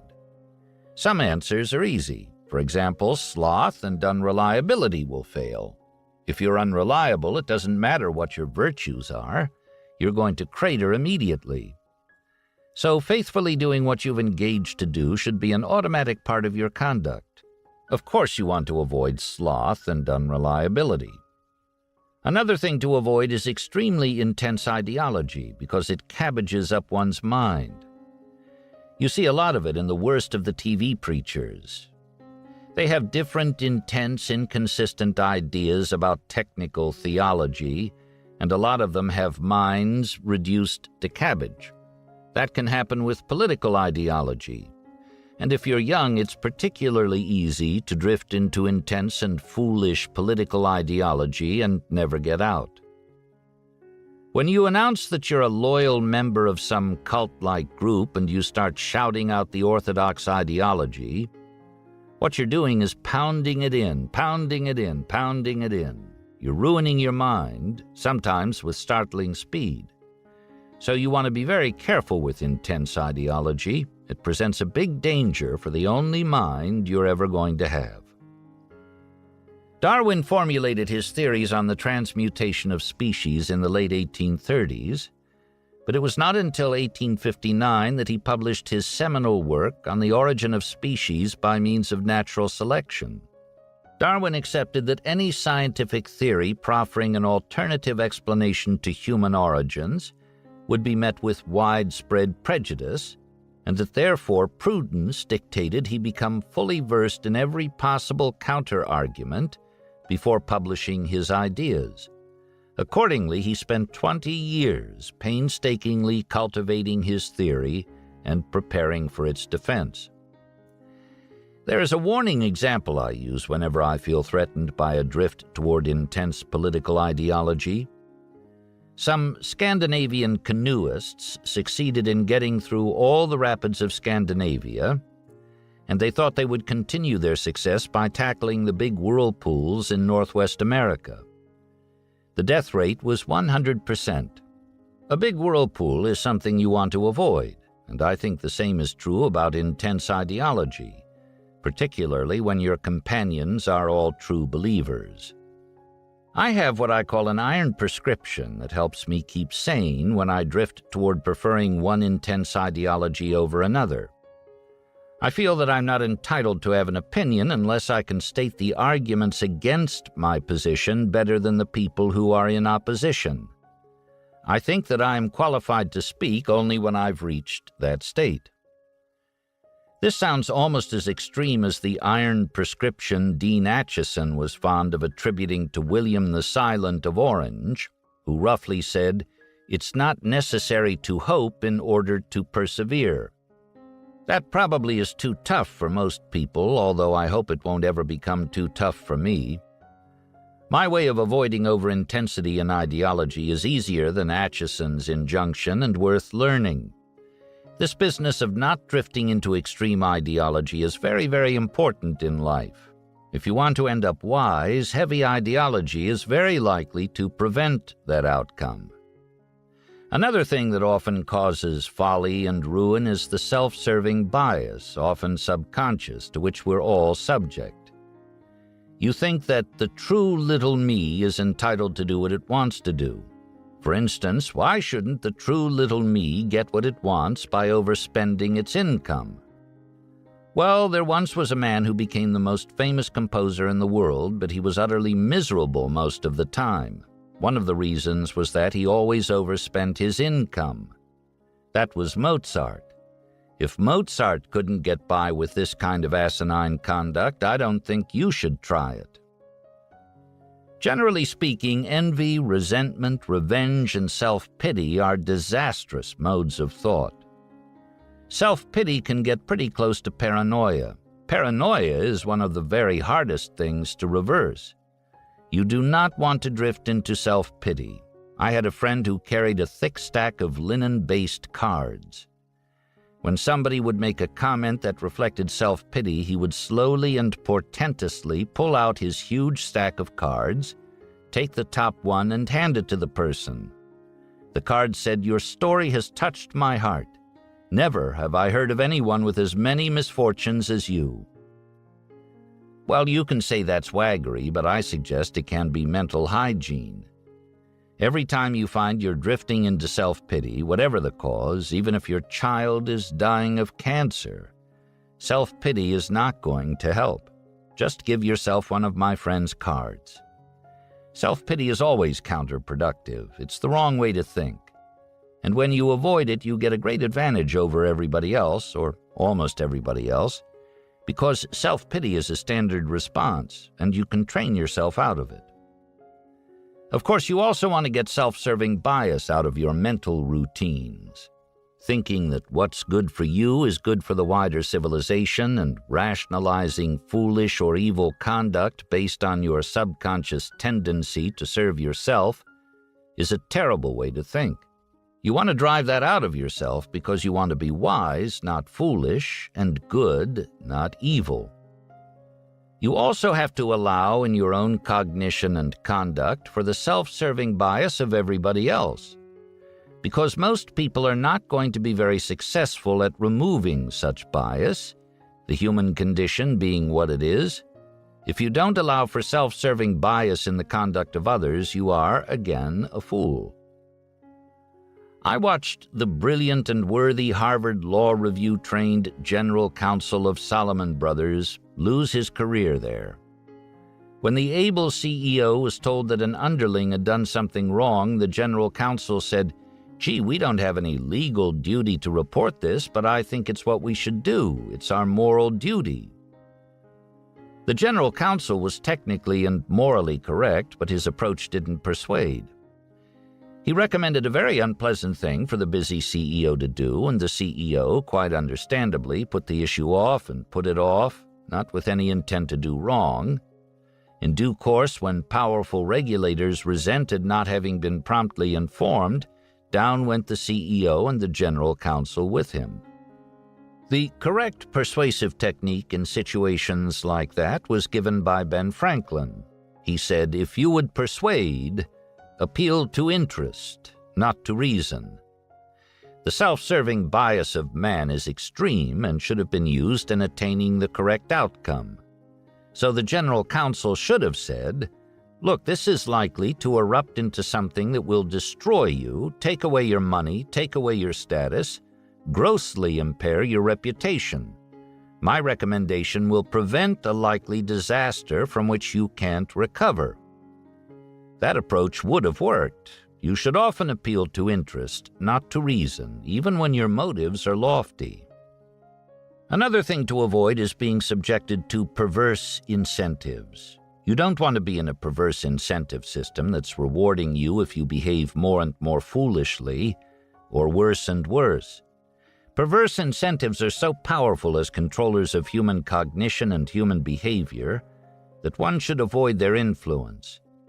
One of the things you're going to find in at least a few modern law firms is high billable hour quotas. I could not have lived under billable hour quotas of 2,400 hours a year. That would have caused too many problems for me. I wouldn't have done it. I don't have a solution for the situation some of you will face. You'll have to figure out for yourselves how to handle such significant problems. Perverse associations are also to be avoided. You particularly want to avoid working directly under somebody you don't admire and don't want to be like. It's dangerous. We're all subject to control to some extent by authority figures, particularly authority figures who are rewarding us. Dealing properly with this danger requires both some talent and will. I coped in my time by identifying people I admired and by maneuvering, mostly without criticizing anybody, so that I was usually working under the right sort of people. A lot of law firms will permit that if you're shrewd enough to work it out with some tact. Generally, your outcome in life will be more satisfactory if you work under people you correctly admire. Engaging in routines that allow you to maintain objectivity are, of course, very helpful to cognition. We all remember that Darwin paid special attention to disconfirming evidence, particularly when it disconfirmed something he believed and loved. Routines like that are required if a life is to maximize correct thinking. One also needs checklist routines. They prevent a lot of errors, and not just for pilots. You should not only possess wide-ranging elementary wisdom, but also go through mental checklist routines in using it. There is no other procedure that will work as well. Another idea that I found important is that maximizing non-egality will often work wonders. What do I mean? Well, John Wooden of UCLA presented an instructive example when he was the #1 basketball coach in the world. He said to the bottom 5 players, "You don't get to play, you are practice partners." The top 7 did almost all the playing. Well, the top 7 learned more, remember the importance of the learning machine, because they were doing all the playing. And when he adopted that non-egalitarian system, Wooden won more games than he had won before.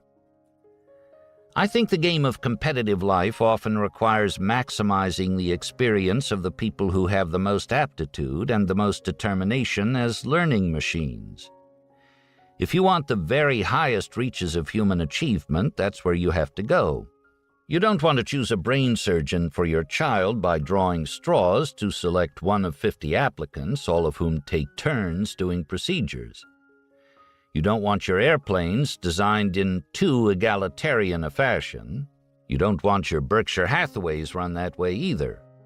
You want to provide a lot of playing time for your best players. I frequently tell the apocryphal story about how Max Planck, after he won the Nobel Prize, went around Germany giving the same standard lecture on the new quantum mechanics. Over time, his chauffeur memorized the lecture and said, "Would you mind, Professor Planck, because it's so boring to stay in our routine, if I gave the lecture in Munich and you just sat in front wearing my chauffeur's hat?" Planck said, "Why not?" And the chauffeur got up and gave this long lecture on quantum mechanics, after which a physics professor stood up and asked a perfectly ghastly question. The speaker said, "Well, I'm surprised that in an advanced city like Munich I get such an elementary question. I'm going to ask my chauffeur to reply." Well, the reason I tell that story is not to celebrate the quick-wittedness of the protagonist. In this world, I think we have two kinds of knowledge. One is Planck knowledge, that of the people who really know. They've paid the dues, they have the aptitude. Then we've got chauffeur knowledge. They have learned to prattle the talk. They may have a big head of hair, they often have a fine timbre in their voices. They make a big impression, but in the end, what they've got is chauffeur knowledge masquerading as real knowledge. I think I've just described practically every politician in the United States. You're going to have the problem in your life of getting as much responsibility as you can to the people with the Planck knowledge and away from the people who have the chauffeur knowledge. And there are huge forces working against you. My generation has failed you to some extent. More and more, we're delivering to you in California a legislature in which mostly the certified nuts from the left and the certified nuts from the right are the ones allowed to serve, and none of them are removable. That's what my generation has done for you. But you wouldn't like it to be too easy, would you? Another thing that I have found is that intense interest in any subject is indispensable if you're really going to excel in it. I could force myself to be fairly good in a lot of things, but I couldn't excel in anything in which I didn't have an intense interest. So, to some extent, you're going to have to do as I did. If at all feasible, you want to maneuver yourself into doing something in which you have an intense interest. Another thing you have to do is have a lot of assiduity. I like that word because to me it means sit down on your ass until you do it. I've had marvelous partners full of assiduity all my life. I think I got them partly because I tried to deserve them, and partly because I was shrewd enough to select them, and partly there was some luck. Two partners that I chose for one phase in my life made the following simple agreement when they created a little design and build construction team in the middle of the Great Depression. Two-man partnership, they said, and divide everything equally. And whenever we're behind in our commitments to other people, we will both work 14 hours a day, 7 days a week until we're caught up. Well, needless to say, that firm didn't fail, and my partners were widely admired. Simple, old-fashioned ideas like theirs are almost sure to provide a good outcome. Another thing to cope with is that life is very likely to provide terrible blows, unfair blows. Some people recover and others don't. There, I think the attitude of Epictetus helps guide one to the right reaction. He thought that every mischance in life, however bad, created an opportunity to behave well. He believed every mischance provided an opportunity to learn something useful, and one's duty was not to become immersed in self-pity, but to utilize each terrible blow in a constructive fashion. His ideas were very sound, influencing the best of the Roman emperors, Marcus Aurelius, and many others over many centuries. And you may remember the epitaph that Epictetus made for himself. Here lies Epictetus, a slave, maimed in body, the ultimate in poverty, and favored by the gods. Well, that's the way Epictetus is now remembered, favored by the gods. He was favored because he became wise, became manly, and instructed others, both in his own time and over following centuries. I've another idea to emphasize in a brief account. My grandfather Munger was the only federal judge in his city for nearly 40 years. I admired him. I'm his namesake. And I'm Confucian enough that even now as I speak, I'm thinking, well, Judge Munger would be pleased to have me here. All these years after my grandfather is dead, I conceive myself as duty-bound to carry the torch for my grandfather's values. One such value was prudence as the servant of duty. Grandfather Munger was a federal judge at a time when there were no pensions for widows of federal judges.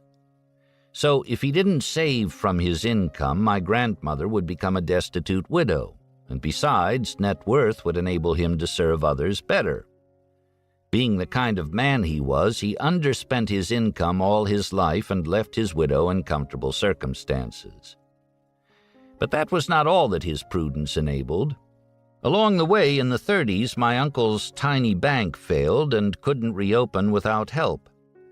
My grandfather saved the bank by exchanging over a third of his good assets for horrible bank assets. I've always remembered the event. It reminds me of A.E. Housman's little poem that went something like this. The thoughts of others were light and fleeting, of lovers meeting or luck or fame. Mine were of trouble and mine were steady, and I was ready when trouble came. You may well say, who wants to go through life anticipating trouble? Well, I did, trained as I was. I've gone through a long life anticipating trouble. And here I am now, well along in my 84th year. Like Epictetus, I've had a favored life. It didn't make me unhappy to anticipate trouble all the time and be ready to perform adequately if trouble came. It didn't hurt me at all. In fact, it helped me. So I quit claim to you, Houseman and Judge Munger.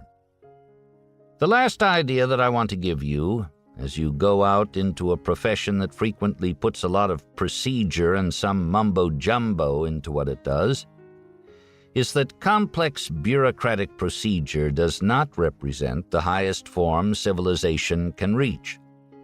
One higher form is a seamless, non-bureaucratic web of deserved trust. Not much fancy procedure, just totally reliable people correctly trusting one another.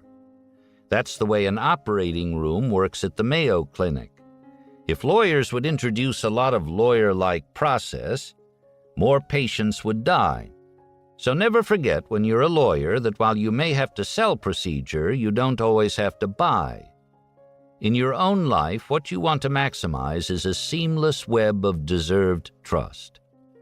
And if your proposed marriage contract has 47 pages, my suggestion is that you not enter.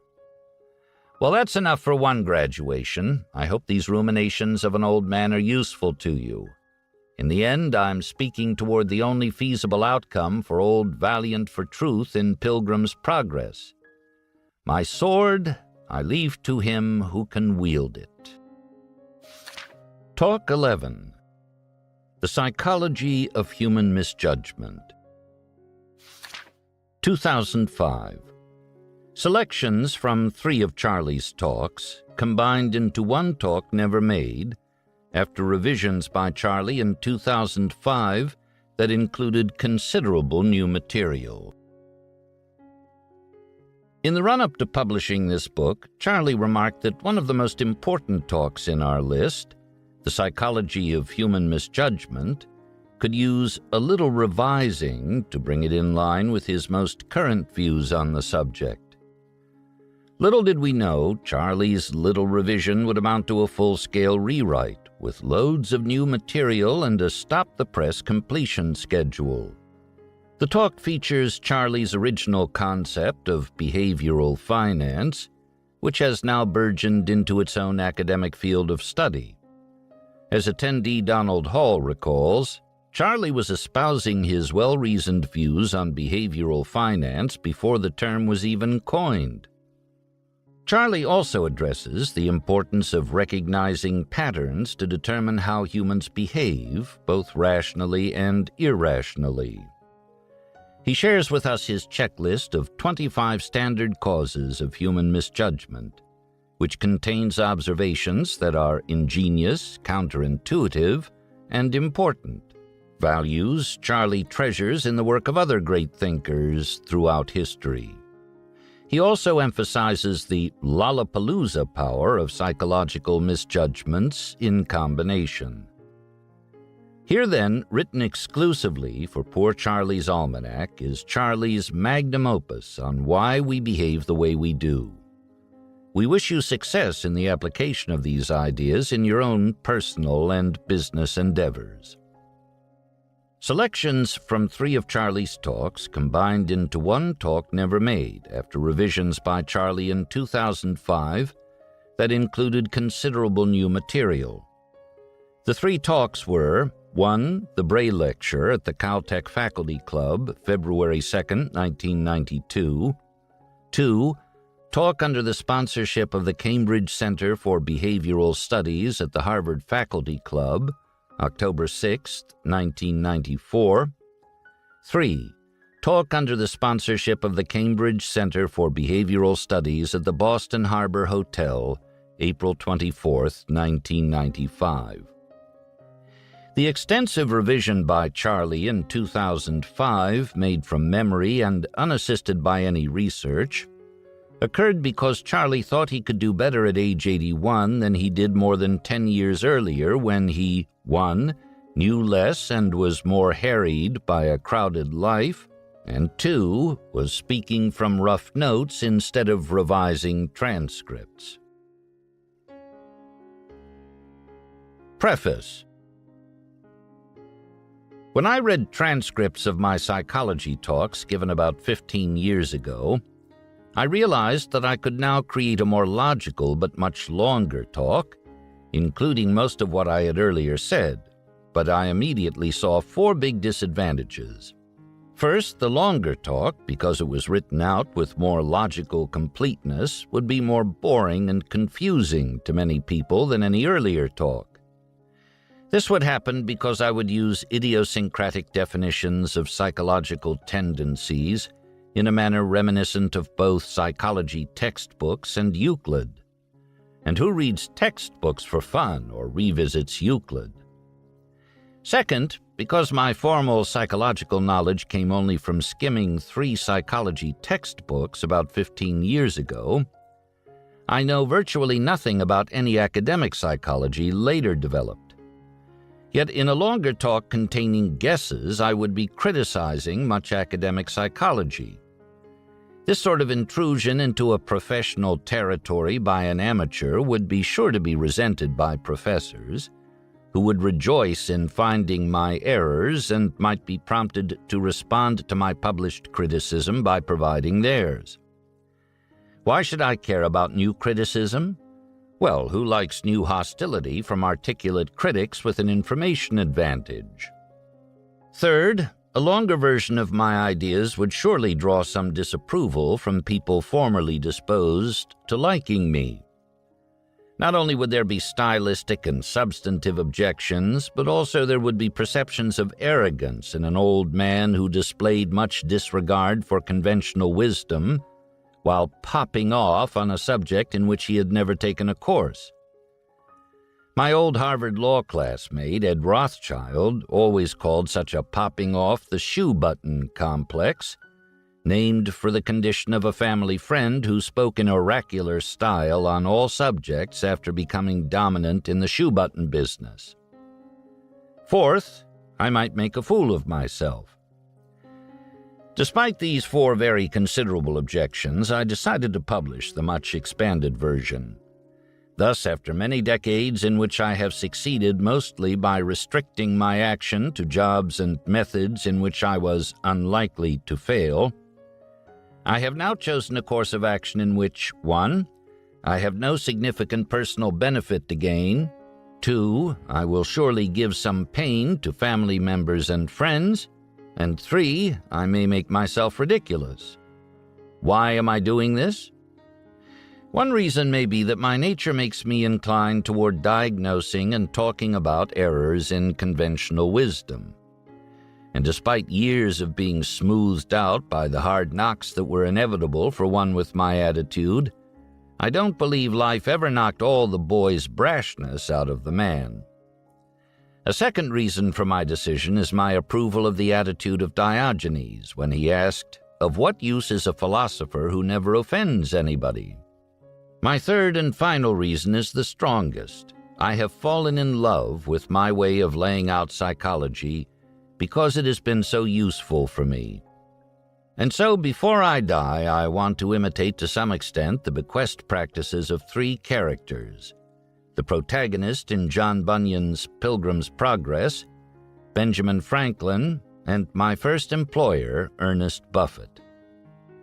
Bunyan's character, the knight wonderfully named Old Valiant for Truth, makes the only practical bequest available to him when he says at the end of his life, "My sword I leave to him who can wear it." And like this man, I don't mind if I have misappraised my sword, provided I have tried to see it correctly, or if many will not wish to try it, or if some who try to wield it may find it serves them not. Ben Franklin, to my great benefit, left behind his autobiography, his almanacs, and Machel's. And Ernest Buffett did the best he could in the same mode when he left behind How to Run a Grocery Store and a Few Things I Have Learned About Fishing.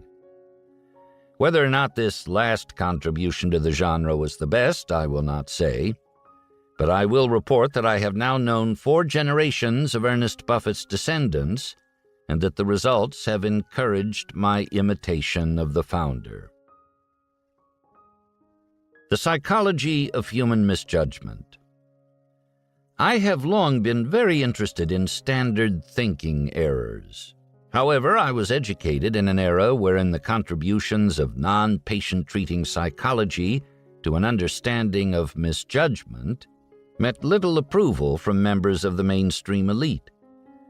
Instead, interest in psychology was pretty well confined to a group of professors who talked and published mostly for themselves, with much natural detriment from isolation and groupthink. And so, right after my time at Caltech and Harvard Law School, I possessed a vast ignorance of psychology. Those institutions failed to require knowledge of the subject.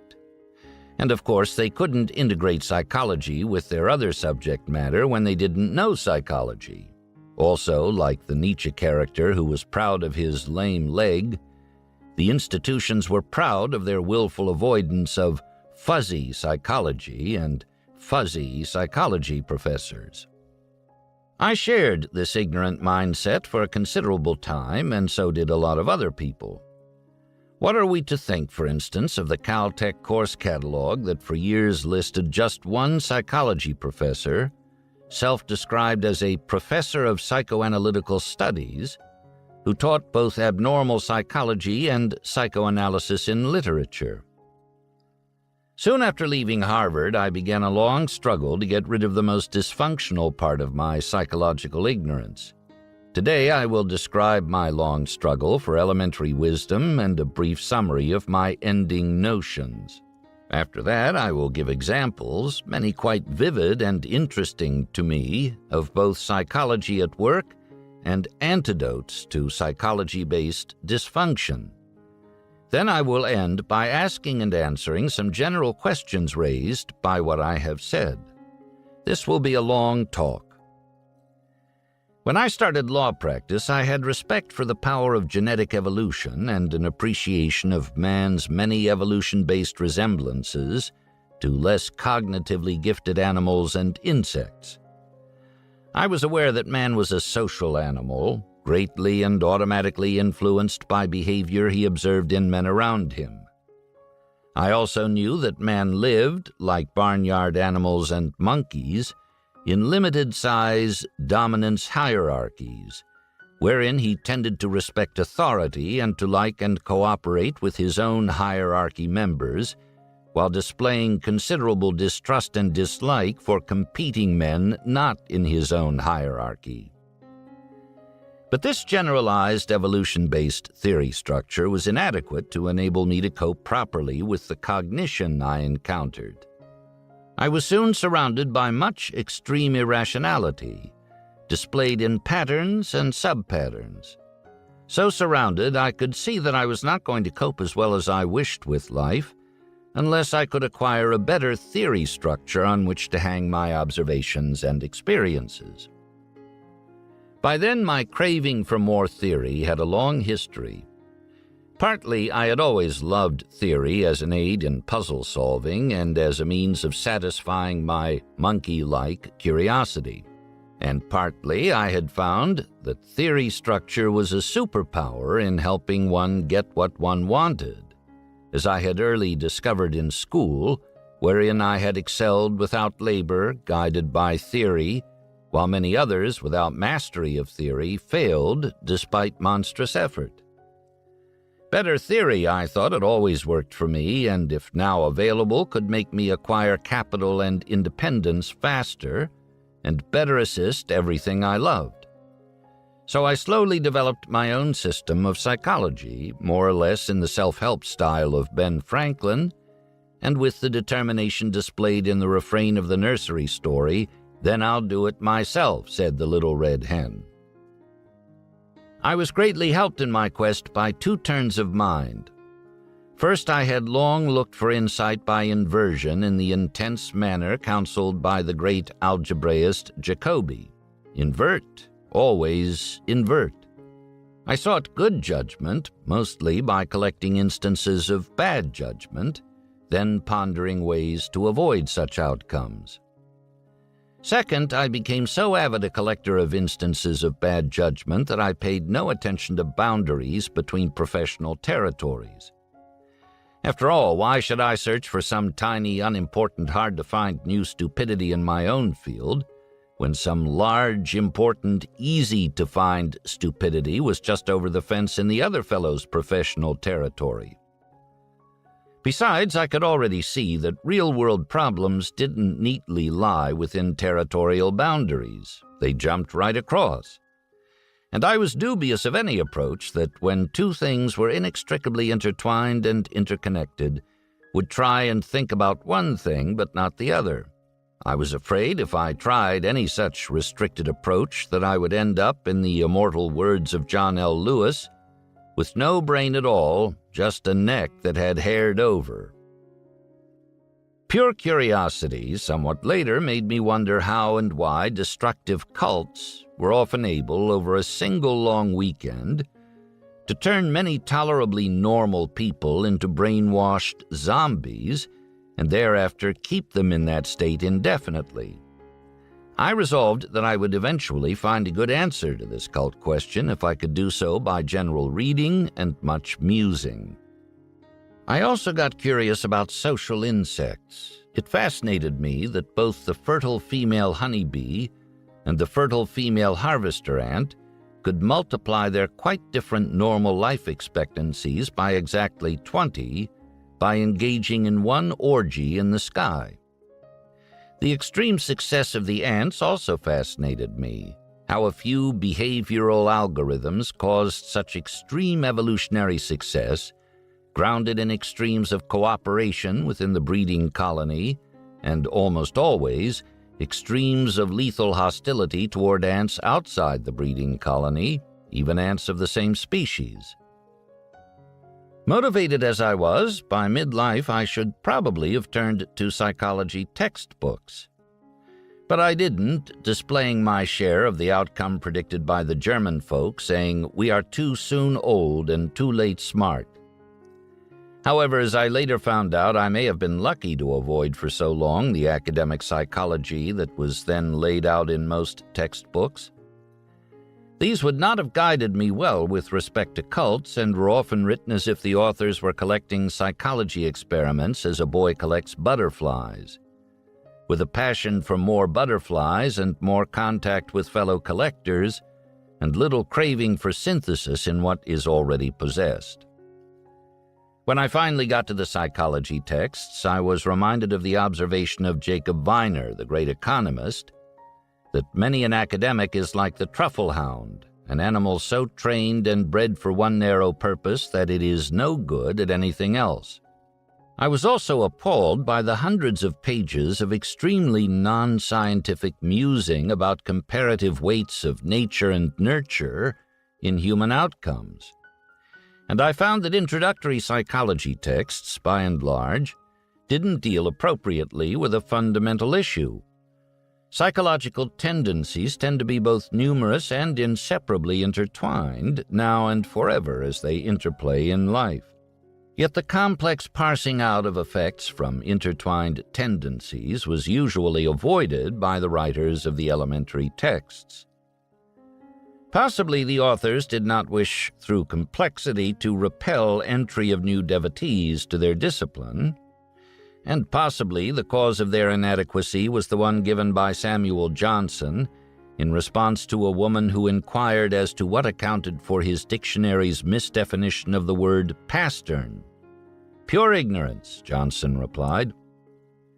Finally, the text writers showed little interest in describing standard antidotes to standard psychology-driven folly, and they thus avoided most discussion of exactly what most interested me. But academic psychology has some very important merits alongside its defects. I learned this eventually in the course of general reading from a book, Influence, aimed at a popular audience by a distinguished psychology professor, Robert Cialdini at Arizona State, a very big university. Cialdini had made himself into a super-tenured Regents professor at a very young age by devising, describing, and explaining a vast group of clever experiments in which man manipulated man to his detriment, with all of this made possible by man's intrinsic thinking flaws. I immediately sent copies of Cialdini's book to all my children. I also gave Cialdini a share of Berkshire stock, Class A, to thank him for what he had done for me and the public.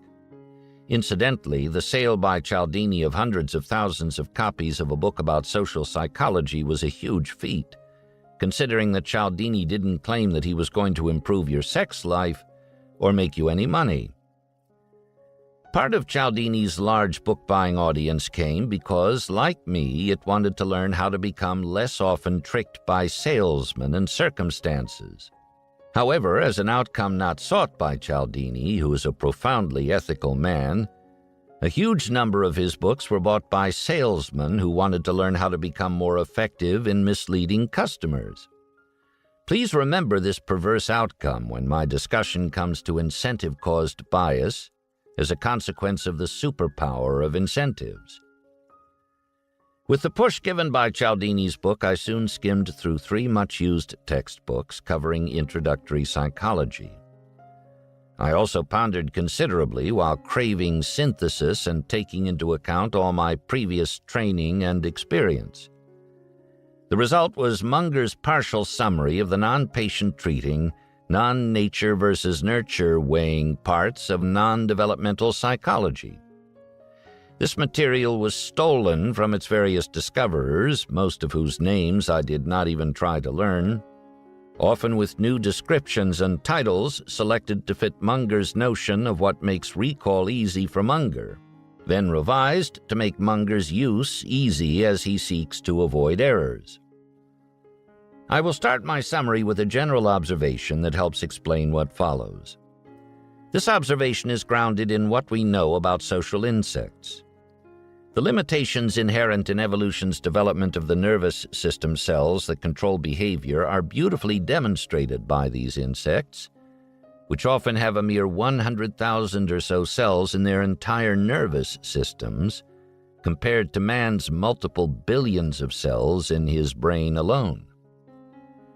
Each ant, like each human, is composed of a living physical structure, plus behavioral algorithms in its nerve cells. In the ant's case, the behavioral algorithms are few in number and almost entirely genetic in origin. The ant learns a little behavior from experiences, but mostly it merely responds to 10 or so stimuli with a few simple responses programmed into its nervous system by its genes. Naturally, the simple ant behavior system has extreme limitations because of its limited nerve system repertoire. For instance, one type of ant, when it smells a pheromone given off by a dead ant's body in the hive, immediately responds by cooperating with other ants in carrying the dead body out of the hive. Harvard's great E.O. Wilson performed one of the best psychology experiments ever done when he painted dead ant pheromone on a live ant. Quite naturally, the other ants dragged this useful live ant out of the hive even though it kicked and otherwise protested throughout the entire process. Such is the brain of the ant. It has a simple program of responses that generally work out all right, but which are imprudently used by rote in many cases. Another type of ant demonstrates that the limited brain of ants can be misled by circumstances as well as by clever manipulation from other creatures. The brain of this ant contains a simple behavioral program that directs the ant when walking to follow the ant ahead. And when these ants stumble into walking in a big circle, they sometimes walk round and round until they perish. It seems obvious, to me at least, that the human brain must often operate counterproductively, just like the ants, from unavoidable oversimplicity in its mental process, albeit usually in trying to solve problems more difficult than those faced by ants that don't have to design airplanes. The perception system of man clearly demonstrates just such an unfortunate outcome. Man is easily fooled either by the cleverly thought-out manipulation of man, by circumstances occurring by accident, or by very effective manipulation practices that man has stumbled into during practice evolution and kept in place because they work so well. One such outcome is caused by a quantum effect in human perception. If stimulus is kept below a certain level, it does not get through. And for this reason, a magician was able to make the Statue of Liberty disappear after a certain amount of magician lingo expressed in the dark.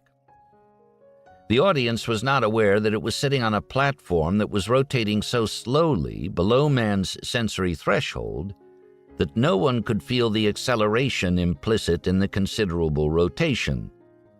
When a surrounding curtain was then opened in the place on the platform where the statue had earlier appeared, it seemed to have disappeared. Even when perception does get through to man's brain, it is often misweighted, because what is registered in perception is in the shockingness of apparent contrast, not the standard scientific units that make possible science and good engineering. A magician demonstrates this sort of contrast-based error in your nervous system when he removes your wristwatch without your feeling it. As he does this, he applies pressure of touch on your wrist that you would sense if it was the only pressure of touch you were experiencing. But he has concurrently applied other intense pressure of touch on your body, but not on your wrist, swamping the wrist pressure by creating a high-contrast touch pressure elsewhere. This high contrast takes the wrist pressure below perception. Some psychology professors like to demonstrate the inadequacy of contrast-based perception by having students put one hand in a bucket of hot water and one hand in a bucket of cold water. They are then suddenly asked to remove both hands and place them in a single bucket of room temperature water.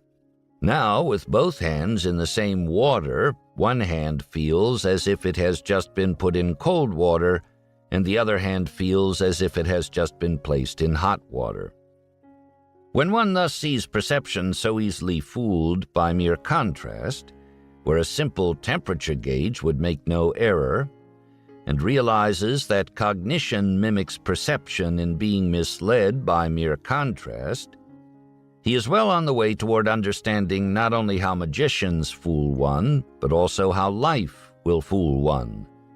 This can occur through deliberate human manipulation or otherwise, if one doesn't take certain precautions against often wrong effects from generally useful tendencies in his perception and cognition. Man's often wrong but generally useful psychological tendencies are quite numerous and quite different. The natural consequence of this profusion of tendencies is the grand general principle of social psychology. cognition is ordinarily situation-dependent, so that different situations often cause different conclusions, even when the same person is thinking in the same general subject area. With this introductory instruction from ants, magicians, and the grand general principle of social psychology, I will next simply number and list psychology-based tendencies that, while generally useful, often mislead. Discussion of errors from each tendency will come later, together with a description of some antidotes to these errors, followed by some general discussion. Here are the tendencies. 1. Reward and punishment super-response tendency. 2. Liking, loving tendency. 3. Disliking, hating tendency. 4. Doubt avoidance tendency. 5. Inconsistency avoidance tendency. 6. Curiosity tendency. 7. Kantian fairness tendency. 8. Envy, jealousy tendency. 9. Reciprocation tendency. 10. Influence from mere association tendency. 11. Simple pain-avoiding psychological denial. 12. Excessive self-regard tendency. 13. Over-optimism tendency. 14. Deprival superreaction tendency. 15. Social proof tendency. 16. Contrast misreaction tendency. 17. Stress influence tendency. 18. Availability misweighing tendency. 19. Use it or lose it tendency. 20. Drug misinfluence tendency. 21. Senescence misinfluence tendency. 22. Authority misinfluence tendency. 23. Twaddle tendency. 24. Reason respecting tendency. 25. Lollapalooza tendency. The tendency to get extreme consequences from confluences of psychological tendencies acting in favor of a particular outcome. 1. Reward and punishment super-response tendency. I place this tendency first in my discussion because almost everyone thinks he fully recognizes how important incentives and disincentives are in changing cognition and behavior. But this is not often so. For instance, I think I've been in the top 5% of my age cohort almost all my adult life in understanding the power of incentives, yet I've always underestimated that power. Never a year passes, but I get some surprise that pushes a little further my appreciation of incentive superpower. One of my favorite cases about the power of incentives is the Federal Express case. The integrity of the Federal Express system requires that all packages be shifted rapidly among airplanes in one central airport each night. The system has no integrity for the customers if the night work shift can't accomplish its assignment fast. And Federal Express had one hell of a time getting the night shift to do the right thing. They tried moral suasion. They tried everything in the world without luck. And finally, somebody got the happy thought that it was foolish to pay the night shift by the hour when what the employer wanted was not maximized billable hours of employee service, but fault-free rapid performance of a particular task. Maybe, this person thought, if they paid the employees per shift and let all night shift employees go home when all the planes were loaded, the system would work better. And lo and behold, that solution worked. Early in the history of Xerox, Joe Wilson, who was then in the government, had a similar experience. He had to go back to Xerox because he couldn't understand why its new machine was selling so poorly in relation to its older and inferior machine. When he got back to Xerox, he found out that the commission arrangement with the salesman gave a large and perverse incentive to push the inferior machine on customers who deserved a better result. Then there is the case of Mark Twain's cat that, after a bad experience with a hot stove, never again sat on a hot stove or a cold stove either. We should also heed the general lesson implicit in the injunction of Ben Franklin in Poor Richard's Almanack: if you would persuade, appeal to interest and not to reason. This maxim is a wise guide to a great and simple precaution in life. Never, ever think about something else when you should be thinking about the power of incentives. I once saw a very smart house counsel for a major investment bank lose his job with no moral fault because he ignored the lesson in this maxim of Franklin. This counsel failed to persuade his client because he told him his moral duty, as correctly conceived by the counsel, without also telling the client in vivid terms that he was very likely to be clobbered to smithereens if he didn't behave as his counsel recommended. As a result, both client and counsel lost their careers. We should also remember how a foolish and willful ignorance of the superpower of rewards caused Soviet communists to get their final result, as described by one employee. They pretend to pay us and we pretend to work. Perhaps the most important rule in management is get the incentives right. But there is some limit to a desirable emphasis on incentive superpower. One case of excess emphasis happened at Harvard, where B.F. Skinner, a psychology professor, finally made himself ridiculous. At one time, Skinner may have been the best-known psychology professor in the world. He partly deserved his peak reputation because his early experiments using rats and pigeons were ingenious, and his results were both counterintuitive and important. With incentives, he could cause more behavior change, culminating in conditioned reflexes in his rats and pigeons, than he could in any other way. He made obvious the extreme stupidity in dealing with children or employees of rewarding behavior one didn't want more of. Using food rewards, he even caused strong superstitions pre-designed by himself in his pigeons. He demonstrated again and again a great recurring generalized behavior algorithm in nature. Repeat behavior that works. He also demonstrated that prompt rewards worked much better than delayed rewards in changing and maintaining behavior. And once his rats and pigeons had conditioned reflexes caused by food rewards, he found what withdrawal pattern of rewards kept the reflexive behavior longest in place: random distribution. With this result, Skinner thought he had pretty well explained man's misgambling compulsion, whereunder he often foolishly proceeds to ruin. But as we shall later see when we discuss other psychological tendencies that contribute to misgambling compulsion, he was only partly right. Later, Skinner lost most of his personal reputation by 1. Overclaiming for incentive superpower, to the point of thinking he could create a human utopia with it, and 2. Displaying hardly any recognition of the power of the rest of psychology. He thus behaved like one of Jacob Weiner's truffle hounds as he tried to explain everything with incentive effects.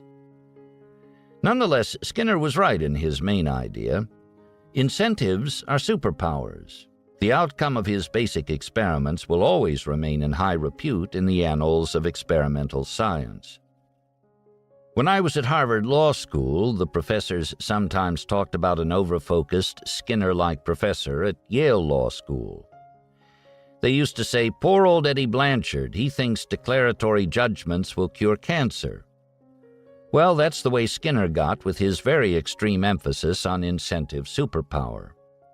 I always call the Johnny one-note turn of mind that eventually so diminished Skinner's reputation the man with a hammer tendency, after the folk saying, "To a man with only a hammer, every problem looks pretty much like a nail." Man with a hammer tendency does not exempt smart people like Blanchard and Skinner, and it won't exempt you if you don't watch out. I will return to man with a hammer tendency at various times in this talk, because fortunately there are effective antidotes that reduce the ravages of what pretty much ruined the personal reputation of the brilliant Skinner. One of the most important consequences of incentive superpower is what I call incentive-caused bias. A man has an acculturated nature, making him a pretty decent fellow, and yet driven both consciously and subconsciously by incentives, he drifts into immoral behavior in order to get what he wants, a result he facilitates by rationalizing his bad behavior, like the salesman at Xerox who harmed customers in order to maximize their sales commissions. Here, my early education involved a surgeon who, over the years, sent bushel baskets full of normal gallbladders down to the pathology lab in the leading hospital in Lincoln, Nebraska, my grandfather's town. And with that permissive quality control for which community hospitals are famous, many years after this surgeon should have been removed from the medical staff, he was. One of the doctors who participated in the removal was a family friend. And I asked him, did this surgeon think, here's a way for me to exercise my talents? This guy was very skilled, technically, and make a high living by doing a few maimings and murders every year in the course of routine fraud? And my friend answered, hell no, Charlie. He thought that the gallbladder was the source of all medical evil, and if you really loved your patients, you couldn't get that organ out rapidly enough. Now, that's an extreme case, but in lesser strength, the cognitive drift of that surgeon is present in every profession and in every human being, and it causes perfectly terrible behavior. Consider the presentations of brokers selling commercial real estate and businesses. I've never seen one that I thought was even within hailing distance of objective truth. In my long life, I have never seen a management consultant's report that didn't end with the same advice. This problem needs more management consulting services. Widespread incentive-caused bias requires that one should often distrust or take with a grain of salt the advice of one's professional advisor, even if he is an engineer. The general antidotes here are 1. Especially fear professional advice when it is especially good for the advisor. 2. Learn and use the basic elements of your advisor's trade as you deal with your advisor. And 3. Double-check, disbelieve, or replace much of what you're told, to the degree that seems appropriate after objective thought. The power of incentives to cause rationalized, terrible behavior is also demonstrated by Defense Department procurement history. After the Defense Department had much truly awful experience with misbehaving contractors motivated under contracts paying on a cost plus percentage of cost basis, the reaction of our republic was to make it a crime for a contracting officer in the Defense Department to sign such a contract. And not only a crime, but a felony. And by the way, although the government was right to create this new felony, much of the way the rest of the world is run, including the operation of many law firms and a lot of other firms, is still under what is, in essence, a cost plus percentage of cost reward system. Human nature, bedeviled by incentive-caused bias, causes a lot of ghastly abuse under these standard incentive patterns of the world. And many of the people who are behaving terribly you would be glad to have married into your family compared to what you're otherwise likely to get. Now, there are huge implications from the fact that the human mind is put together this way. One implication is that people who create things like cash registers, which make dishonest behavior hard to accomplish, are some of the effective saints of our civilization, because, as Skinner so well knew, bad behavior is intensely habit-forming when it is rewarded. And so the cash register was a great moral instrument when it was created. And by the way, Patterson, the great evangelist of the cash register, knew that from his own experience. He had a little store, and his employees were stealing him blind so that he never made any money. Then people sold him a couple of cash registers, and his store went to profit immediately. He promptly closed the store and went into the cash register business, creating what became the mighty National Cash Register Company, one of the glories of its time. Repeat Behavior That Works is a behavioral guide that really succeeded for Patterson after he applied one added twist. So did High Moral Cognition. An eccentric, inveterate do-gooder, except when destroying competitors, all of which he regarded as would-be patent thieves, Patterson, like Andrew Carnegie, pretty well gave away all his money to charity before he died, always pointing out that shrouds have no pockets. So great was the contribution of Patterson's cash register to civilization, and so effectively did he improve the cash register and spread its use, that in the end he probably deserved the epitaph chosen for the Roman poet Horace: "I did not completely die." The strong tendency of employees to rationalize bad conduct in order to get rewards requires many antidotes in addition to the good cash control promoted by Patterson. Perhaps the most important of these antidotes is the use of sound accounting theory and practice. This was seldom better demonstrated than at Westinghouse, which had a subsidiary that made loans, having no connection to the rest of Westinghouse's businesses. The officers of Westinghouse, perhaps influenced by envy of General Electric, wanted to expand profits from loans to outsiders.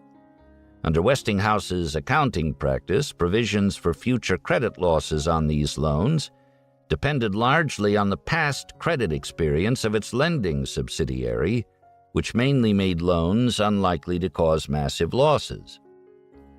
Now, there are two special classes of loans that naturally cause much trouble for lenders. The first is 95% of value construction loans to any kind of real estate developer, and the second is any kind of construction loan on a hotel. So naturally, if one was willing to loan approximately 95% of the real cost to a developer constructing a hotel, the loan would bear a much higher than normal interest rate because the credit loss danger would be much higher than normal. So sound accounting for Westinghouse in making a big new mass of 95% of value construction loans to hotel developers would have been to report almost no profit or even a loss on each loan, until years later the loan became clearly worth par. But Westinghouse instead plunged into big-time construction lending on hotels, using accounting that made its lending officers look good because it showed extremely high starting income from loans that were very inferior to the loans from which the company had suffered small credit losses in the past. This terrible accounting was allowed by both international and outside accountants for Westinghouse as they displayed the conduct predicted by the refrain, "Whose bread I eat, his song I sing." The result was billions of dollars of losses. Who was at fault? The guy from the refrigerator division or some similar division who as lending officer was suddenly in charge of loans to hotel developers? Or the accountants and other senior people who tolerated a nearly insane incentive structure, almost sure to trigger incentive-caused bias in a lending officer?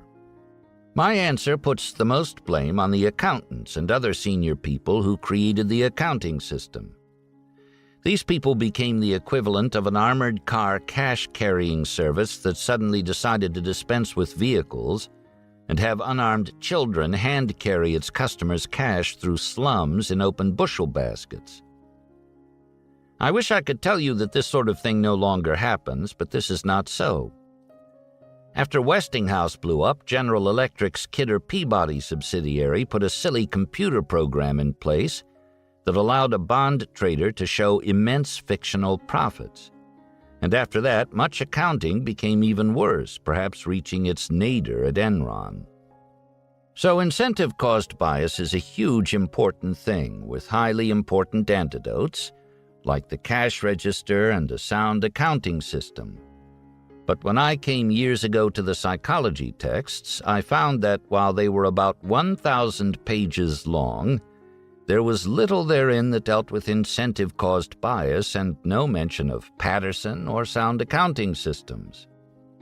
Somehow, incentive-caused bias and its antidotes pretty well escaped the standard survey courses in psychology, even though incentive-caused bias had long been displayed prominently in much of the world's great literature, and antidotes to it had long existed in standard business routines. In the end, I concluded that when something was obvious in life but not easily demonstrable in certain kinds of easy-to-do, repeatable academic experiments, the truffle hounds of psychology very often missed it. In some cases, other disciplines showed more interest in psychological tendencies than did psychology, at least as explicated in psychology textbooks. For instance, economists, speaking from the employer's point of view, have long had a name for the natural results of incentive-caused bias, agency cost. As the name implies, economists have typically known that just as grain is always lost to rats, employers always lose to employees who improperly think of themselves first. Employer-installed antidotes include tough internal audit systems and severe public punishment for identified miscreants, as well as misbehavior-preventing routines and such machines as cash registers. From the employee's point of view, incentive-caused bias quite naturally causes opposing abuse from the employer, the sweatshop, the unsafe workplace, etc. And these bad results for employees have antidotes not only in pressure from unions but also in government action, such as wage and hour laws, workplace safety rules, measures fostering unionization, and workers' compensation systems. Given the opposing psychology-induced strains that naturally occur in employment because of incentive-caused bias on both sides of the relationship, it is no wonder the Chinese are so much into yin and yang. The inevitable ubiquity of incentive-caused bias has vast generalized consequences. For instance, a sales force living only on commissions will be much harder to keep moral than one under less pressure from the compensation arrangement. On the other hand, a purely commissioned sales force may well be more efficient per dollar spent. Therefore, difficult decisions involving trade-offs are common in creating compensation arrangements in the sales function. The extreme success of free market capitalism as an economic system owes much to its prevention of many bad effects from incentive-caused bias. Most capitalist owners in a vast web of free market economic activity are selected for ability by surviving in a brutal competition with other owners and have a strong incentive to prevent all waste in operations within their ownership. After all, they live on the difference between their competitive prices and their overall costs, and their businesses will perish if costs exceed sales. Replace such owners by salaried employees of the state, and you will normally get a substantial reduction in overall efficiency, as each employee who replaces an owner is subject to incentive-caused bias, as he determines what service he will give in exchange for his salary and how much he will yield to peer pressure from many fellow employees who do not desire his creation of any strong performance model. Another generalized consequence of incentive-caused bias is that man tends to game all human systems, often displaying great ingenuity in wrongly serving himself at the expense of others. Anti-gaming features, therefore, constitute a huge and necessary part of almost all system design. Also needed in system design is an admonition: dread and avoid as much as you can rewarding people for what can be easily faked.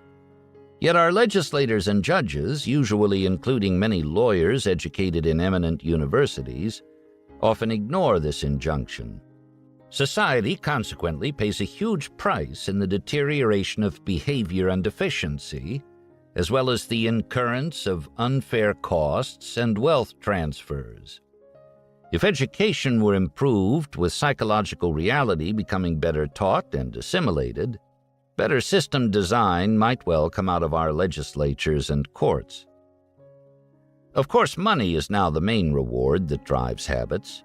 A monkey can be trained to seek and work for an intrinsically worthless token as if it were a banana, if the token is routinely exchangeable for a banana.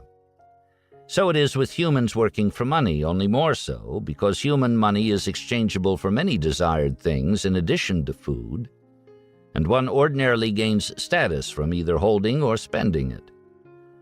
Moreover, a rich person will often, through habit, work or connive energetically for more money long after he has almost no real need for more. Averaged out, money is a mainspring of modern civilization, having little precedent in the behavior of non-human animals.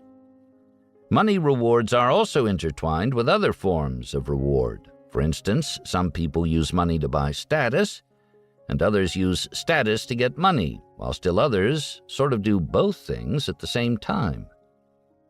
Although money is the main driver among rewards, it is not the only reward that works. People also change their behavior and cognition for sex, friendship, companionship, advancement in status, and other non-monetary items.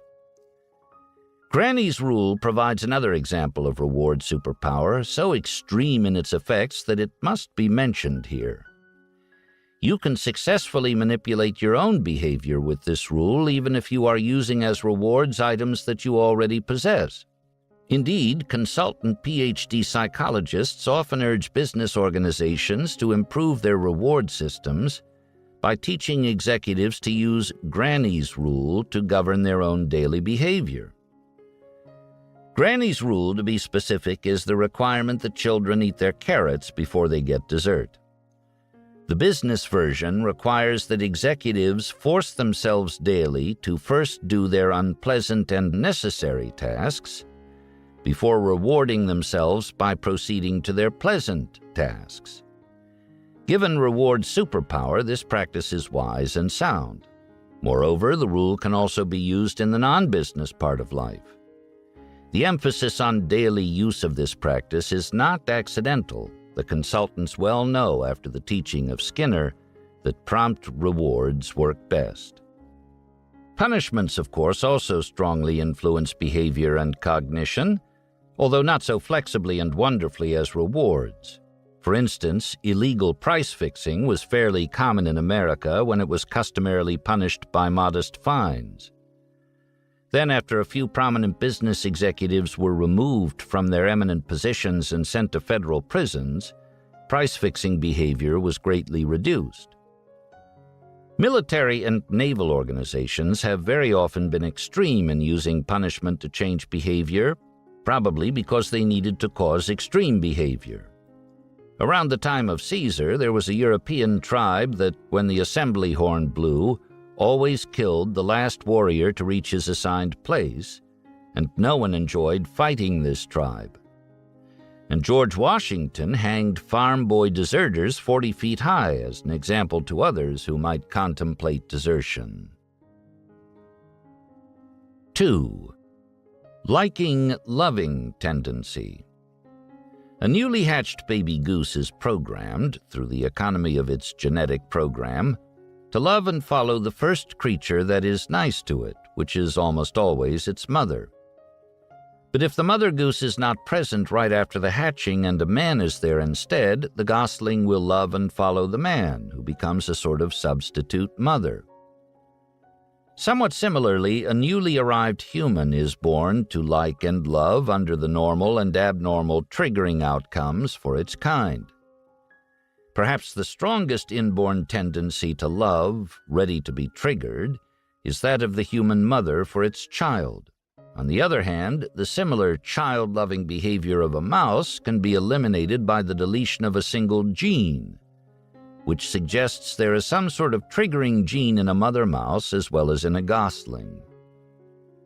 Each child, like a gosling, will almost surely come to like and love, not only as driven by its sexual nature, but also in social groups not limited to its genetic or adoptive family. Current extremes of romantic love almost surely did not occur in man's remote past. Our early human ancestors were surely more like apes triggered into mating in a pretty mundane fashion. And what will a man naturally come to like and love apart from his parent, spouse, and child? Well, he will like and love being liked and loved.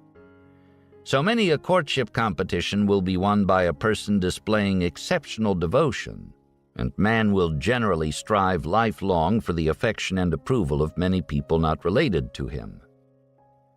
One very practical consequence of liking-loving tendency is that it acts as a conditioning device that makes the liker or lover tend to 1. Ignore the faults of and comply with the wishes of the object of his affection. 2. Favor people, products, and actions merely associated with the object of his affection, as we shall see when we get to influence from mere association tendency. And 3. Distort other facts to facilitate love. The phenomenon of liking and loving causing admiration also works in reverse. Admiration also causes or intensifies liking or love. With this feedback mode in place, the consequences are often extreme, sometimes even causing deliberate self-destruction to help what is loved. Liking or loving, intertwined with admiration in a feedback mode, often has vast practical consequences in areas far removed from sexual attachments. For instance, a man who is so constructed that he loves admirable persons and ideas with a special intensity has a huge advantage in life. This blessing came to both Buffett and myself in large measure, sometimes from the same persons and ideas. One common beneficial example for us both was Warren's uncle, Fred Buffett, who cheerfully did the endless grocery store work that Warren and I ended up admiring from a safe distance. Even now, after I've known so many other people, I doubt it is possible to be a nicer man than Fred Buffett was, and he changed me for the better. There are large social policy implications in the amazingly good consequences that ordinarily come from people likely to trigger extremes of love and admiration, boosting each other in a feedback mode. For instance, it is obviously desirable to attract a lot of lovable, admirable people into the teaching profession. 3. Disliking-hating tendency. In a pattern obverse to liking-loving tendency, the newly arrived human is also born to dislike and hate, as triggered by normal and abnormal triggering forces in its life. It is the same with most apes and monkeys. As a result, the long history of man contains almost continuous war. For instance, most American Indian tribes warred incessantly, and some tribes would occasionally bring captives home to women so that all could join in the fun of torturing captives to death. Even with the spread of religion and the advent of advanced civilization, much modern war remains pretty savage. But we also get what we observe in present-day Switzerland and the United States, wherein the clever political arrangements of man channel the hatreds and dislikings of individuals and groups into non-lethal patterns, including elections. But the dislikings and hatreds never go away completely. Born into man, these driving tendencies remain strong. Thus we get maxims like the one from England: politics is the art of marshalling hatreds. And we also get the extreme popularity of very negative political advertising in the United States. At the family level, we often see one sibling hate his other siblings and litigate with them endlessly if he can afford it. Indeed, a wag named Buffett has repeatedly explained to me that a major difference between rich and poor people is that the rich people can spend their lives suing their relatives. My father's law practice in Omaha was full of such intra-family hatreds. When I got to the Harvard Law School and its professors taught me property law with no mention of sibling rivalry in the family business, I appraised the school as a pretty unrealistic place that wore blinders like the milk wagon horses of yore. My current guess is that sibling rivalry has not yet made it into property law as taught at Harvard. Disliking-hating tendency also acts as a conditioning device that makes the disliker-hater tend to 1. Ignore virtues in the object of dislike, 2. Dislike people, products, and actions merely associated with the object of his dislike, and 3. Distort other facts to facilitate hatred. 4. Doubt avoidance tendency. The brain of man is programmed with a tendency to quickly remove doubt by reaching some decision. It is easy to see how evolution would make animals over the eons drift toward such quick elimination of doubt. After all, the one thing that is surely counterproductive for a prey animal that is threatened by a predator is to take a long time in deciding what to do. So man's doubt avoidance tendency is quite consistent with the history of his ancient non-human ancestors. So pronounced is the tendency in man to quickly remove doubt by reaching some decision that behavior to counter the tendency is required from judges and jurors. Here, delay before decision-making is forced, and one is required to comport himself prior to conclusion time so that he is wearing a mask of objectivity.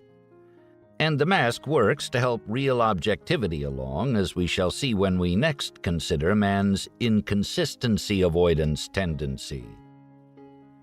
Of course, once one has recognized that man has a strong doubt avoidance tendency, it is logical to believe that at least some leaps of religious faith are greatly boosted by this tendency. Even if one is satisfied that his own faith comes from revelation, one must still account for the inconsistent faiths of others. And man's doubt avoidance tendency is almost surely a big part of the answer. What triggers doubt avoidance tendency? Well, an unthreatened man, thinking of nothing in particular, is not being prompted to remove doubt through rushing to some decision.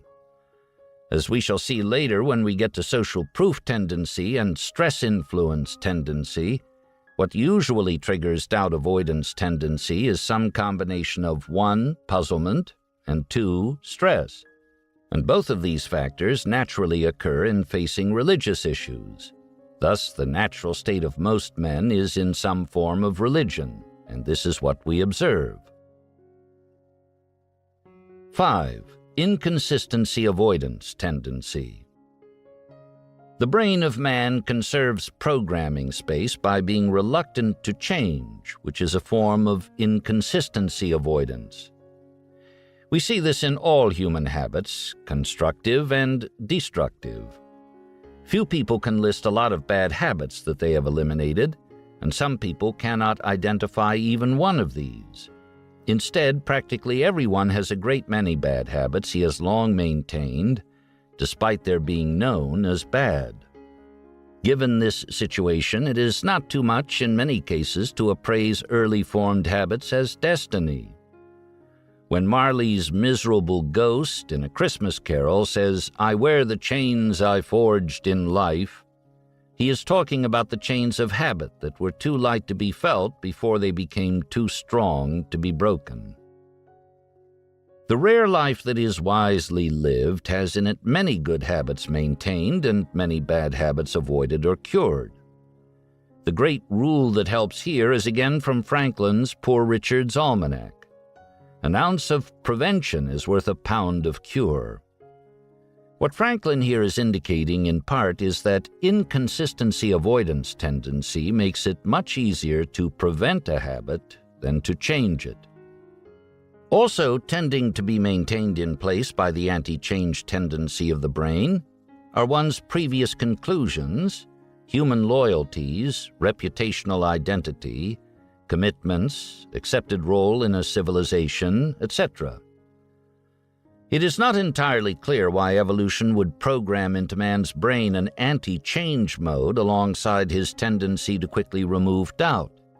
My guess is the anti-change mode was significantly caused by a combination of the following factors. 1. It facilitated faster decisions when speed of decision was an important contribution to the survival of non-human ancestors that were prey. 2, it facilitated the survival advantage that our ancestors gained by cooperating in groups, which would have been more difficult to do if everyone was always changing responses. 3, it was the best form of solution that evolution could get to in the limited number of generations between the start of literacy and today's complex modern life. It is easy to see that a quickly reached conclusion triggered by doubt avoidance tendency, when combined with a tendency to resist any change in that conclusion, will naturally cause a lot of errors in cognition for modern man. And so it observably works out. We all deal much with others whom we correctly diagnose as imprisoned in poor conclusions that are maintained by mental habits they formed early and will carry to their graves. So great is the bad decision problem caused by inconsistency avoidance tendency that our courts have adopted important strategies against it. For instance, before making decisions, judges and juries are required to hear long and skillful presentations of evidence and arguments from the side they will not naturally favor, given their ideas in place. This helps prevent considerable bad thinking from first conclusion bias. Similarly, other modern decision-makers will often force groups to consider skillful counter-arguments before making decisions. Proper education is one long exercise in the augmentation of high cognition, so that our wisdom becomes strong enough to destroy wrong thinking maintained by resistance to change. As Lord Keynes pointed out about his exalted intellectual group at one of the greatest universities in the world, it was not the intrinsic difficulty of new ideas that prevented their acceptance. Instead, the new ideas were not accepted because they were inconsistent with old ideas in place. What Keynes was reporting is that the human mind works a lot like the human egg.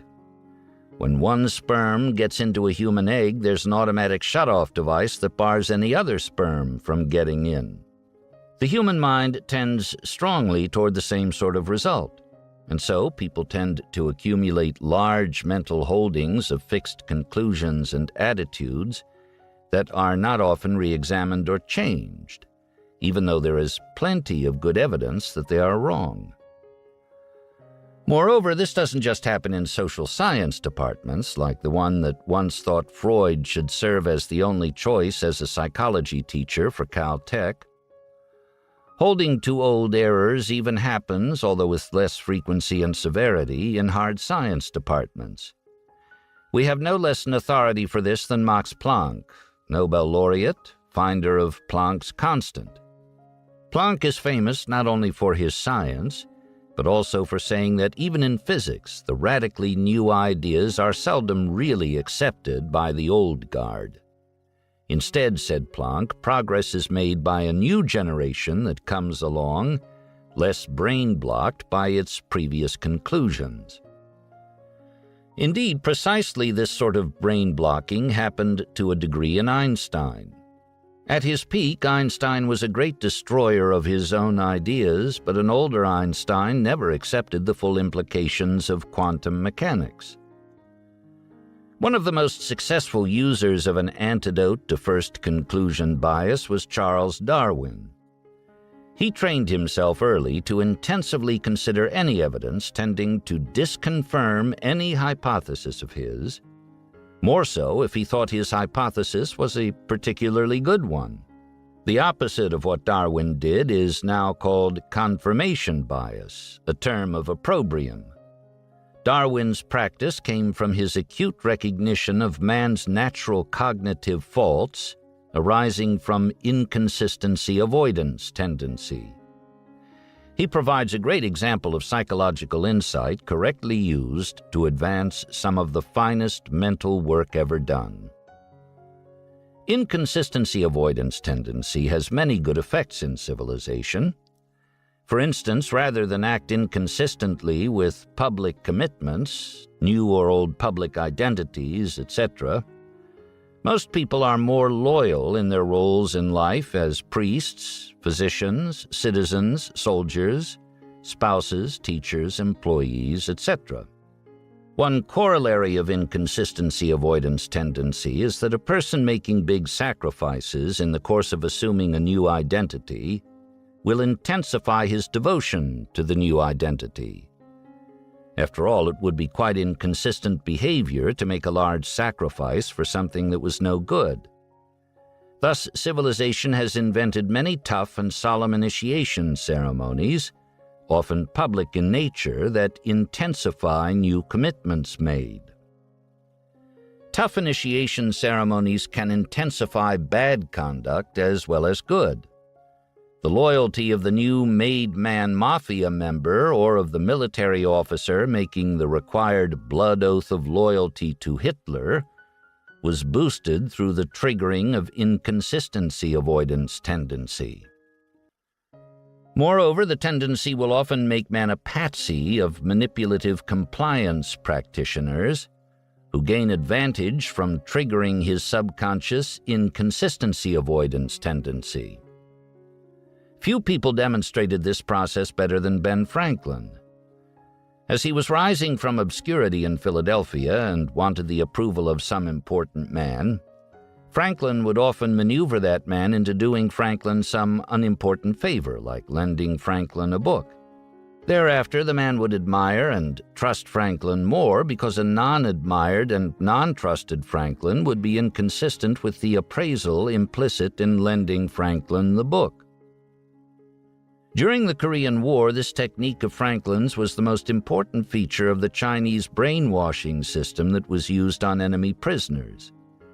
Small step by small step, the technique often worked better than torture in altering prisoner cognition in favor of Chinese captors. The practice of Franklin, whereunder he got approval from someone by maneuvering him into treating Franklin favorably, works viciously well in reverse. When one is maneuvered into deliberately hurting some other person, one will tend to disapprove of or even hate that person. This effect from inconsistency avoidance tendency accounts for the insight implicit in the saying, "A man never forgets where he has buried the hatchet." The effect accounts for much prisoner abuse by guards, increasing their dislike and hatred for prisoners that exists as a consequence of the guards' reciprocation of hostility from prisoners who are treated like animals. Given the psychology-based hostility natural in prisons between guards and prisoners, an intense, continuous effort should be made to 1. Prevent prisoner abuse from starting, and 2. Stop it instantly when it starts, because it will grow by feeding on itself like a cluster of infectious disease. More psychological acuity on this subject, aided by more insightful teaching, would probably improve the overall effectiveness of the U.S. Army. So strong is inconsistency avoidance tendency that it will often prevail after one has merely pretended to have some identity, habit, or conclusion. Thus, for a while, many an actor sort of believes he is Hamlet, Prince of Denmark, and many a hypocrite is improved by his pretensions of virtue. And many a judge and juror, while pretending objectivity, is gaining objectivity. And many a trial lawyer or other advocate comes to believe what he formerly only pretended to believe. While inconsistency avoidance tendency with its status quo bias immensely harms sound education, it also causes much benefit. For instance, a near ultimate inconsistency would be to teach something to others that one did not believe true. So in clinical medical education, the learner is forced to see one, do one, then teach one, with the teaching pounding the learning into the teacher. Of course, the power of teaching to influence the cognition of the teacher is not always a benefit to society. When such power flows into political and cult evangelism, there are often bad consequences. For instance, modern education often does much damage when young students are taught dubious political notions and then enthusiastically push these notions on the rest of us. The pushing seldom convinces others. But as students pound into their mental habits what they are pushing out, the students are often permanently damaged. Educational institutions that create a climate where much of this goes on are, I think, irresponsible. It is important not to thus put one's brain in chains before one has come anywhere near his full potentiality as a rational person. 6. Curiosity tendency.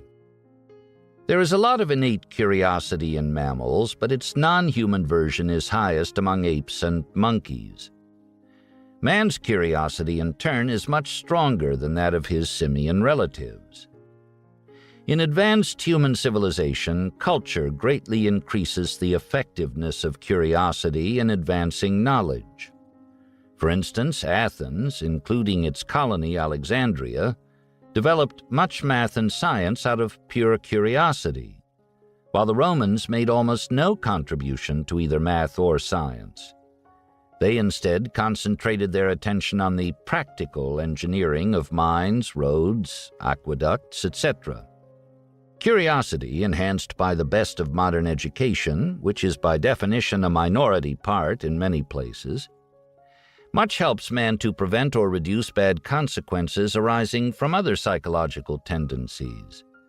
The curious are also provided with much fun and wisdom long after formal education has ended.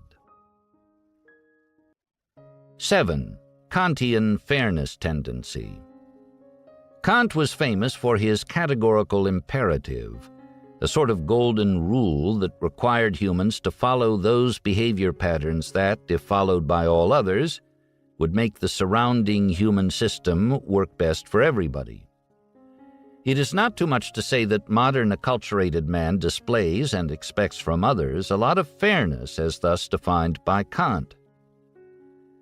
In a small community having a one-way bridge or tunnel for autos, it is the norm in the United States to see a lot of reciprocal courtesy, despite the absence of signs or signals.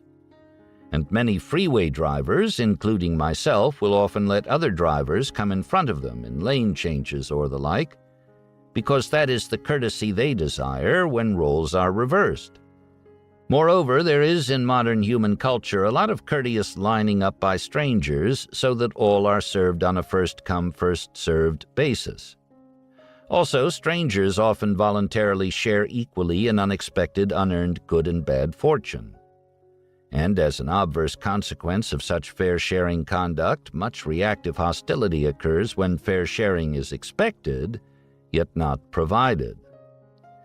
It is interesting how the world's slavery was pretty well abolished during the last 3 centuries after being tolerated for a great many previous centuries, during which it coexisted with the world's major religions. My guess is that Kantian fairness tendency was a major contributor to this result. 8. Envy-jealousy tendency. A member of a species designed through evolutionary process to want often scarce food is going to be driven strongly toward getting food when it first sees food.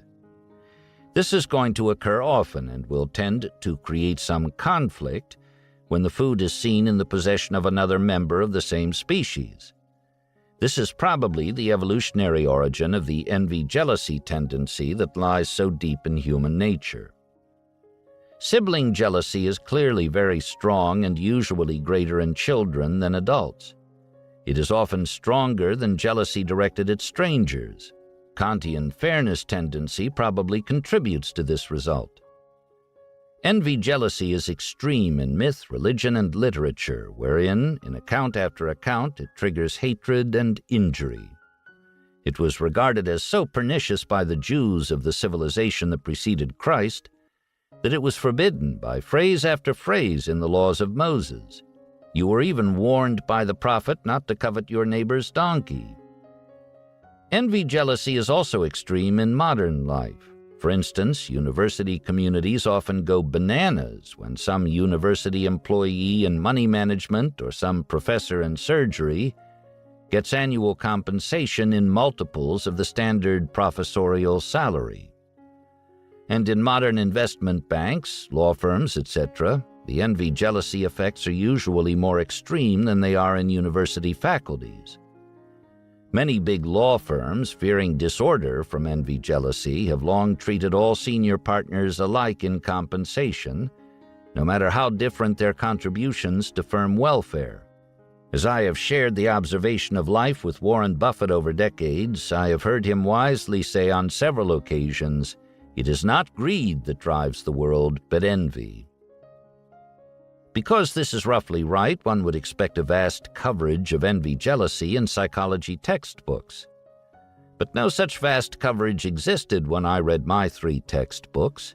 Indeed, the very words envy and jealousy were often absent from indexes. Non-discussion of envy-jealousy is not a phenomenon confined to psychology texts. When did any of you last engage in any large group discussion of some issue wherein adult envy-jealousy was identified as the cause of someone's argument? There seems to be a general taboo against any such claim. If so, what accounts for the taboo? My guess is that people widely and generally sense that labeling some position as driven by envy-jealousy will be regarded as extremely insulting to the position taker, possibly more so when the diagnosis is correct than when it is wrong. And if calling a position envy-driven is perceived as the equivalent of describing its holder as a childish mental basket case, then it is quite understandable how a general taboo has arisen. But should this general taboo extend to psychology texts when it creates such a large gap in the correct psychological explanation of what is widespread and important? My answer is no. 9. Reciprocation tendency. The automatic tendency of humans to reciprocate both favors and disfavors has long been noticed as extreme, as it is in apes, monkeys, dogs, and many less cognitively gifted animals. The tendency clearly facilitates group cooperation for the benefit of members. In this respect, it mimics much genetic programming of the social insects. We see the extreme power of the tendency to reciprocate disfavors in some wars, wherein it increases hatred to a level causing very brutal conduct. For long stretches in many wars, no prisoners were taken, the only acceptable enemy being a dead one. And sometimes that was not enough, as in the case of Genghis Khan, who was not satisfied with corpses. He insisted on their being hacked into pieces. One interesting mental exercise is to compare Genghis Khan, who exercised extreme lethal hostility toward other men, with ants that display extreme lethal hostility toward members of their own species that are not part of their breeding colony. Genghis looks sweetly lovable when compared to the ants. The ants are more disposed to fight and fight with more extreme cruelty. Indeed, E.O. Wilson once waggishly suggested that if ants were suddenly to get atom bombs, all ants would be dead within 18 hours. What both human and ant history suggest is that 1. Nature has no general algorithm making intraspecies turn-the-other-cheek behavior a booster of species survival. 2. It is not clear that a country would have good prospects were it to abandon all reciprocate disfavor tendency directed at outsiders. And 3, if turn-the-other-cheek behavior is a good idea for a country as it deals with outsiders, man's culture is going to have to do a lot of heavy lifting because his genes won't be of much help. I next turn to man's reciprocated hostility that falls well short of war. Peacetime hostility can be pretty extreme, as in many modern cases of road rage or injury-producing temper tantrums on athletic fields. The standard antidote to one's overreactive hostility is to train oneself to defer reaction. As my smart friend Tom Murphy so frequently says, you can always tell the man off tomorrow if it is such a good idea. Of course, the tendency to reciprocate favor for favor is also very intense. so much so that it occasionally reverses the course of reciprocated hostility. Weird pauses in fighting have sometimes occurred right in the middle of wars, triggered by some minor courtesy or favor on the part of one side, followed by favor reciprocation from the other side, and so on until fighting stopped for a considerable period. This happened more than once in the trench warfare of World War I over big stretches of the front, and much to the dismay of the generals. It is obvious that commercial trade, a fundamental cause of modern prosperity, is enormously facilitated by man's innate tendency to reciprocate favors. In trade, enlightened self-interest joining with reciprocation tendency results in constructive conduct. Daily interchange in marriage is also assisted by reciprocation tendency, without which marriage would lose much of its allure. Reciprocation tendency, insomuch as it causes good results, does not join forces only with the superpower of incentives. It also joins inconsistency avoidance tendency in helping cause 1. The fulfillment of promises made as part of a bargain, including loyalty promises in marriage ceremonies, and 2. Correct behavior expected from persons serving as priests, shoemakers, physicians, and all else. Like other psychological tendencies, and also man's ability to turn somersaults, reciprocate favor tendency operates to a very considerable degree at a subconscious level. This helps make the tendency a strong force that can sometimes be used by some men to mislead others, which happens all the time. For instance, when an automobile salesman graciously steers you into a comfortable place to sit and gives you a cup of coffee, you are very likely being tricked by this small courtesy alone into parting with an extra $500. This is far from the most extreme case of sales success that is rooted in a salesman dispensing minor favors. However, in this scenario of buying a car, you are going to be disadvantaged by parting with an extra $500 of your own money. This potential loss will protect you to some extent. But suppose you are the purchasing agent of someone else, a rich employer, for instance. Now, the minor favor you receive from the salesman is less opposed by the threat of extra cost to you because someone else is paying the extra cost. Under such circumstances, the salesman is often able to maximize his advantage, particularly when the government is the purchaser. Wise employers, therefore, try to oppose the reciprocate favor tendencies of employees engaged in purchasing. The simplest antidote works best. Don't let them accept any favors from vendors. Sam Walton agreed with this idea of absolute prohibition. He wouldn't let purchasing agents accept so much as a hot dog from a vendor. Given the subconscious level at which much reciprocation tendency operates, this policy of Walton's was profoundly correct. If I controlled the Defense Department, its policies would mimic Walton's. In a famous psychology experiment, Cialdini brilliantly demonstrated the power of compliance practitioners to mislead people by triggering their subconscious reciprocation tendency. Carrying out this experiment, Cialdini asked his compliance practitioners to wander around his campus and ask strangers to supervise a bunch of juvenile delinquents on a trip to a zoo. Because this happened on a campus, 1 person in 6 out of a large sample actually agreed to do this. After accumulating this 1 in 6 statistic, Cialdini changed his procedure.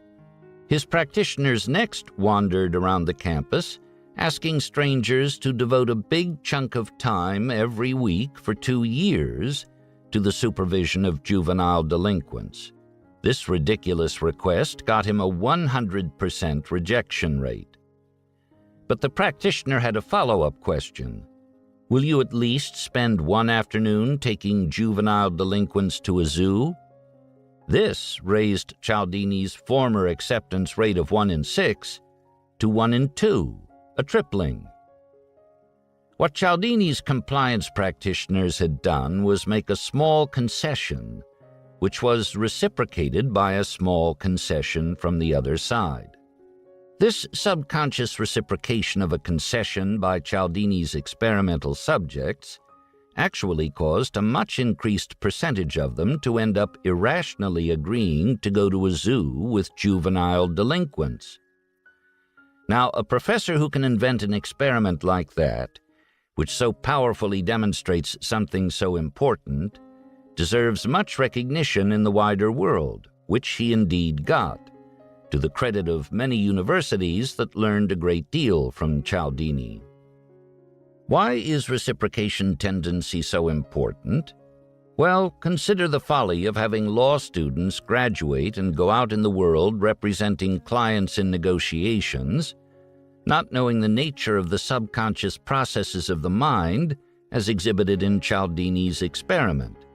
Yet such folly was prevalent in the law schools of the world for decades, in fact, generations. The correct name for that is educational malpractice. The law schools didn't know or care to teach what Sam Walton so well knew. The importance and power of reciprocate favor tendency was also demonstrated in Cialdini's explanation of the foolish decision of the Attorney General of the United States to authorize the Watergate burglary. There, an aggressive subordinate made some extreme proposal for advancing Republican interests through the use of some combination of whores and a gigantic yacht. When this ridiculous request was rejected, the subordinate backed off in gracious concession to merely asking for consent to a burglary, and the Attorney General went along. Cialdini believes that subconscious reciprocation tendency thus became one important cause of the resignation of a United States president in the Watergate debacle, and so do I. Reciprocation tendency subtly causes many extreme and dangerous consequences, not just on rare occasions, but pretty much all the time. Man's belief in reciprocate favor tendency, following eons of his practicing it, has done some queer and bad things in religions. The ritualized murder of the Phoenicians and the Aztecs, in which they sacrificed human victims to their gods, was a particularly egregious example. And we should not forget that as late as the Punic Wars, the civilized Romans, out of fear of defeat, returned in a few instances to the practice of human sacrifice. On the other hand, the reciprocity-based, religion-boosting idea of obtaining help from God in reciprocation for good human behavior has probably been vastly constructive. Overall, both inside and outside religions, it seems clear to me that reciprocation tendencies' constructive contributions to man far outweigh its destructive effects. In cases of psychological tendencies being used to counter or prevent bad results from one or more other psychological tendencies, for instance, in the case of interventions to end chemical dependency, you will usually find reciprocation tendency performing strongly on the constructive side. And the very best part of human life probably lies in relationships of affection, wherein parties are more interested in pleasing than being pleased, a not uncommon outcome in display of reciprocate favor tendency. Before we leave reciprocate favor tendency, the final phenomenon we will consider is widespread human misery from feelings of guilt. To the extent the feeling of guilt has an evolutionary base, I believe the most plausible cause is the mental conflict triggered in one direction by reciprocation tendency and in the opposite direction by reward super-response tendency, pushing one to 100% of some good thing. Of course, human culture has often greatly boosted the genetic tendency to suffer from feelings of guilt. Most especially, religious culture has imposed hard-to-follow ethical and devotional demands on people. There is a charming Irish Catholic priest in my neighborhood who, with rough accuracy, often says, "The old Jews may have invented guilt, but we Catholics perfected it." And if you, like me and this priest, believe that averaged out, feelings of guilt do more good than harm, you may join in my special gratitude for reciprocate favor tendency, no matter how unpleasant you find feelings of guilt. 10. Influence from mere association tendency. In the standard conditioned reflexes studied by Skinner and most common in the world, responsive behavior, creating a new habit, is directly triggered by rewards previously bestowed. For instance, a man buys a can of branded shoe polish, has a good experience with it when shining his shoes, and because of this reward, buys the same shoe polish when he needs another can. But there is another type of conditioned reflex wherein mere association triggers a response. For instance, consider the case of many men who have been trained by their previous experience in life to believe that when several similar items are presented for purchase, the one with the highest price will have the highest quality. Knowing this, some seller of an ordinary industrial product will often change his product's trade dress and raise its price significantly, hoping that quality-seeking buyers will be tricked into becoming purchasers by mere association of his product and its high price. This industrial practice frequently is effective in driving up sales and even more so in driving up profits. For instance, it worked wonderfully with high-priced power tools for a long time, and it would work better yet with high-priced pumps at the bottom of oil wells. With luxury goods, the process works with a special boost because buyers who pay high prices often gain extra status, from thus demonstrating both their good taste and their ability to pay. Even association that appears to be trivial, if carefully planned, can have extreme and peculiar effects on purchasers of products. The target purchaser of shoe polish may like pretty girls, so he chooses the polish with the pretty girl on the can, or the one with the pretty girl in the last ad for shoe polish that he saw. Advertisers know about the power of mere association. You won't see Coke advertised alongside some account of the death of a child. Instead, Coke ads picture life as happier than reality. Similarly, it is not from mere chance that military bands play such impressive music. That kind of music, appearing in mere association with military service, helps to attract soldiers and keep them in the army.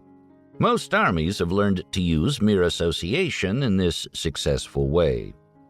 However, the most damaging miscalculations from mere association do not ordinarily come from advertisers and music providers. Some of the most important miscalculations come from what is accidentally associated with one's past success, or one's liking and loving, or one's disliking and hating, which includes a natural hatred for bad news. To avoid being misled by the mere association of some fact with past success, use this memory clue. Think of Napoleon and Hitler when they invaded Russia after using their armies with much success elsewhere. And there are plenty of mundane examples of results like those of Napoleon and Hitler. For instance, a man foolishly gambles in a casino and yet wins. This unlikely correlation causes him to try the casino again, or again and again, to his horrid detriment. Or a man gets lucky in an odds-against venture headed by an untalented friend. So influenced, he tries again what worked before, with terrible results. The proper antidotes to being made such a patsy by past success are: 1. To carefully examine each past success, looking for accidental, non-causative factors associated with such success that will tend to mislead as one appraises the odds implicit in a proposed new undertaking, and 2, to look for dangerous aspects of the new undertaking that were not present when past success occurred. The damage to the mind that can come from liking and loving was once demonstrated by obviously false testimony given by an otherwise very admirable woman, the wife of a party in a jury case. The famous opposing counsel wanted to minimize his attack on such an admirable woman, yet destroy the credibility of her testimony. And so in his closing argument he came to her testimony last. He then shook his head sadly and said, "What are we to make of such testimony? The answer lies in the old rhyme. As the husband is, so the wife is. She is married to a clown, and the grossness of his nature drags her down." The jury disbelieved the woman's testimony. They easily recognized the strong misinfluence of love on her cognition. And we now often see even stronger misinfluence from love as tearful mothers, with heartfelt conviction, declare before TV cameras the innocence of their obviously guilty sons. People disagree about how much blindness should accompany the association called love. In Poor Richard's Almanack, Franklin counseled, "Keep your eyes wide open before marriage and half shut thereafter." Perhaps this eyes half shut solution is about right, but I favor a tougher prescription. See it like it is, and love anyway. Hating and disliking also cause miscalculation triggered by mere association. In business, I commonly see people underappraise both the competency and morals of competitors they dislike. This is a dangerous practice, usually disguised because it occurs on a subconscious basis. Another common bad effect from the mere association of a person and a hated outcome is displayed in Persian messenger syndrome. Ancient Persians actually killed some messengers whose sole fault was that they brought home truthful bad news, say of a battle lost. It was actually safer for the messenger to run away and hide instead of doing his job as a wiser boss would have wanted it done. Persian messenger syndrome is alive and well in modern life, albeit in less lethal versions. It is actually dangerous in many careers to be a carrier of unwelcome news. Union negotiators and employer representatives often know this, and it leads to many tragedies in labor relations. Sometimes lawyers, knowing their clients will hate them if they recommend an unwelcome but wise settlement, will carry on to disaster. Even in places well known for high cognition, one will sometimes find Persian messenger syndrome. For instance, years ago, 2 major oil companies litigated in a Texas trial court over some ambiguity in an operating agreement covering one of the largest oil reservoirs in the Western Hemisphere. My guess is that the cause of the trial was some general counsel's unwillingness to carry bad news to a strong-minded CEO. CBS, in its late heyday, was famous for the occurrence of Persian messenger syndrome because Chairman Paley was hostile to people who brought him bad news. The result was that Paley lived in a cocoon of unreality from which he made one bad deal after another, even exchanging a large share of CBS for a company that had to be liquidated shortly thereafter. The proper antidote to creating Persian messenger syndrome and its bad effects, like those at CBS, is to develop through exercise of will a habit of welcoming bad news. At Berkshire, there is a common injunction: always tell us the bad news promptly. It is only the good news that can wait. It also helps to be so wise and informed that people fear not telling you bad news because you are so likely to get it elsewhere. Influence from mere association tendency often has a shocking effect that helps swamp the normal tendency to return favor for favor. Sometimes when one receives a favor, his condition is unpleasant due to poverty, sickness, subjugation, or something else. In addition, the favor may trigger an envy-driven dislike for the person who was in so favorable a state that he could easily be a favor giver.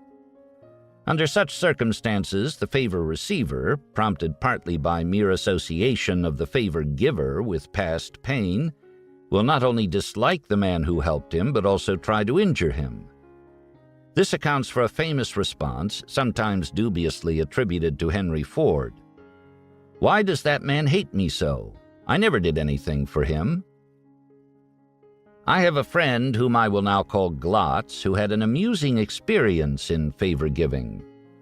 Glotz owned an apartment building that he had bought because he wanted, eventually, to use the land in a different development. Pending this outcome, Glotz was very lenient in collecting below-market rents from tenants. When, at last, there was a public hearing on Glotz's proposal to tear down the building, one tenant who was far behind in his rent payments was particularly angry and hostile. He came to the public hearing and said, "This proposal is outrageous. Glotz doesn't need any more money. I know this because I was supported in college by Glotz fellowships." A final serious clump of bad thinking caused by mere association lies in the common use of classification stereotypes. Because Pete knows that Joe is 90 years old and that most 90-year-old persons don't think very well, Pete appraises old Joe as a thinking klutz, even if old Joe still thinks very well. Or because Jane is a white-haired woman and Pete knows no old women good at higher math, Pete appraises Jane as no good at it, even if Jane is a whiz. This sort of wrong thinking is both natural and common. Pete's antidote is not to believe that, on average, 90-year-olds think as well as 40-year-olds, or that there are as many females as males among PhDs in math. Instead, just as he must learn that trend does not always correctly predict destiny, he must learn that the average dimension in some group will not reliably guide him to the dimension of some specific item. Otherwise, Pete will make many errors, like that of the fellow who drowned in a river that averaged out to only 18 inches deep. 11. Simple pain-avoiding psychological denial. This phenomenon first hit me hard in World War II, when the super-athlete, super-student son of a family friend flew off over the Atlantic Ocean and never came back. His mother, who was a very sane woman, then refused to believe he was dead. That's simple, pain-avoiding psychological denial. The reality is too painful to bear, so one distorts the facts until they become bearable. We all do that to some extent, often causing terrible problems. The tendency's most extreme outcomes are usually mixed up with love, death, and chemical dependency. Where denial is used to make dying easier, the conduct meets almost no criticism. Who would begrudge a fellow man such help at such a time? But some people hope to leave life hewing to the iron prescription, "It is not necessary to hope in order to persevere." And there is something admirable in anyone able to do this. In chemical dependency, wherein morals usually break down horribly, addicted persons tend to believe that they remain in respectable condition with respectable prospects. They thus display an extremely unrealistic denial of reality as they go deeper and deeper into deterioration. In my youth, Freudian remedies failed utterly in reversing chemical dependency, but nowadays Alcoholics Anonymous routinely achieves a 50% cure rate by causing several psychological tendencies to act together to counter addiction. However, the cure process is typically difficult and draining, and a 50% success rate implies a 50% failure rate. One should stay far away from any conduct at all likely to drift into chemical dependency. Even a small chance of suffering so great a damage should be avoided. 12. Excessive self-regard tendency. We all commonly observe the excessive self-regard of man. He mostly misappraises himself on the high side, like the 90% of Swedish drivers who judge themselves to be above average. Such misappraisals also apply to a person's major possessions. One spouse usually overappraises the other spouse, and a man's children are likewise appraised higher by him than they are likely to be in a more objective view. Even man's minor possessions tend to be overappraised. Once owned, they suddenly become worth more to him than he would pay if they were offered for sale to him and he didn't already own them. There is a name in psychology for this overappraise your own possessions phenomenon: the endowment effect. All man's decisions are suddenly regarded by him as better than would have been the case just before he made them. Man's excess of self-regard typically makes him strongly prefer people like himself. Psychology professors have had much fun demonstrating this effect in lost wallet experiments. Their experiments all show that the finder of a lost wallet containing identity clues will be most likely to return the wallet when the owner most closely resembles the finder. Given this quality and psychological nature, cliquish groups of similar persons will always be a very influential part of human culture, even after we wisely try to dampen the worst effects. Some of the worst consequences in modern life come when dysfunctional groups of cliquish persons, dominated by excessive self-regard tendency, select as new members of their organizations persons who are very much like themselves.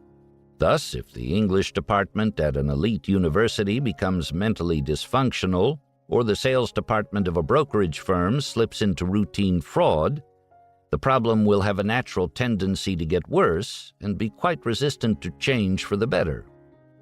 So also with a police department or prison guard unit or political group gone sour, and countless other places mired in evil and folly, such as the worst of our big city teachers' unions that harm our children by preventing the discharge of ineffective teachers.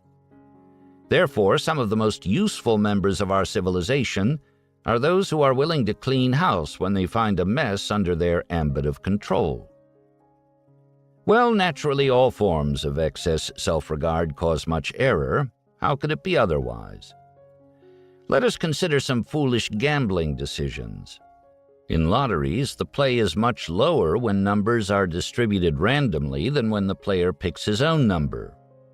This is quite irrational.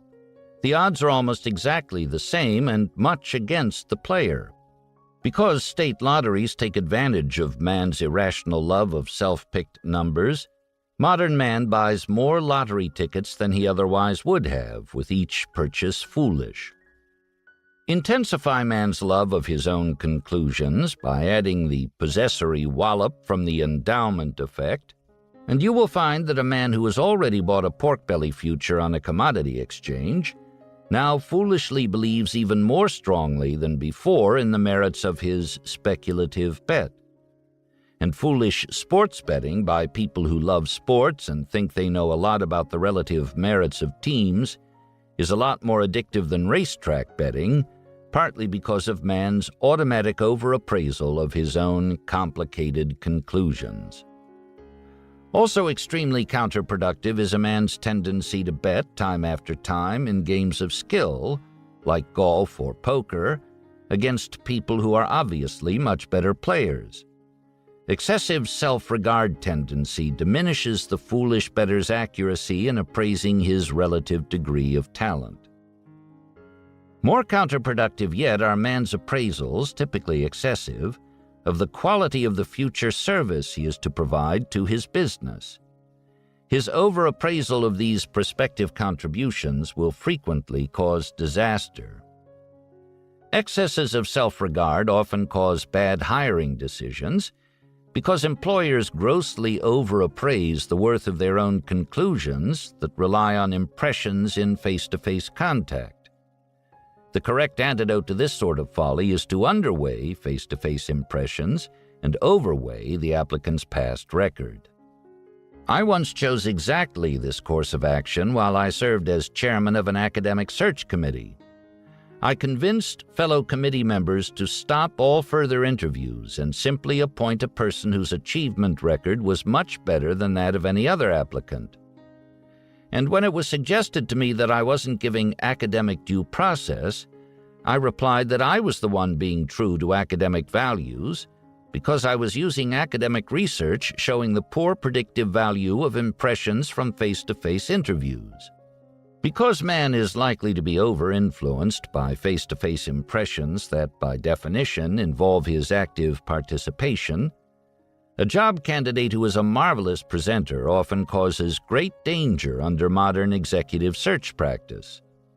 In my opinion, Hewlett-Packard faced just such a danger when it interviewed the articulate, dynamic Carly Fiorina in its search for a new CEO.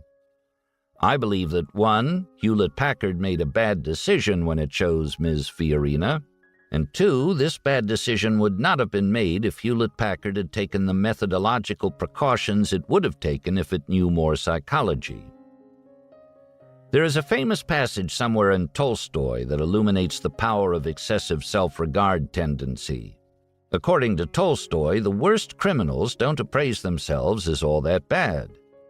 They come to believe either that 1, they didn't commit their crimes, or 2, considering the pressures and disadvantages of their lives, it is understandable and forgivable that they behaved as they did and became what they became. The second half of the Tolstoy effect, wherein the man makes excuses for his fixable poor performance instead of providing the fix, is enormously important. Because a majority of mankind will try to get along by making way too many unreasonable excuses for fixable poor performance, it is very important to have personal and institutional antidotes limiting the ravages of such folly. On the personal level, a man should try to face the 2 simple facts. 1, fixable but unfixed bad performance is bad character and tends to create more of itself, causing more damage to the excuse giver with each tolerated instance. And 2, in demanding places like athletic teams and General Electric, you are almost sure to be discarded in due course if you keep giving excuses instead of behaving as you should. The main institutional antidotes to this part of the Tolstoy effect are 1, a fair, meritocratic, demanding culture, plus personnel handling methods that build up morale, and 2, severance of the worst offenders. Of course, when you can't sever, as in the case of your own child, you must try to fix the child as best you can. I once heard of a child teaching method so effective that the child remembered the learning experience over 50 years later. The child later became dean of the USC School of Music and then related to me what his father said when he saw his child taking candy from the stock of his employer with the excuse that he intended to replace it later. The father said, "Son, it would be better for you to simply take all you want and call yourself a thief every time you do it." The best antidote to folly from an excess of self-regard is to force yourself to be more objective when you are thinking about yourself, your family and friends, your property, and the value of your past and future activity. This isn't easy to do well and won't work perfectly, but it will work much better than simply letting psychological nature take its normal course. While an excess of self-regard is often counterproductive in its effects on cognition, it can cause some weird successes from overconfidence that happens to cause success. This factor accounts for the adage, "Never underestimate the man who overestimates himself." Of course, some high self-appraisals are correct and serve better than false modesty. Moreover, self-regard in the form of a justified pride in a job well done or a life well lived is a large constructive force. Without such justified pride, many more airplanes would crash. Pride is another word generally left out of psychology textbooks, and this omission is not a good idea. It is also not a good idea to construe the Bible's parable about the Pharisee and the publican as condemning all pride. Of all forms of useful pride, perhaps the most desirable is a justified pride in being trustworthy. Moreover, the trustworthy man, even after allowing for the inconveniences of his chosen course, ordinarily has a life that averages out better than he would have if he provided less reliability. 13. Over-optimism tendency. About 3 centuries before the birth of Christ, Demosthenes, the most famous Greek orator, said, "What a man wishes, that also will he believe." Demosthenes, parsed out, was thus saying that man displays not only simple pain-avoiding psychological denial, but also an excess of optimism, even when he is already doing well. The Greek orator was clearly right about an excess of optimism being the normal human condition, even when pain or the threat of pain is absent. Witness happy people buying lottery tickets or believing that credit-furnishing, delivery-making grocery stores were going to displace a great many super-efficient cash-and-carry supermarkets. One standard antidote to foolish optimism is trained, habitual use of the simple probability math of Fermat and Pascal, taught in my youth to high school sophomores. The mental rules of thumb that evolution gives you to deal with risk are not adequate. They resemble the dysfunctional golf grip you would have if you relied on a grip driven by evolution instead of golf lessons.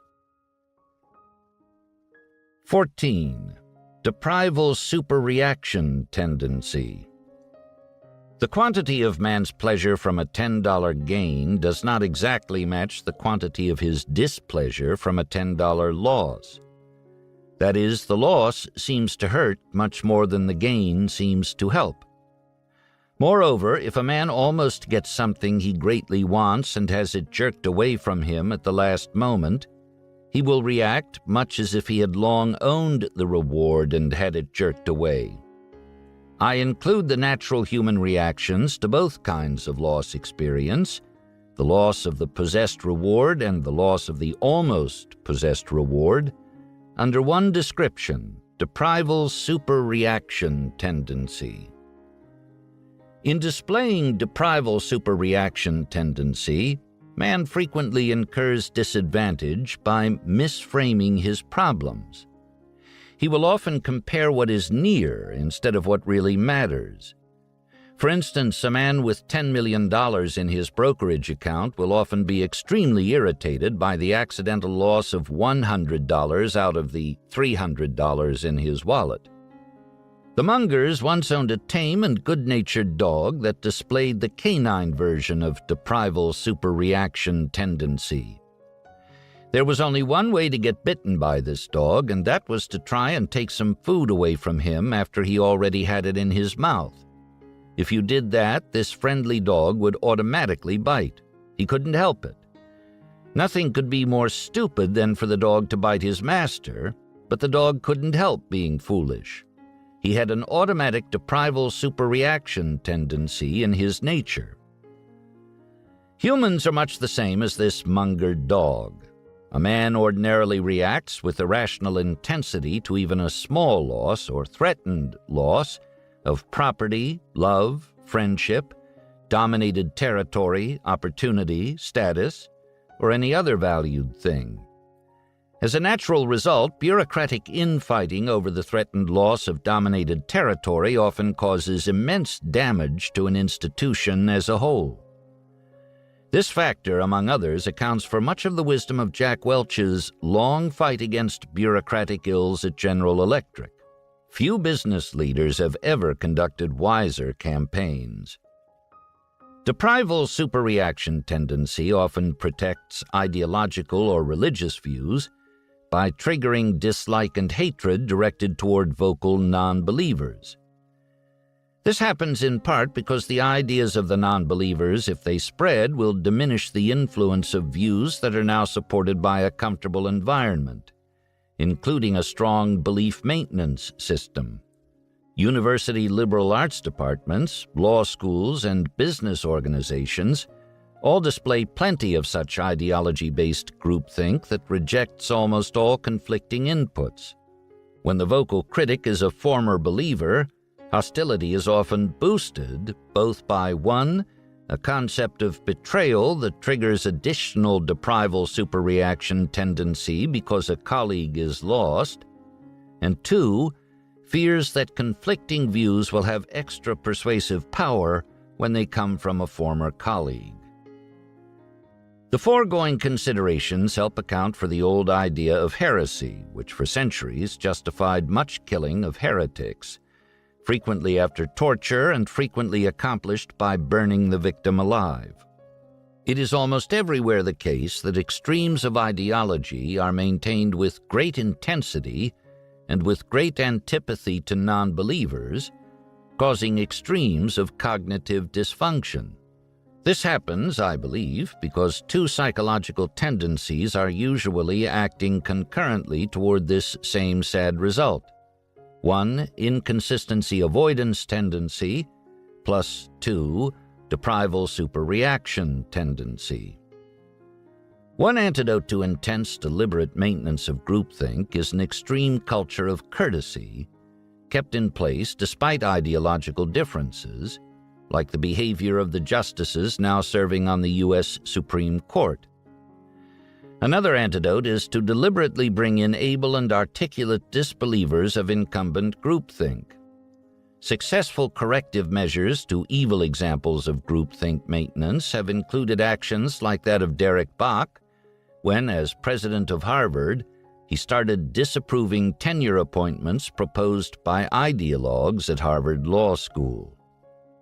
Even a 1-degree loss from a 180-degree view will sometimes create enough deprival superreaction tendency to turn a neighbor into an enemy.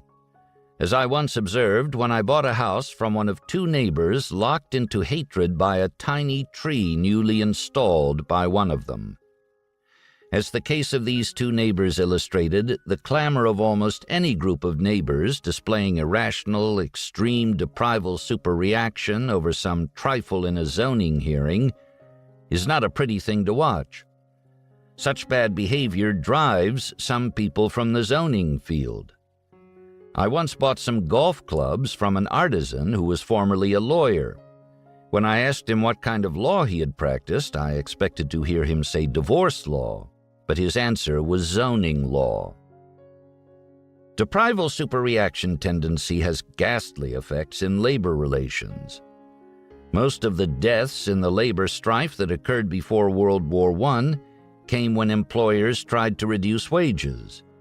Nowadays, we see fewer deaths and more occasions when whole companies disappear, as competition requires either takeaways from labor, which it will not consent to, or the death of the business. Deprival superreaction tendency causes much of this labor resistance, often in cases where it would be in labor's interest to make a different decision. In contexts other than labor relations, takeaways are also difficult to get. Many tragedies therefore occur that would have been avoided had there been more rationality and less subconscious heed of the imperative from deprival superreaction tendency. Deprival superreaction tendency is also a huge contributor to ruin from the compulsion to gamble. First, it causes the gambler to have a passion to get even once he has suffered a loss, and the passion grows with the loss. Second, the most addictive forms of gambling provide a lot of near misses, and each one triggers deprival superreaction tendency. Some slot machine creators are vicious in exploiting this weakness of man. Electronic machines enable these creators to produce a lot of meaningless bar-lemon results that greatly increase play by fools who think they have very nearly won large rewards. Deprival superreaction tendency often does much damage to man in open outcry auctions. The social proof that we will next consider tends to convince man that the last price from another bidder was reasonable, and then deprival superreaction tendency prompts him strongly to top the last bid. The best antidote to being thus triggered into paying foolish prices at open outcry auctions is the simple Buffett practice. Don't go to such auctions. Deprival superreaction tendency and inconsistency avoidance tendency often join to cause one form of business failure. In this form of ruin, a man gradually uses up all his good assets in a fruitless attempt to rescue a big venture going bad. One of the best antidotes to this folly is good poker skill learned young. The teaching value of poker demonstrates that not all effective teaching occurs on a standard academic path. I myself, the would-be instructor here, many decades ago, made a big mistake, caused in part by the subconscious operation of my deprival superreaction tendency. A friendly broker called and offered me 300 shares of ridiculously underpriced, very thinly traded Belridge oil at $115 per share, which I purchased using cash I had on hand. The next day, he offered me 1,500 more shares at the same price, which I declined to buy, partly because I could only have made the purchase had I sold something or borrowed the required $173,000. This was a very irrational decision. I was a well-to-do man with no debt. There was no risk of loss, and similar no-risk opportunities were not likely to come along. Within 2 years, Belridge oil sold out to Shell at a price of about $3,700 per share, which made me about $5.4 million poorer than I would have been had I then been psychologically acute. As this tale demonstrates, psychological ignorance can be very expensive. Some people may question my defining deprival superreaction tendency to include reaction to profit barely missed, as in the well-documented responses of slot machine players. However, I believe that I haven't defined the tendency as broadly as I should. My reason for suggesting an even broader definition is that many Berkshire Hathaway shareholders I know never sell or give away a single share after immense gains in market value have occurred. Some of this reaction is caused by rational calculation, and some is no doubt attributable to some combination of 1. Reward super response, 2. Status quo bias from inconsistency avoidance tendency, and 3. The endowment effect from excessive self-regard tendency. But I believe the single strongest irrational explanation is a form of deprival superreaction tendency. Many of these shareholders simply can't stand the idea of having their Berkshire Hathaway holdings smaller. Partly they dislike facing what they consider an impairment of identity, but mostly they fear missing out on future gains from stock sold or given away. 15. Social proof tendency. The otherwise complex behavior of man is much simplified when he automatically thinks and does what he observes to be thought and done around him. Such followership often works fine. For instance, what simpler way could there be to find out how to walk to a big football game in a strange city than by following the flow of the crowd? For some such reason, man's evolution left him with social proof tendency, an automatic tendency to think and act as he sees others around him thinking and acting. Psychology professors love social proof tendency because in their experiments it causes ridiculous results. For instance, if a professor arranges for some stranger to enter an elevator wherein 10 compliance practitioners are all silently standing so that they face the rear of the elevator, the stranger will often turn around and do the same. The psychology professors can also use social proof tendency to cause people to make large and ridiculous measurement errors.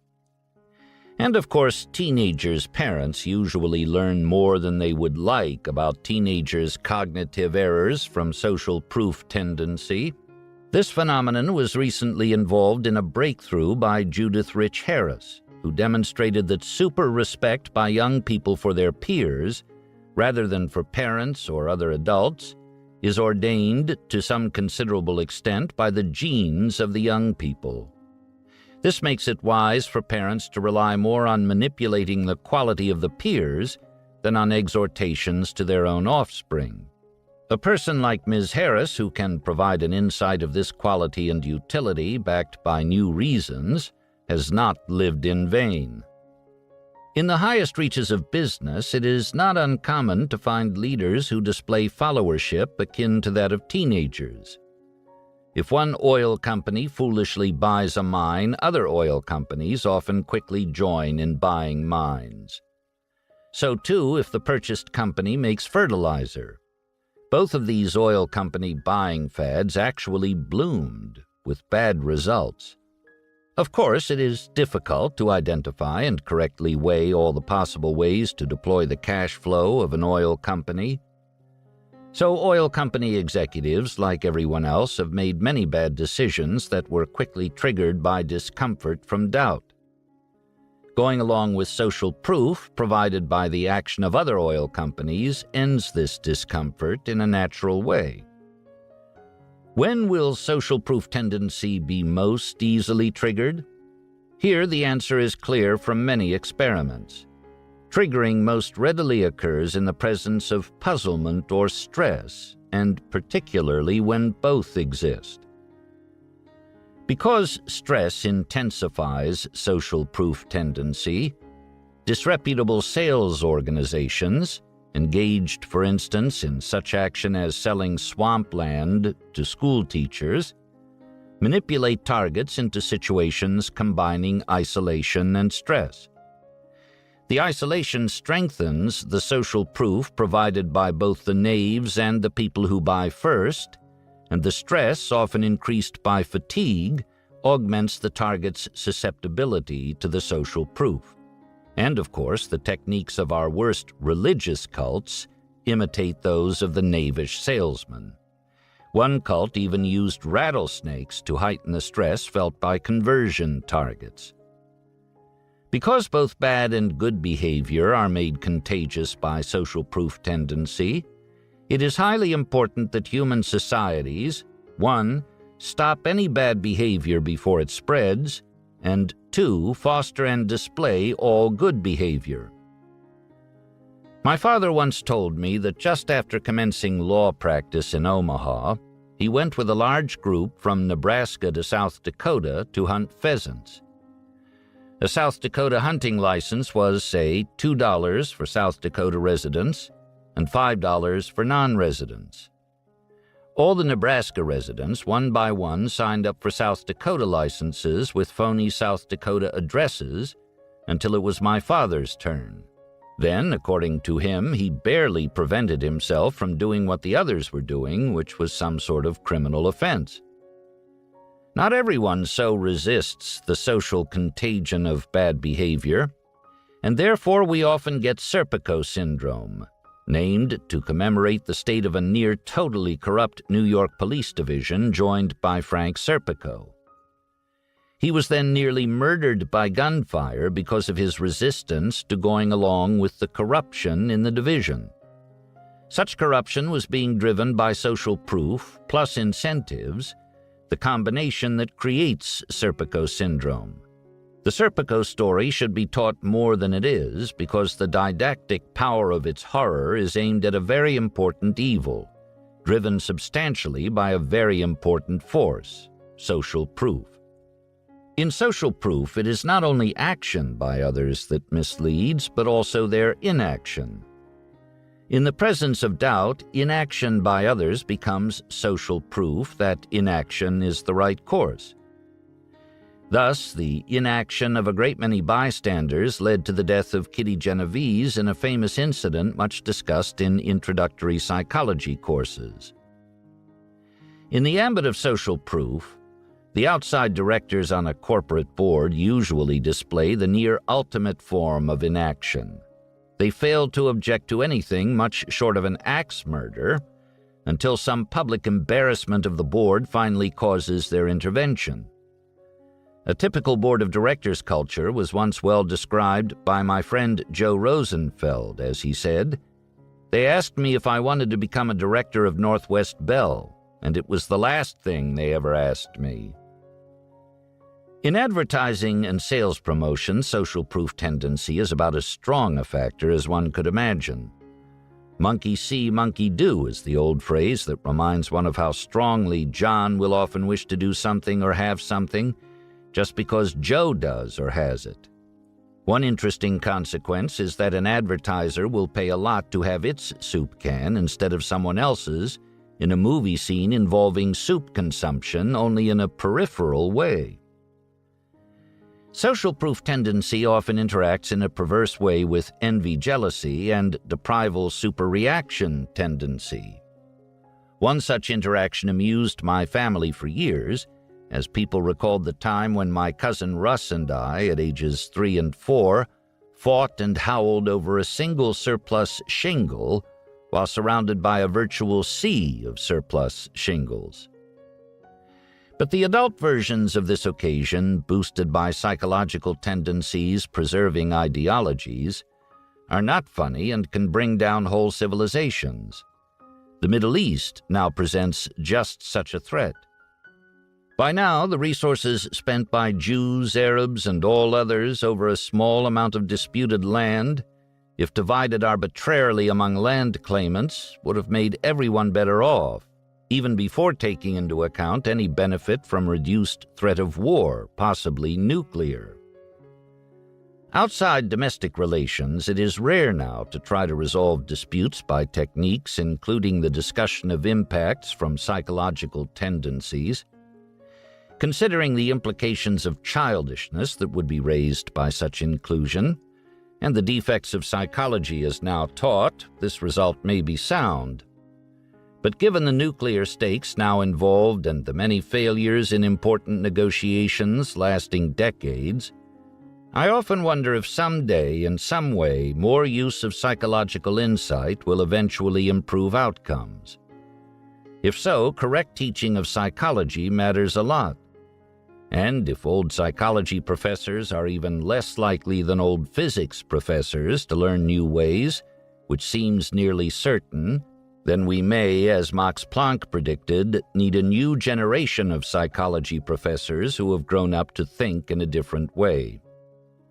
If only one lesson is to be chosen from a package of lessons involving social proof tendency and used in self-improvement, my favorite would be, learn how to ignore the examples from others when they are wrong, because few skills are more worth having. 16.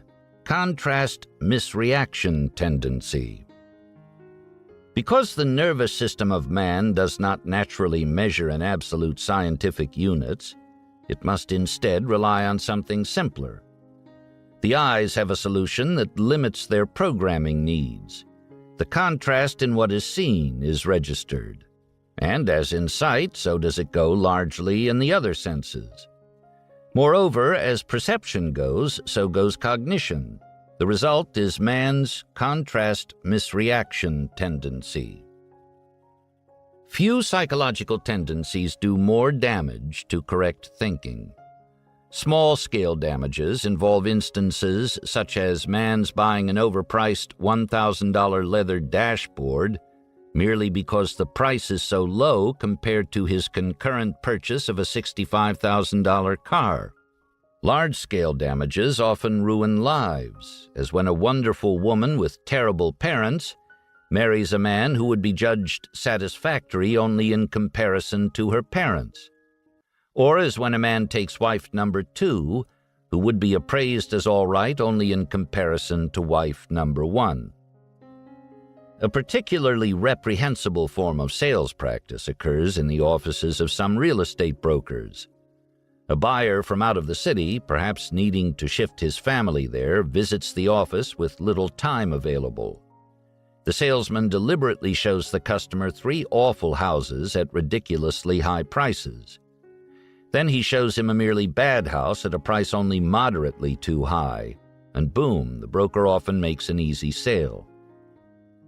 Contrast misreaction tendency is routinely used to cause disadvantage for customers buying merchandise and services.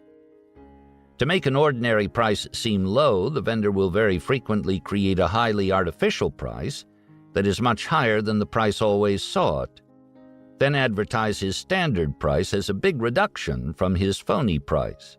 Even when people know that this sort of customer manipulation is being attempted, it will often work to trigger buying. This phenomenon accounts in part for much advertising in newspapers. It also demonstrates that being aware of psychological ploys is not a perfect defense. When a man's steps are consecutively taken toward disaster, with each step being very small, the brain's contrast misreaction tendency will often let the man go too far toward disaster to be able to avoid it. This happens because each step presents so small a contrast from his present position. A bridge-playing pal of mine once told me that a frog tossed into very hot water would jump out, but the same frog would end up dying if placed in room-temperature water that was later heated at a very slow rate. My few shreds of physiological knowledge make me doubt this account, but no matter, because many businesses die in just the manner claimed by my friend for the frog. Cognition, misled by tiny changes involving low contrast, will often miss a trend that is destiny. One of Ben Franklin's best remembered and most useful aphorisms is, "A small leak will sink a great ship." The utility of the aphorism is large precisely because the brain so often misses the functional equivalent of a small leak in a great ship. 17. Stress influence tendency. Everyone recognizes that sudden stress, for instance from a threat, will cause a rush of adrenaline in the human body, prompting a faster and more extreme reaction. And everyone who has taken Psych 101 knows that stress makes social proof tendency more powerful. In a phenomenon less well recognized but still widely known, light stress can slightly improve performance, say in examinations, whereas heavy stress causes dysfunction. But few people know more about really heavy stress than that it can cause depression. For instance, most people know that an acute stress depression makes thinking dysfunctional because it causes an extreme of pessimism, often extended in length and usually accompanied by activity-stopping fatigue. Fortunately, as most people also know, such a depression is one of mankind's more reversible ailments. Even before modern drugs were available, many people afflicted by depression, such as Winston Churchill and Samuel Johnson, gained great achievement in life. Most people know very little about non-depressive mental breakdowns influenced by heavy stress, but there is at least one exception involving the work of Pavlov when he was in his 70s and 80s. Pavlov had won a Nobel Prize early in life by using dogs to work out the physiology of digestion. Then he became world famous by working out mere association responses in dogs, initially salivating dogs, so much so that changes in behavior triggered by mere association, like those caused by much modern advertisement, are today often said to come from Pavlovian conditioning. What happened to cause Pavlov's last work was especially interesting. During the great Leningrad flood of the 1920s, Pavlov had many dogs in cages. Their habits had been transformed by a combination of his Pavlovian conditioning plus standard reward responses into distinct and different patterns. As the waters of the flood came up and receded, many dogs reached a point where they had almost no airspace between their noses and the tops of their cages. This subjected them to maximum stress. Immediately thereafter, Pavlov noticed that many of the dogs were no longer behaving as they had. The dog that formerly had liked his trainer now disliked him, for example. This result reminds one of modern cognition reversals in which a person's love of his parents suddenly becomes hate, as new love has been shifted suddenly to a cult. The unanticipated, extreme changes in Pavlov's dogs would have driven any good experimental scientist into a near frenzy of curiosity. That was indeed Pavlov's reaction, but not many scientists would have done what Pavlov next did, which was to spend the rest of his long life giving stress-induced nervous breakdowns to dogs, after which he would try to reverse the breakdowns, all the while keeping careful experimental records. He found that 1. He could classify dogs so as to predict how easily a particular dog would break down. 2. The dogs hardest to break down were also the hardest to return to their pre-breakdown state. 3, any dog could be broken down, and 4, he couldn't reverse a breakdown except by reimposing stress. Now, practically everyone is revolted by such experimental treatment of man's best friend, the dog. Moreover, Pavlov was Russian and did his last work under the communists. Maybe those facts account for the present extreme widespread ignorance of Pavlov's last work. The 2 Freudian psychiatrists with whom I tried many years ago to discuss this work had never heard of it. And the dean of a major medical school actually asked me several years ago if any of Pavlov's experiments were repeatable in the experiments of other researchers. Obviously, Pavlov is now a sort of forgotten hero in medical science. I first found a description of Pavlov's last work in a popular paperback written by some Rockefeller-financed psychiatrist when I was trying to figure out, 1, how cults worked their horrible mischief, and 2, what the law should say about what parents could do to deprogram children who had become brainwashed zombies. Naturally, mainstream law objected to the zombies being physically captured by their parents, and next subjected to stress that would help to deprogram the effects of the stress they had endured in cult conversions.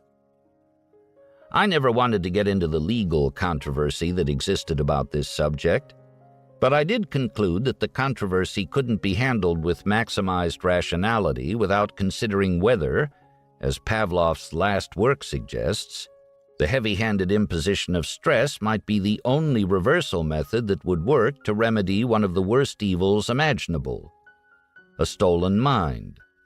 I have included this discussion of Pavlov, 1, partly out of general antagonism toward taboos, 2, partly to make my talk reasonably complete as it considers stress, and 3, partly because I hope some listener may continue my inquiry with more success. 18. Availability misweighing tendency. This mental tendency echoes the words of the song, "When I'm not near the girl I love the girl I'm near." Man's imperfect, limited capacity brain easily drifts into working with what's easily available to it. And the brain can't use what it can't remember or what it is blocked from recognizing because it is heavily influenced by one or more psychological tendencies bearing strongly on it, as the fellow is influenced by the nearby girl in the song. So the mind overweighs what is easily available and thus displays availability misweighing tendency. The main antidote to miscues from availability misweighing tendency often involve procedures, including the use of checklists, which are almost always helpful. Another antidote is to behave somewhat like Darwin did when he emphasized disconfirming evidence.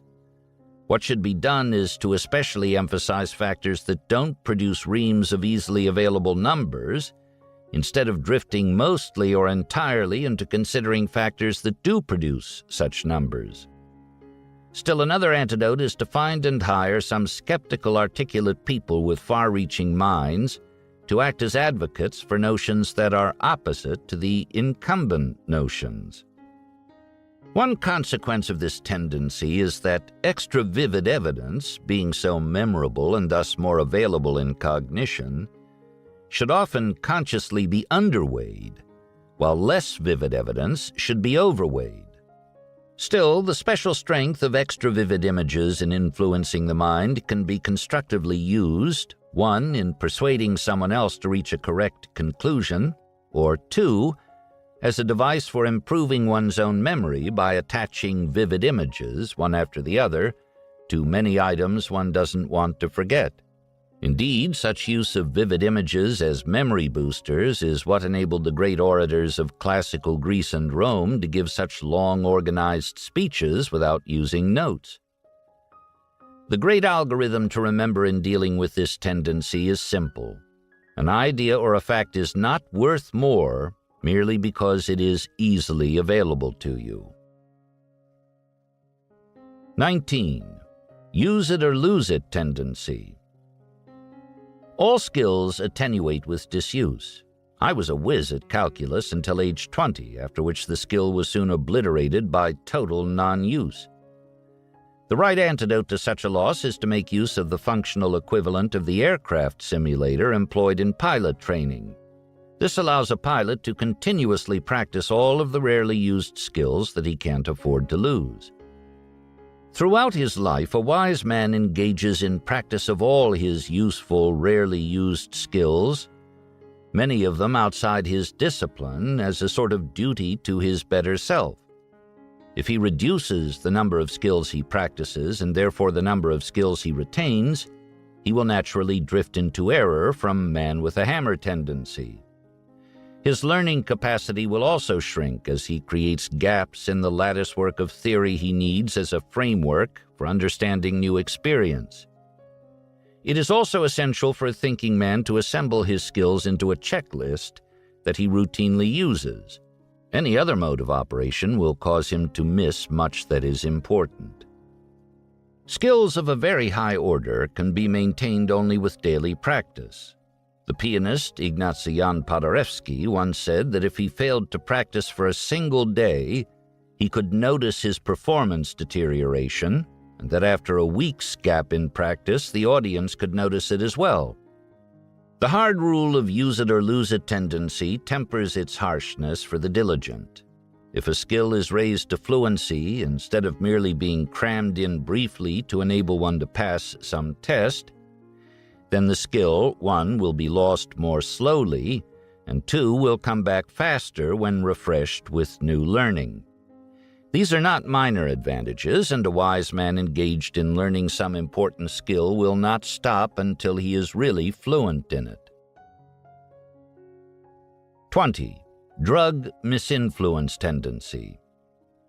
This tendency's destructive power is so widely known to be intense, with frequent tragic consequences for cognition and the outcome of life, that it needs no discussion here to supplement that previously given under simple pain-avoiding psychological denial. 21. Senescence misinfluence tendency. With advanced age, there comes a natural cognitive decay, differing among individuals in the earliness of its arrival and the speed of its progression. Practically no one is good at learning complex new skills when very old. But some people remain pretty good at maintaining intensely practiced old skills until late in life, as one can notice in many a bridge tournament. Old people like me get pretty skilled, without working at disguising age-related deterioration because social convention, like clothing, hides much decline. Continuous thinking and learning done with joy can somewhat help delay what is inevitable. 22. Authority misinfluence tendency. Living in dominance hierarchies as he does, like all his ancestors before him, man was born mostly to follow leaders, with only a few people doing the leading. And so human society is formally organized into dominance hierarchies, with their culture augmenting the natural follow-the-leader tendency of man.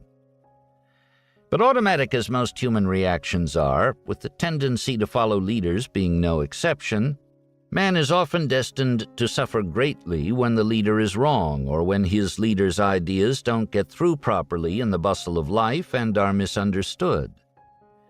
And so we find much miscognition from man's authority misinfluence tendency. Some of the misinfluences are amusing, as in a case described by Cialdini. A physician left a written order for a nurse treating an earache as follows: 2 drops twice a day, R, ear.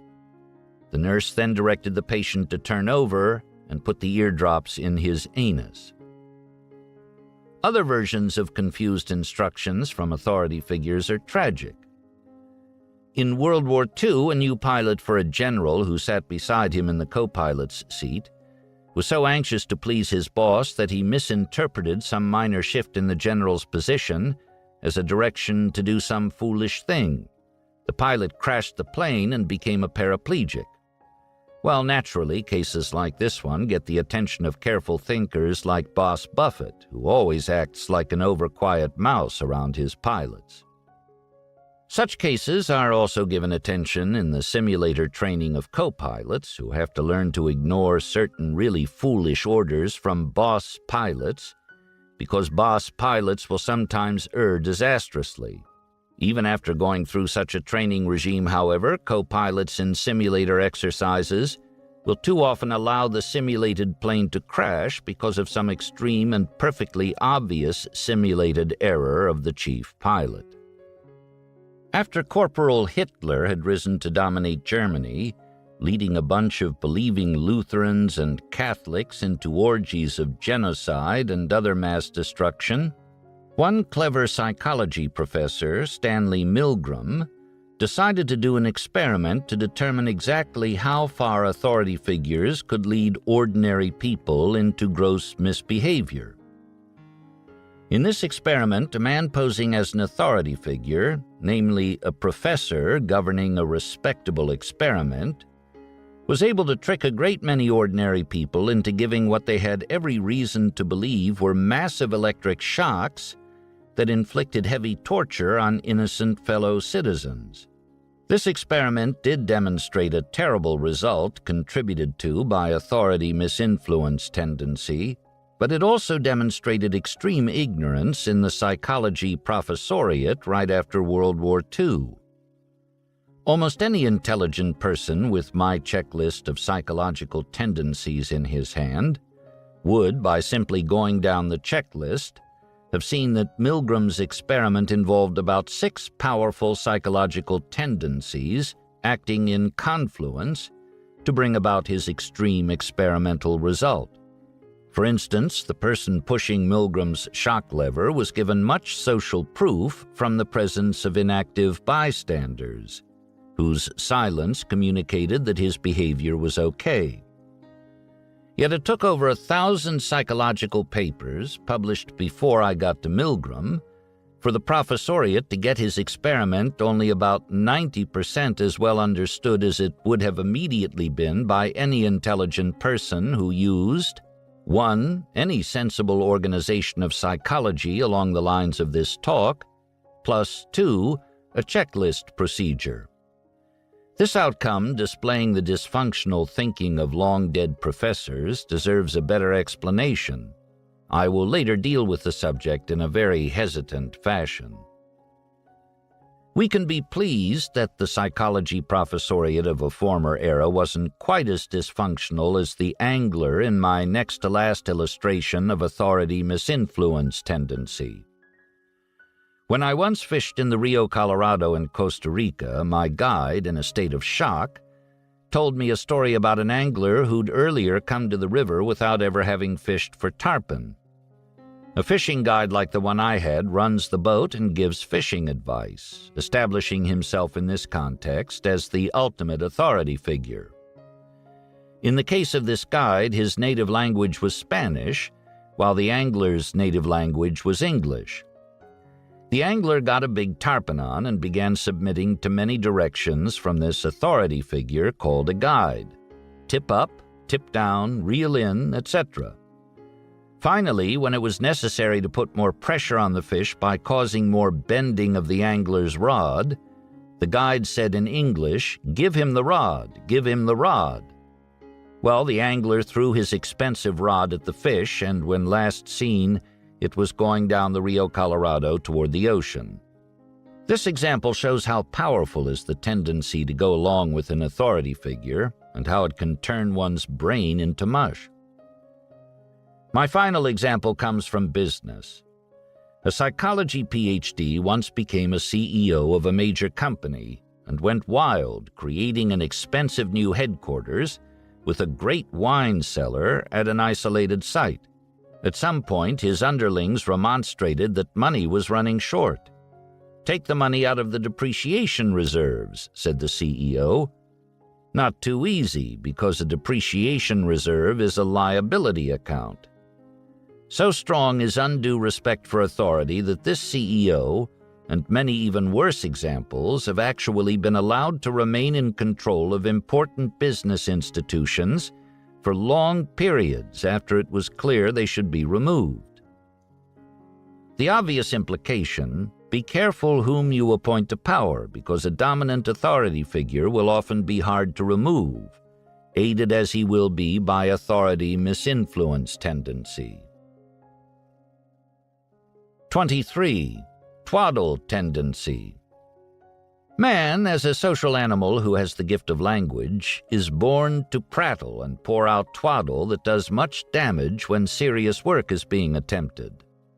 Some people produce copious amounts of twaddle and others very little. Trouble from the honeybee version of twaddle was once demonstrated in an interesting experiment. A honeybee normally goes out and finds nectar and then comes back and does a dance that communicates to the other bees where the nectar is. The other bees then go out and get it. Well, some scientist, clever like B.F. Skinner, decided to see how well a honeybee would do with a handicap. He put the nectar straight up, way up. Well, in a natural setting, there is no nectar a long way straight up, and the poor honeybee doesn't have a genetic program that is adequate to handle what she now has to communicate. You might guess that this honeybee would come back to the hive and slink into a corner, but she doesn't. She comes into the hive and does an incoherent dance. Well, all my life I've been dealing with the human equivalent of that honeybee. It's a very important part of wise administration to keep prattling people pouring out twaddle far away from the serious work. A rightly famous Caltech engineering professor, exhibiting more insight than tact, once expressed his version of this idea as follows: "The principal job of an academic administration is to keep the people who don't matter from interfering with the work of the people who do." I include this quotation partly because I long suffered from backlash caused by my version of this professor's conversational manner. After much effort, I was able to improve only slightly, so one of my reasons for supplying the quotation is my hope that, at least in comparison, I will appear tactful. 24. Reason-respecting tendency. There is in man, particularly one in an advanced culture, a natural love of accurate cognition and a joy in its exercise. This accounts for the widespread popularity of crossword puzzles, other puzzles, and bridge and chess columns, as well as all games requiring mental skill. This tendency has an obvious implication. It makes man especially prone to learn well when a would-be teacher gives correct reasons for what is taught, instead of simply laying out the desired belief ex cathedra with no reasons given. Few practices, therefore, are wiser than not only thinking through reasons before giving orders, but also communicating these reasons to the recipient of the order. No one knew this better than Karl Braun, who designed oil refineries with spectacular skill and integrity. He had a very simple rule, one of many in his large Teutonic company. You had to tell who was to do what, where, when, and why. And if you wrote a communication leaving out your explanation of why the addressee was to do what was ordered, Braun was likely to fire you, because Braun well knew that ideas got through best when the reasons for the ideas were meticulously laid out. In general, learning is most easily assimilated and used when, lifelong, people consistently hang their experience, actual and vicarious, on a latticework of theory, answering the question, why? Indeed, the question why is a sort of Rosetta Stone opening up the major potentiality of mental life. Unfortunately, reason-respecting tendency is so strong that even a person's giving of meaningless or incorrect reasons will increase compliance with his orders and requests. This has been demonstrated in psychology experiments, wherein compliance practitioners successfully jump to the head of the lines in front of copying machines by explaining their reason. I have to make some copies. This sort of unfortunate byproduct of reason-respecting tendency is a conditioned reflex based on a widespread appreciation of the importance of reasons. Naturally, the practice of laying out various claptrap reasons is much used by commercial and cult compliance practitioners to help them get what they don't deserve. 25. Lollapalooza tendency. The tendency to get extreme consequences from confluences of psychological tendencies acting in favor of a particular outcome. This tendency was not in any of the psychology texts I once examined, at least in any coherent fashion, yet it dominates life.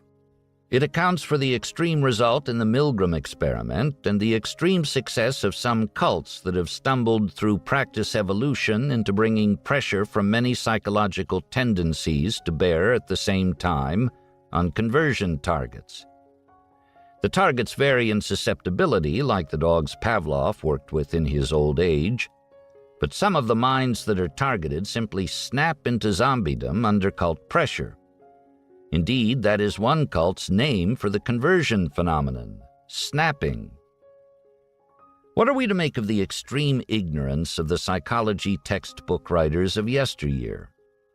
How could anyone who had taken a freshman course in physics or chemistry not be driven to consider, above all, how psychological tendencies combine and with what effects? Why would anyone think his study of psychology was adequate without his having endured the complexity involved in dealing with intertwined psychological tendencies? What could be more ironic than professors using oversimplified notions while studying bad cognitive effects grounded in the mind's tendency to use oversimplified algorithms? I will make a few tentative suggestions. Maybe many of the long-dead professors wanted to create a whole science from one narrow type of repeatable psychology experiment that was conductible in a university setting and that aimed at one psychological tendency at a time.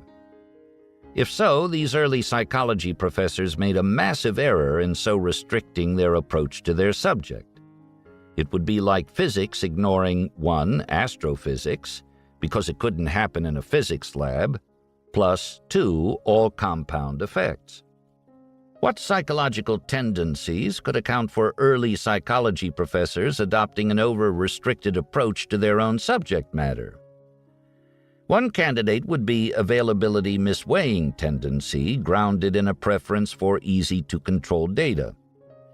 And then the restrictions would eventually create an extreme case of man-with-a-hammer tendency. Another candidate might be envy-jealousy tendency, through which early psychology professors displayed some weird form of envy of a physics that was misunderstood. This possibility tends to demonstrate that leaving envy-jealousy out of academic psychology was never a good idea. I now quitclaim all these historical mysteries to my betters. Well, that ends my brief description of psychological tendencies. Questions and answers. Now, as promised, I will ask and answer a few general questions. My first is a compound question. Isn't this list of psychological tendencies tautological to some extent compared to the system of Euclid?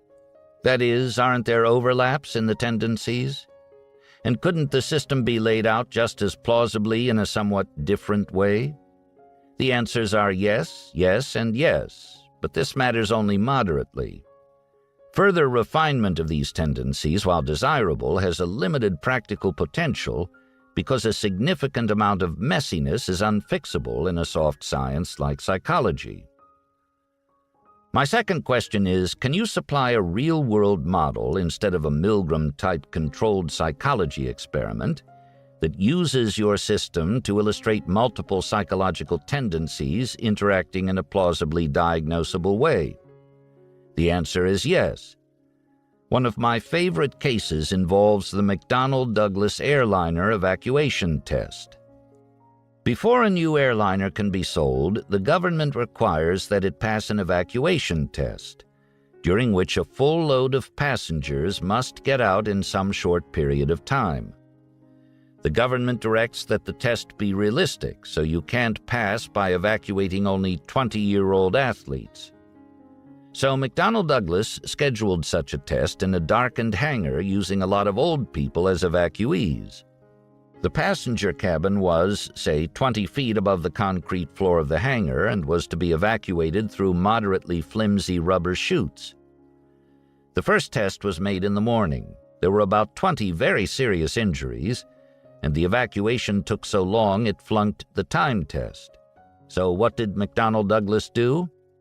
It repeated the test in the afternoon, and this time there was another failure with about 20 more serious injuries, including one case of permanent paralysis. What psychological tendencies contributed to this terrible result? Well, using my tendency list as a checklist, I come up with the following explanation. Reward super-response tendency drove McDonnell Douglas to act fast. It couldn't sell its airliner until it passed the test. Also pushing the company was doubt avoidance tendency with its natural drive to arrive at a decision and run with it. Then the government's direction that the test be realistic drove authority misinfluence tendency into the mischief of causing McDonnell Douglas to overreact by using what was obviously too dangerous a test method. By now, the course of action had been decided, so inconsistency avoidance tendency helped preserve the near-idiotic plan. When all the old people got to the dark hangar with its high airline cabin and concrete floor, the situation must have made McDonnell Douglas employees very queasy, but they saw other employees and supervisors not objecting. Social proof tendency, therefore, swamped the queasiness. This allowed continued action as planned, a continuation that was aided by more authority misinfluence tendency. Then came the disaster of the morning test with its failure plus serious injuries. McDonnell Douglas ignored the strong disconfirming evidence from the failure of the first test because confirmation bias, aided by the triggering of a strong deprival superreaction tendency, favored maintaining the original plan. McDonnell Douglas's deprival superreaction tendency was now like that which causes a gambler bent on getting even after a huge loss to make his final big bet. After all, McDonnell Douglas was going to lose a lot if it didn't pass its test as scheduled. More psychology-based explanation can probably be made, but the foregoing discussion is complete enough to demonstrate the utility of my system when used in a checklist mode. My third question is also compound. In the practical world, what good is the thought system laid out in this list of tendencies? Isn't practical benefit prevented because these psychological tendencies are so thoroughly programmed into the human mind by broad evolution, the combination of genetic and cultural evolution, that we can't get rid of them? Well, the answer is that the tendencies are probably much more good than bad.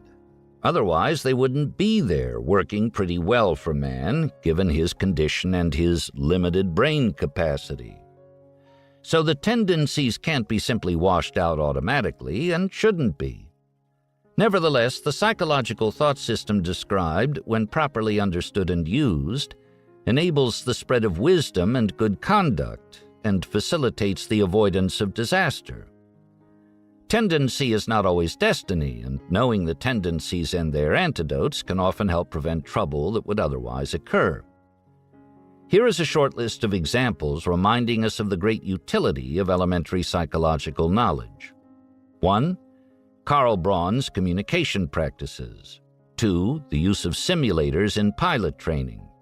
3. The system of Alcoholics Anonymous. 4. Clinical training methods in medical schools. 5. The rules of the U.S. Constitutional Convention.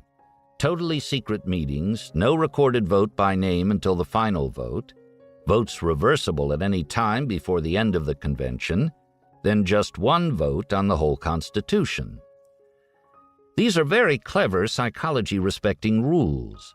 If the founders had used a different procedure, many people would have been pushed by various psychological tendencies into inconsistent, hardened positions. The elite founders got our Constitution through by a whisker only because they were psychologically acute. 6. The use of Granny's incentive-driven rule to manipulate oneself toward better performance of one's duties. 7. The Harvard Business School's emphasis on decision trees. When I was young and foolish, I used to laugh at the Harvard Business School. I said, they're teaching 28-year-old people that high school algebra works in real life? But later I wised up and realized that it was very important that they do that to counter some bad effects from psychological tendencies. Better late than never. 8. The use of autopsy equivalents at Johnson & Johnson.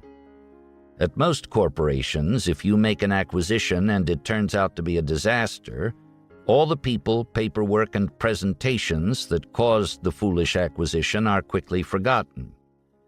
Nobody wants to be associated with the poor outcome by mentioning it. But at Johnson & Johnson, the rules make everybody revisit old acquisitions, comparing predictions with outcomes. That is a very smart thing to do. 9. The great example of Charles Darwin as he avoided confirmation bias, which has morphed into the extreme anti-confirmation bias method of the double-blind studies wisely required in drug research by the FDA. 10. The Warren Buffett rule for open outcry auctions. Don't go. My fourth question is, what special knowledge problems lie buried in the thought system demonstrated by your list? Well, one answer is paradox. In social psychology, the more people learn about the system, the less it is true. And this is what gives the system its great value as a preventer of bad outcomes and a driver of good outcomes. This result is paradoxical and doesn't remind one of elementary physics, but so what? One can't get all the paradox out of pure math, so why should psychology be shocked by some paradox? There is also some paradox in cognition change that works even when the manipulated person knows he is being manipulated. This creates a sort of paradox in a paradox, but again, so what? I once much enjoyed an occasion of this sort. I drew this beautiful woman as my dinner partner many years ago. I'd never seen her before. She was married to a prominent Los Angeles man. She sat down next to me, turned her beautiful face up, and said, "Charlie, what one word accounts for your remarkable success in life?" I knew I was being manipulated by a practiced routine, and I just loved it. I never see this woman without a little lift in my spirits. And by the way, I told her I was rational. You'll have to judge yourself whether that's true. I may be demonstrating some psychological tendency I hadn't planned on demonstrating. My fifth question is, don't we need more reconciliation of psychology and economics? My answer is yes, and I suspect that some slight progress is being made. I have heard of one such example. Colin Kammerer of Caltech, who works in experimental economics, devised an interesting experiment in which he caused high IQ students, playing for real money, to pay price A plus B for a security they knew would turn into $A at the end of the day. This foolish action occurred because the students were allowed to trade with each other in a liquid market for the security. Some students then paid price A plus B because they hoped to unload on other students at a higher price before the day was over. What I will now confidently predict is that, despite Kammerer's experimental outcome, most economics and corporate finance professors who still believe in the hard-form efficient market hypothesis will retain their original belief. If so, this will be one more indication of how irrational smart people can be when influenced by psychological tendencies.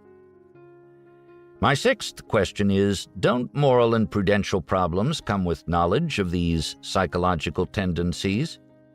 The answer is yes. For instance, psychological knowledge improves persuasive power, and like other powers, it can be used for good or ill. Captain Cook once played a psychology-based trick on his seamen to cause them to eat sauerkraut and avoid scurvy. In my opinion, this action was both ethical and wise under the circumstances, despite the deliberate manipulation involved. But ordinarily, when you try to use your knowledge of psychological tendencies in the artful manipulation of someone whose trust you need, you will be making both a moral and a prudential error.